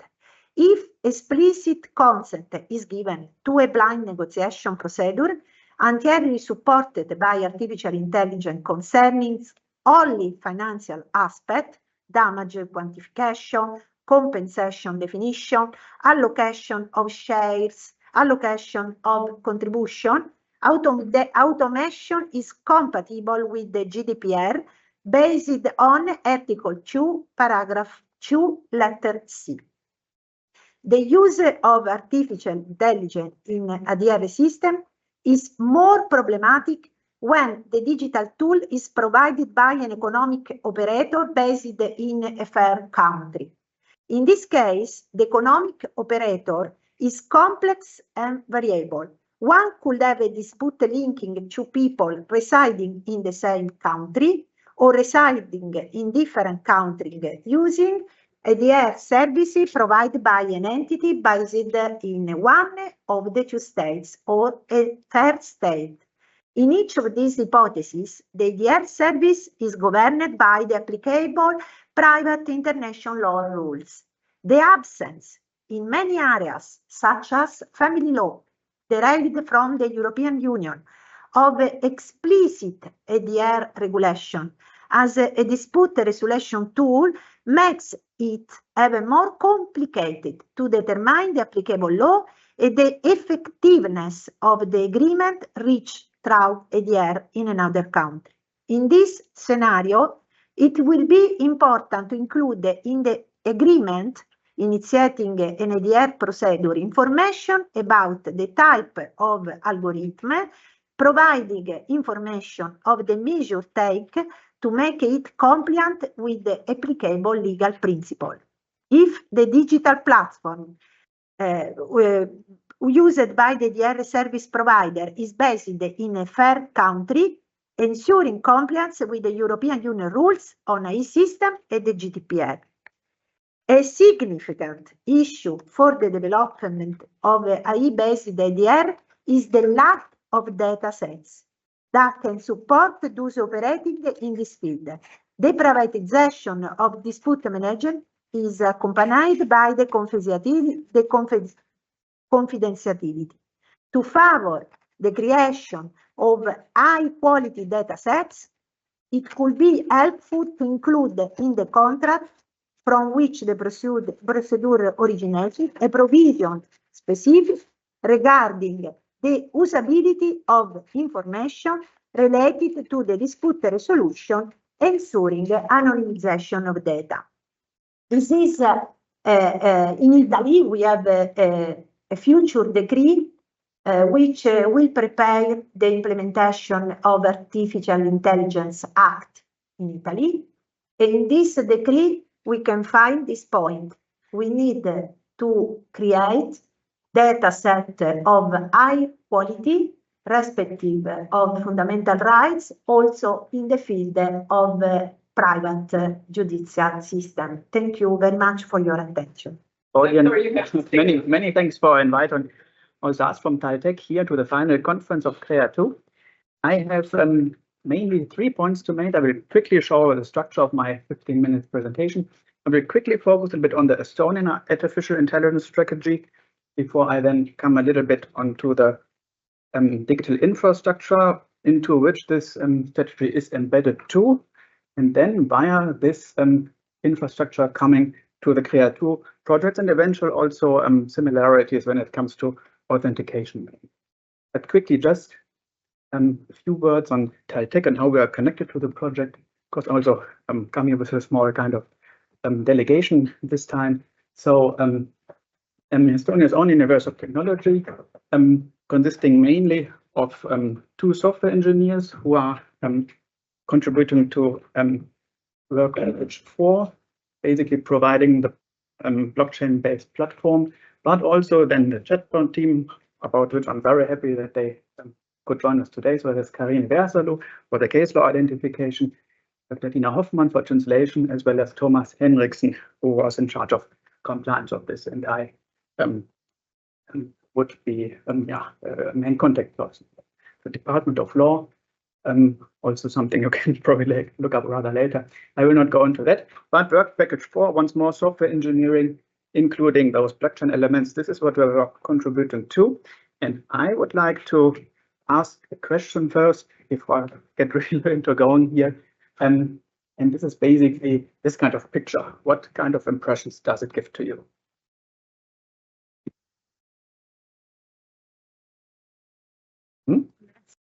Yes, exactly. It's a little bit, maybe a golem. So basically that's something made of mud, which is then put into life in Bohemian, I would say, tradition or mythology. We have a similar construct also in Estonia. It's called cut. There's some other pictures. This would be a cut, for instance, this one as well. And my kind of turning point now is basically that the Estonian government in 2020 named the Estonian artificial strategy also cut, because it saw some kind of very streaking parallels between artificial intelligence, especially after it may have reached singularity at one point of time, and the cut, which is actually made of household items.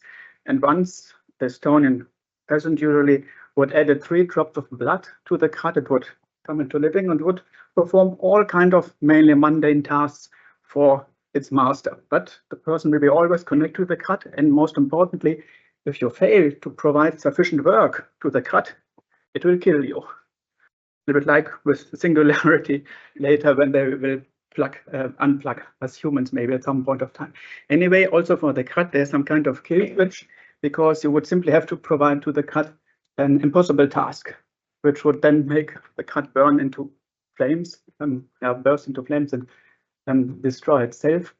And that's probably also the parallel they saw when it came to naming the program this way.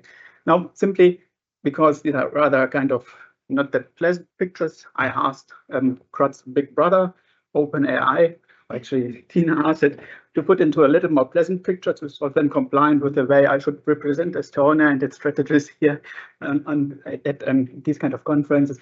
And this is what OpenAI makes out of CRUD if you prompt it correctly. So that's really something we can stick to much better and also promote Estonia digitalization much more successfully probably.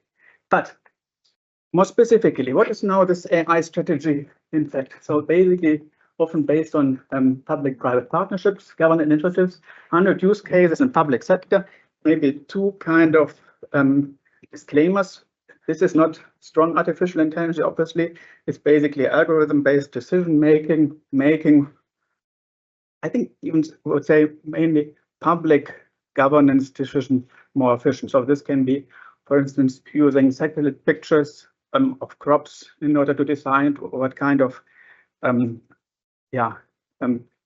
subsidies should be paid to farmers because they had planted this kind of crops. It may be public transport, traffic steering via cameras. It may also be distributing jobs to employees via the respective authorities, a little bit kind of predictive algorithms, but it's definitely not AI.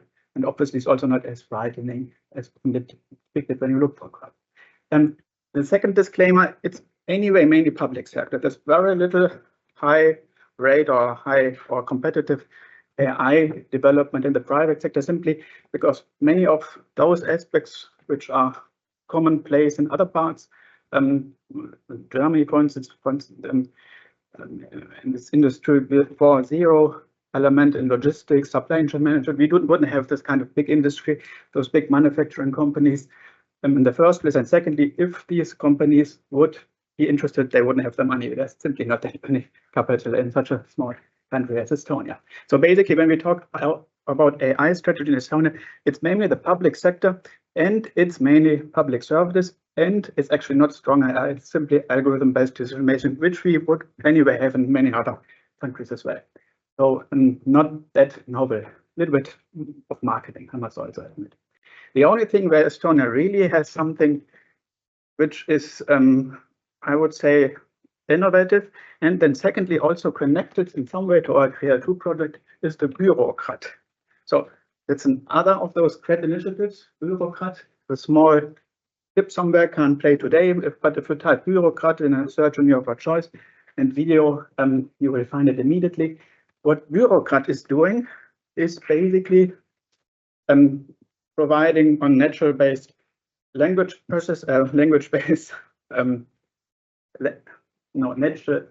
processing technology, a chatbot functionality as an app for your smartphone, which provides you not only access to various public services, which are then connected via the X-route, I come to this in a second, but does so really via natural language, right? So it's not what we do, that we type our question, but it would simply take your smartphone, open the app, tell the Bürokrat that you would like, let's say, to travel to, I don't know, Thailand next month. Do you have to worry about any visa issues? Then the Bürokrat will check how long does your visa still apply? What are the national criteria for Thailand to go there for basically immigration or tourist visas, and whether you have to become active in order to get still a new visa, for instance, in time before you depart for Thailand. And then they would also apply for you. Simply ask for your confirmation. Do you want that I apply for you a new visa? Then you would confirm, and then you get the visa in time, or not the visa, but the new passport. And basically, it uses data from state databases, but also publicly available databases, as for instance now the tourist visa database issued by the Thai authorities. It's open source, so maybe that's also a special point about all these kind of Estonian initiatives, including also the X-route I come to. So there's no kind of commercial or economic objective behind it. It's only in that sense this kind of, I would say, competitive element, or not only altruistic element. That's of course also a part of nation branding, that Estonia develops these novel solutions and then becomes a kind of lighthouse project, also globally, at least when it comes to marketing these kind of initiatives. And this is how it looks technically. Not sure whether you see any parallels with our chatbot, but basically it would be the written chat with the language element would be set on top of that. And what it technically then does, you can see here. So basically, it involves the State Information System Authority, but also Police and Border Guard, Ministry of Economic Affairs and Communications. They implement bureaucrats, and the most important thing is that the messages are automatically classified and then forwarded to the responsible AI bot, AI, not real AI, but simply some kind of algorithm, who will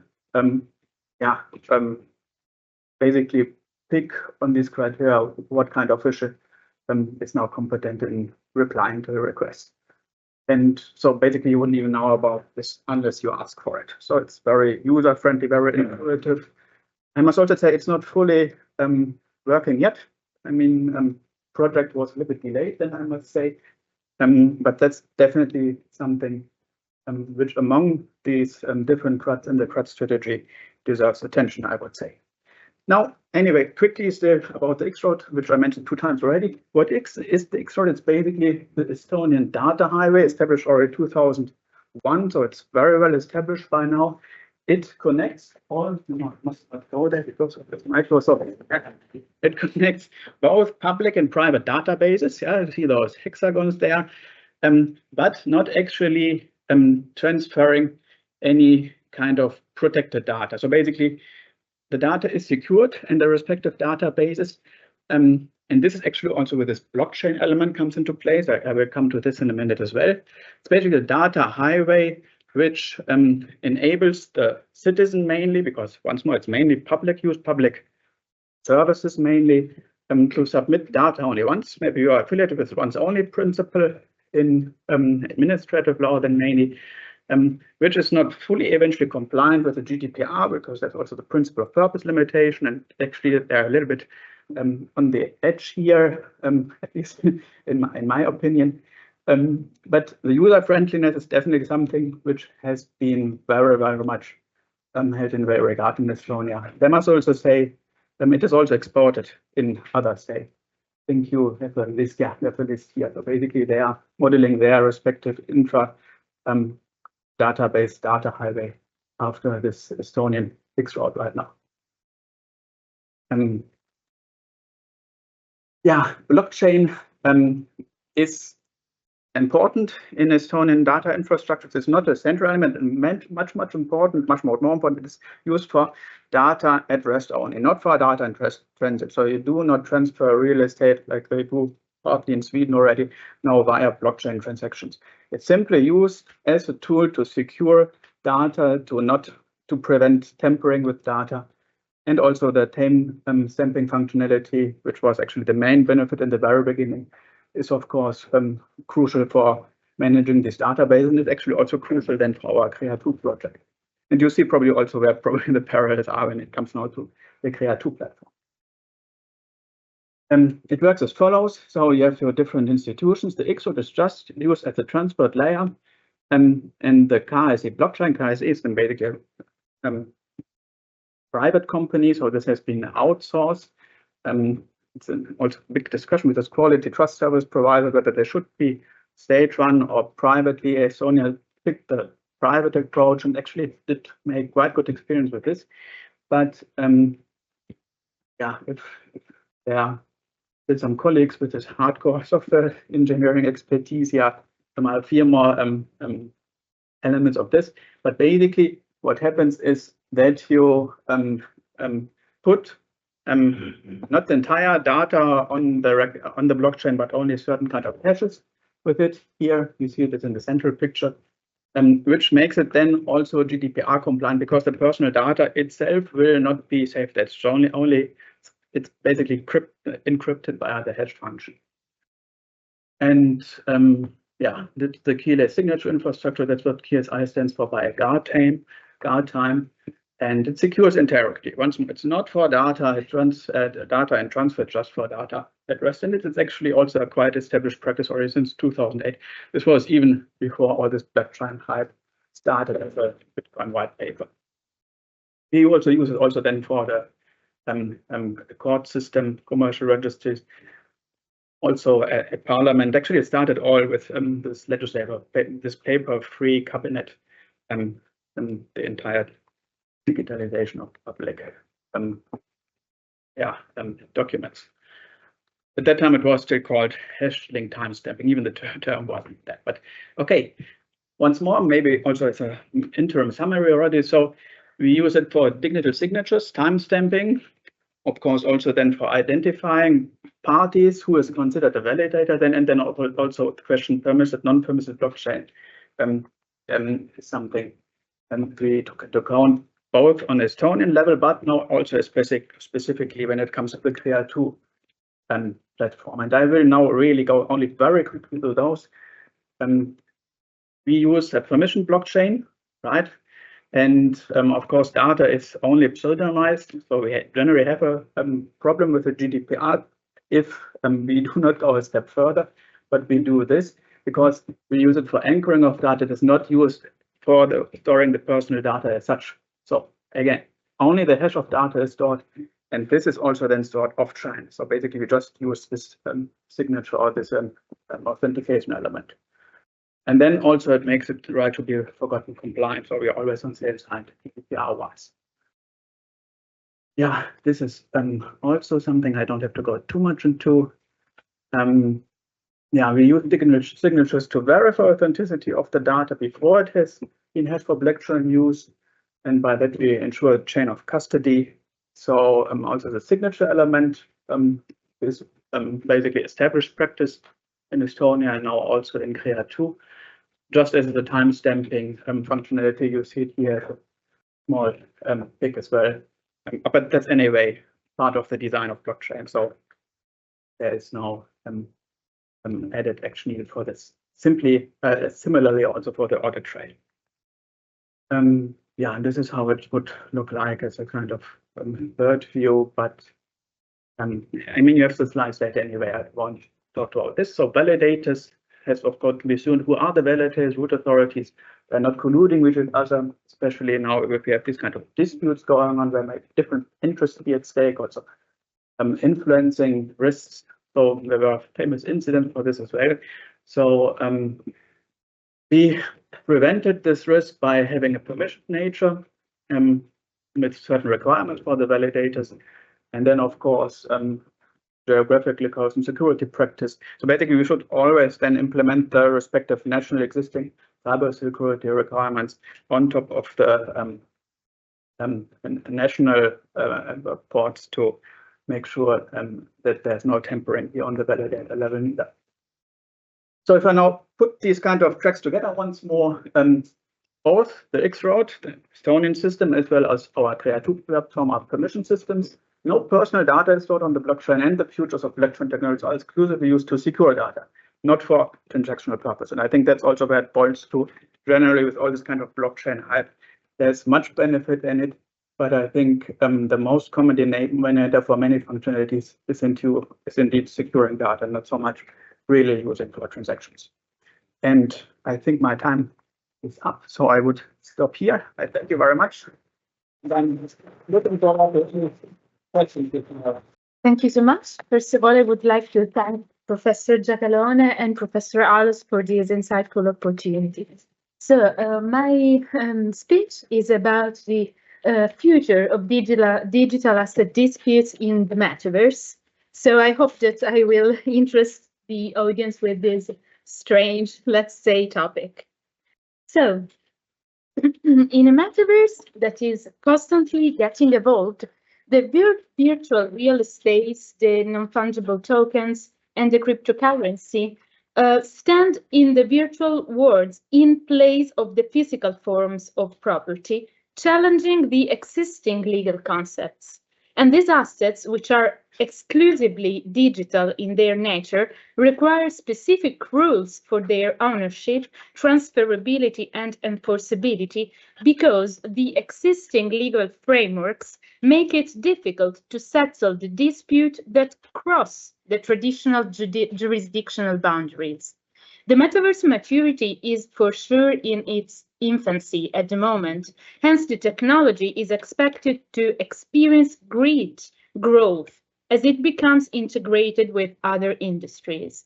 And one of the challenges that the metaverse is facing is the absence of clear legal definitions and statutes for digital assets and virtual communication, similar to what traditional law do. So these frameworks are sometimes unable to effectively handle intrinsic complexities introduced by the internet, such as the anonymity of users or the incorporation of artificial intelligence agents, so penalizing parties in virtual spaces. And this legal haze hinders the settlement of problems involving digital assets owned by numerous parties, necessitating a new legal framework specifically designed for the digital world. Thus, this study aims to find the distinctive features of the dispute resolution processes that are designed specifically for disputes related to digital assets in the metaverse, based on the impact of the current legal framework, answering the following research questions. How do existing legal frameworks influence the effectiveness of resolving digital asset disputes in virtual realms? And how can specialized mechanisms and emerging technologies enhance the dispute resolution processes for digital assets in the metaverse? Well, the digital assets in the metaverse can be virtual properties, so virtual land and real estate, virtual goods, clothing, accessories, tools, for example, Nike. We heard about this topic several times also in the newspapers or in recent blogs. Cryptocurrencies, virtual currencies, and non-fungible tokens, which are unique collectible digital items. The importance of those specific kind of assets is related to their value. This value could be an economic value, a social value, or a functional value. The economic value is related to the potential growth of the market. The social value is related to the social interaction of that asset into a specific community, virtual community, of course, and the functional value is the utility of that specific asset into a specific virtual environment. About the acquisition of those kind of specific digital assets, we can purchase, earn, or trade them, depending where we are using or owning them. If we are talking about marketplaces or platforms, if we are just gaming online, if there are peer-to-peer exchanges. So, of course, there are different forms and ways in which I can have and be the owner of a digital asset. But which are the legal and regulatory challenges related to the ownership of this kind of specific asset? Ownership rights related to the legal recognition of those specific kind of digital properties, the intellectual property, so the copyright issues and protections related to this kind of specific goods, the regulations, and the frauds, so the possible hacking and cyber attacks. So the dispute resolution for digital assets in the metaverse is a very peculiar issue because of the mixture of different cultural norms and the different laws of jurisdictions. Sorry. The metaverse, which is a global digital environment, crosses the physical boundaries, thus the conflicts involve many legal systems and many interpretation of norms, in particular the interpretation of the concepts related to proprietorship, esteems, and the comprehension of the advanced exchanges in this specific virtual realm. And this implies the creation of a legal design which takes into consideration the typical characteristics of virtual realms, ought to be established on the possibility that virtual purchases or exchanges occur from the whole world. So we don't know the effective origin of those properties and what they belong to. So to this extent, this research, using a quantitative approach, aims to evaluate the efficiency of dispute resolution processes dealing with digital asset disputes in the metaverse, such as negotiations, litigation, and smart contract facilitated dispute resolution system. The descriptive analysis examines a sample of 200 cases to investigate the relationship between various factors which are supposed to impact the effectiveness of digital assets dispute resolution in the metaverse, and the variables hereby under study include the legal framework rating, the cultural flexibility score, the jurisdictional complexity score, the blockchain integration level, the smart contract usage, and the dispute resolution effectiveness. The correlation demonstrates the relationship among the mentioned factors which may affect the effectiveness of dispute resolution in the metaverse, and most of the correlation coefficients are weak because the values are around 0, suggesting that the studied independent variables do not correspond to the level of dispute resolution success, so resulting in no significant association between the examined variables.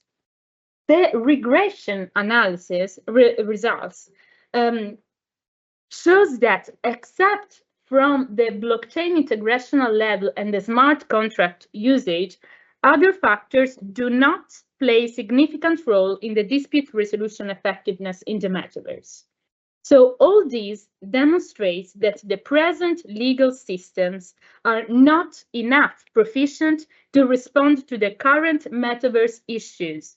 Hence, more researchers and development are required to improve these traditional factors in order to complement the ever-evolving technological advancements. And the coordination of blockchain innovation and smart contract agreements has changed the approach regarding the computerized properties in the metaverse. If we use blockchain as a ledger, the blockchain records every transaction and contractual terms transparently, hence mitigating the problems of ambiguities which usually lead to disputes. Smart contracts further promote this process by automatically enforcing contractual conditions, avoiding expenses of third-party mediation, and drastically reducing human errors and bias. And considering that automation is applied to the dispute resolution processes supported by the blockchain, these systems can be operated independently from traditional legal frameworks, offering faster and cheaper solutions. Therefore, these advances are the premise of a new general set of laws that are straightforward, proficient, and responsible, which are particularly appropriate to address the intricacies of such virtual worlds. So, going to conclusions, let's say that for sure, while the digital world is fast-growing, the need for a robust set of laws that can evolve with the dynamism of the online world is more critical, and consequently legal experts have to be creative, and the new laws should be designed to fit the needs of virtual reality, answering to the rapid technological progress. This legal framework should be comprised not only of binding regulations for digital assets ownership, transfer, and use, but it shall also aim to overcome national, cultural, and legal disparities, underlying the global nature of the metaverse, and tackling the complexities of the current ever-evolving IT domain in response to the actual need for the creation of a specific legal framework peculiar for those digital asset disputes. In this way, and probably only in this way, it will be possible to develop a stronger and more flexible legal framework that will assist the fair and effective dispute resolution in virtual realms, thus making the metaverse a safe, democratic, and unified place that will support the sustainable development through a unified digital economy. Thank you so much for your attention. So first of all, as everybody, I would like to thank Marco, but also Elizabeth and the Free University of Brussels, but also Nina, to give Adiconsum Consumer Association the opportunity to be here as a partner of this, the second edition of CREA2, and also the third step, CREA3. It is an honor as a consumer association to be part of this wonderful consortium and to have had the opportunity to hear about the huge work done, also the great value in terms of research, in terms of multi and interdisciplinarity that come out from all the presentation of today, but also yesterday. When Marco asked me to give a presentation, I was sincerely in doubt because the matter is specific, is so technical, is of high level of knowledge. So I decided, then I reflected, and I decided to bring to you today the first thing that a consumer association have to put in place, keeping at the first place always, that is the human factor, the human element, in terms of opinion, concerns, expectation, needs of consumers. Sorry. So there are some slides about an opinion survey that the Consum conducted in Italy as a part of an ongoing national project funded by the current Ministry of Businesses and Made in Italy that at the Consum run with the main objective of developing a socially, environmentally, and economically sustainable approach among consumers in terms of digitalization and consumption. The analysis that we made would like to collect consumer trends, specifically on relevant issues such as artificial intelligence, in order to detect the main opinions, to align the critical points to the needs of people, in particular among consumers, among vulnerable consumer group. That's, I think, we are all vulnerable consumers. In particular, those over 65 years old. Just a quick note about the methodology. We interview a representative sample of 1,000 of people among the Italian population over 18 years old, segmented by gender, age, geographical area, and town size. And I think it's a rather significant sample from a numerical point of view. And the survey was carried out with the support of an Italian research institute, that is Istituto di Apoli. And the interviews was carried out 2 months ago in March, and by phone or by web. As I said, this is the artificial intelligence is one of the issue of the topic that the survey focus on. We ask also the relationship with technology and agri-food, with online payments, or focus on technology and the digital world. And we start, of course, for the first thing, with a question that maybe seems banal, seems too easy, but what is artificial intelligence for the consumers, for consumers interview? And we ask if at least they've heard about it. And the results are not so trivial, I think. Of course, we are in a room full of people that perfectly know what is the artificial intelligence, and maybe we are brought to think that everybody, the 100% of the sample knows about artificial intelligence. It's quite the truth, but in fact 3 out of 4 of people interviewed knows or at least have heard about artificial intelligence. That is, I think, an excellent data.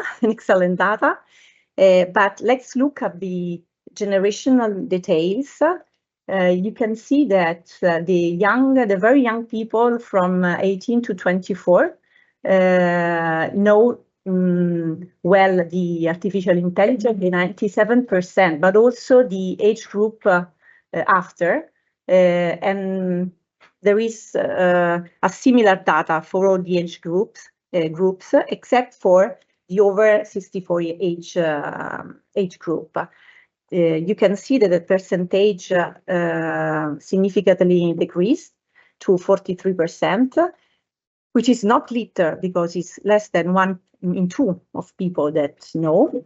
And we think that probably is a generation, I don't know, we don't know if it is about a generational difference on the topic due to the age, to the knowledge, but maybe it's due to a different attitude towards this topic.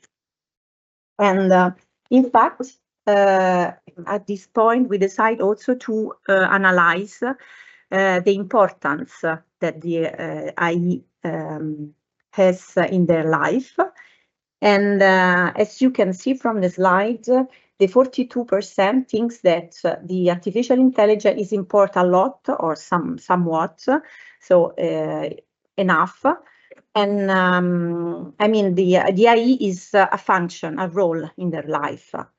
Even if in this case there is a difference, there are differences at generational level, but you can see the step down come much earlier, because just after among the age group from 25 years old, the percentage decrease from 76 to 48, and then go down until the over 64s. To 70% among this age group. So while almost everyone know about what is the artificial intelligence, when they have to reflect, to think about how it is important, the decreasing, the step down comes much earlier. It's a different thinking. Then we ask also the effect. We analyze the impact, the effect of the AI on the daily life. I mean, if they think that will make improvements or make their life worse.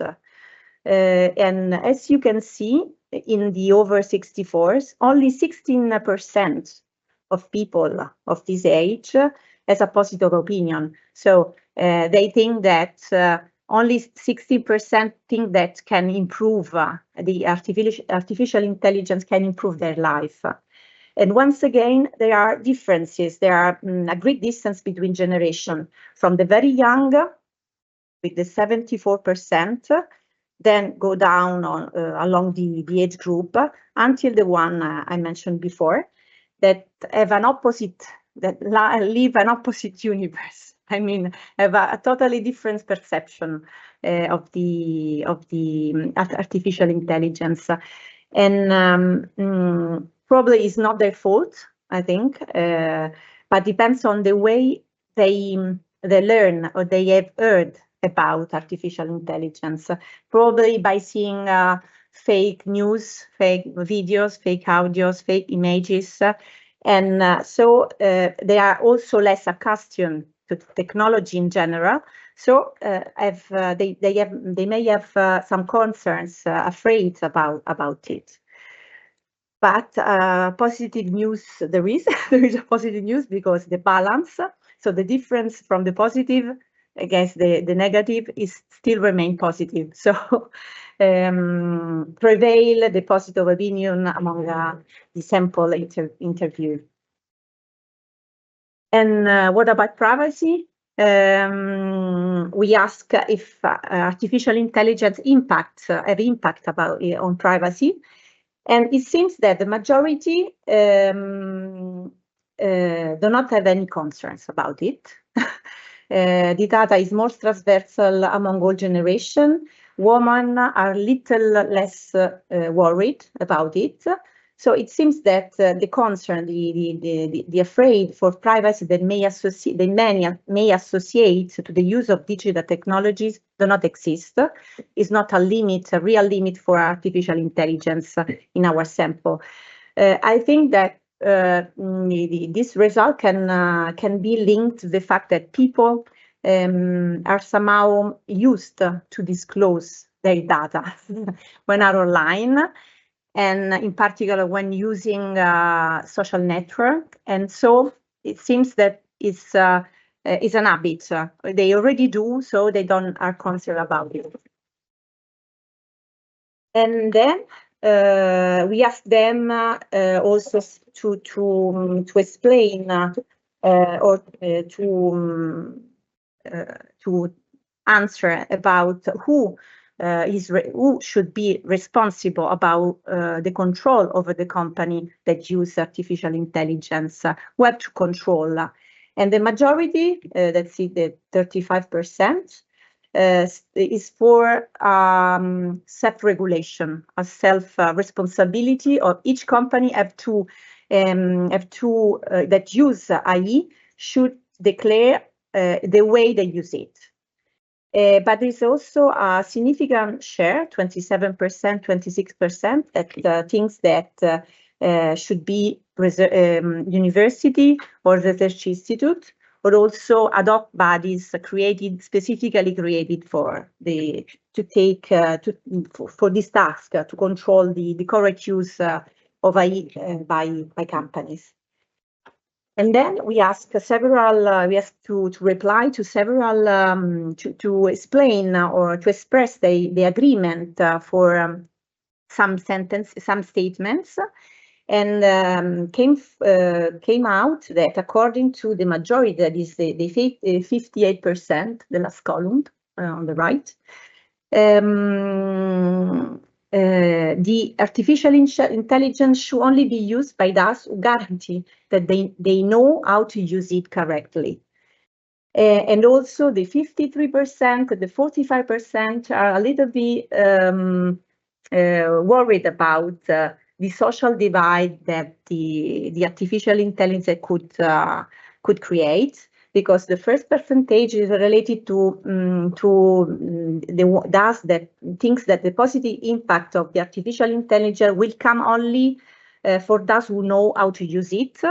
And the other percentage is related to the ones that declare that the AI will create a greater social divide, cutting off segments of population that don't know how it works, how to use it. So this is another slide that show you the difference between age group, and we highlight women and over 65 years segments, but much is more or less the same result. And so the main conclusion. So it's clear that there is a generational gap, and is a different approach to this matter, in particular from the over 64 years old, that a different perception using AI, of course, as I said before, due to age, cultural reason, or knowledge, or a simple attitude, different attitude. But it's sure that the artificial intelligence is a great opportunity.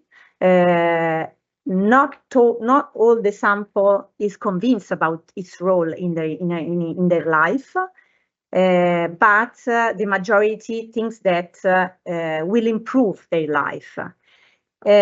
Just a comments, to not forget the ethics or the human element, the respect for rights, democracy, to protect the vulnerable and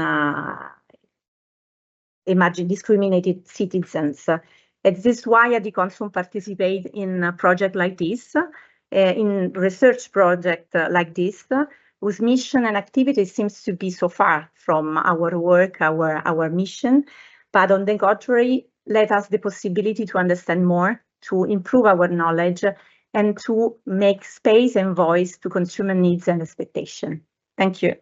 Thank you for the interesting question. If there are no further questions, I will just say a few words. So also for the people online, I have to tell you, coordinating this project, coordinating also the predecessor, let me underline that, and taking maybe the example of one slide of the colleague Falletti yesterday, say like Yuri know with Curia, maybe AI should know with Curia. I would like to say that the key winning, how can I say, factor is the fact that here all the people involved in this project has to be a very open mindset. And because when I first deal and I proposed the idea of this project, I received a lot of refusal, or because people relative are quite narrow-minded.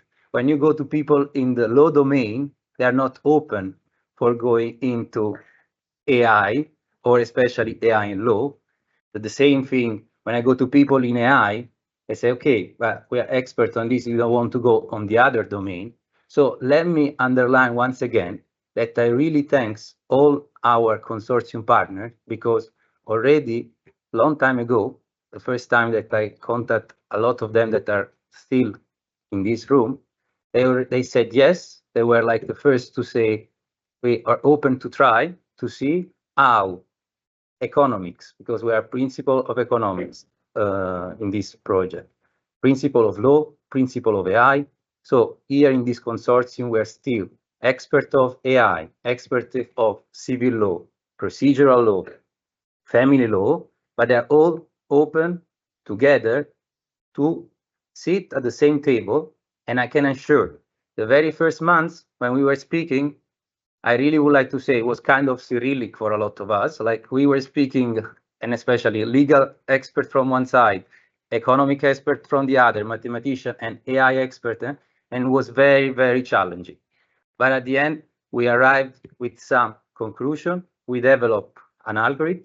Now in this project, with a lot also of difficulty, because as we said yesterday, we changed during the project. So we changed the technology the way we used in this project. And as you can see, yesterday we just presented a demo, but we can only ensure that by the end of next month, we can put all together on our website, in which we will have a chatbot for guiding the final user on how to use this algorithm. Then we will have the algorithm to facilitate the people to see how they can divide their assets. And then if they find an agreement, as Thomas was saying, it will be implemented in a blockchain system. So all this is taking a bit of time, of course. And we also ensure that in the next months, this could be like an easy platform, user-friendly, and that we can really also try with as a lot of the speakers was suggesting, interact with the stakeholders in order to really make it work.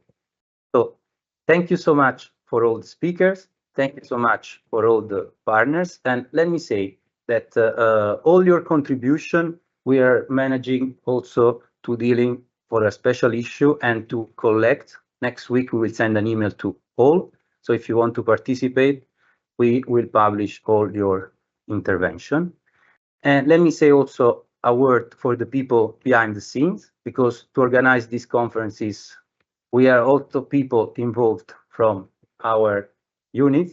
So at least directly, let me ask for a round of applause for Emilia Ricchiello, Paola Giacalone, Gioia Arnone, Roy, and yesterday research student Umaima, and all the BUB team that was involved. And now I let also Elizabeth give a few words. Thank you, Marco. He said the most important things. So I will just end with thanking Marco for this wonderful conference in the first place, but also his dedication to the CREA 2 project. We heard a lot of metaphors about AI that were not that nice always. The rat, the golem, the dinosaur yesterday. That was not bad. They were quite freaky. The ghost animal of the Lost series, and we had many others. So perhaps I would like to use some nice metaphors for the KRIA project. It was a baby of Marco, like he said yesterday. I started with it, in his PhD. It was his first European Commission project also. But I think it's not a baby anymore. During KRIA 2, we handled a toddler. I think still a little bit out of out of control sometimes. And I'm very happy that he won the KRIA 3 project too, and I think we can guide the teenager that we have now of the KRIA project, to adulthood. That is I think the main goal, to integrate it in society as possible, and also to involve the stakeholders and the civilians that have to work with it as end users. So thank you all for being here in presence with us, also digitally.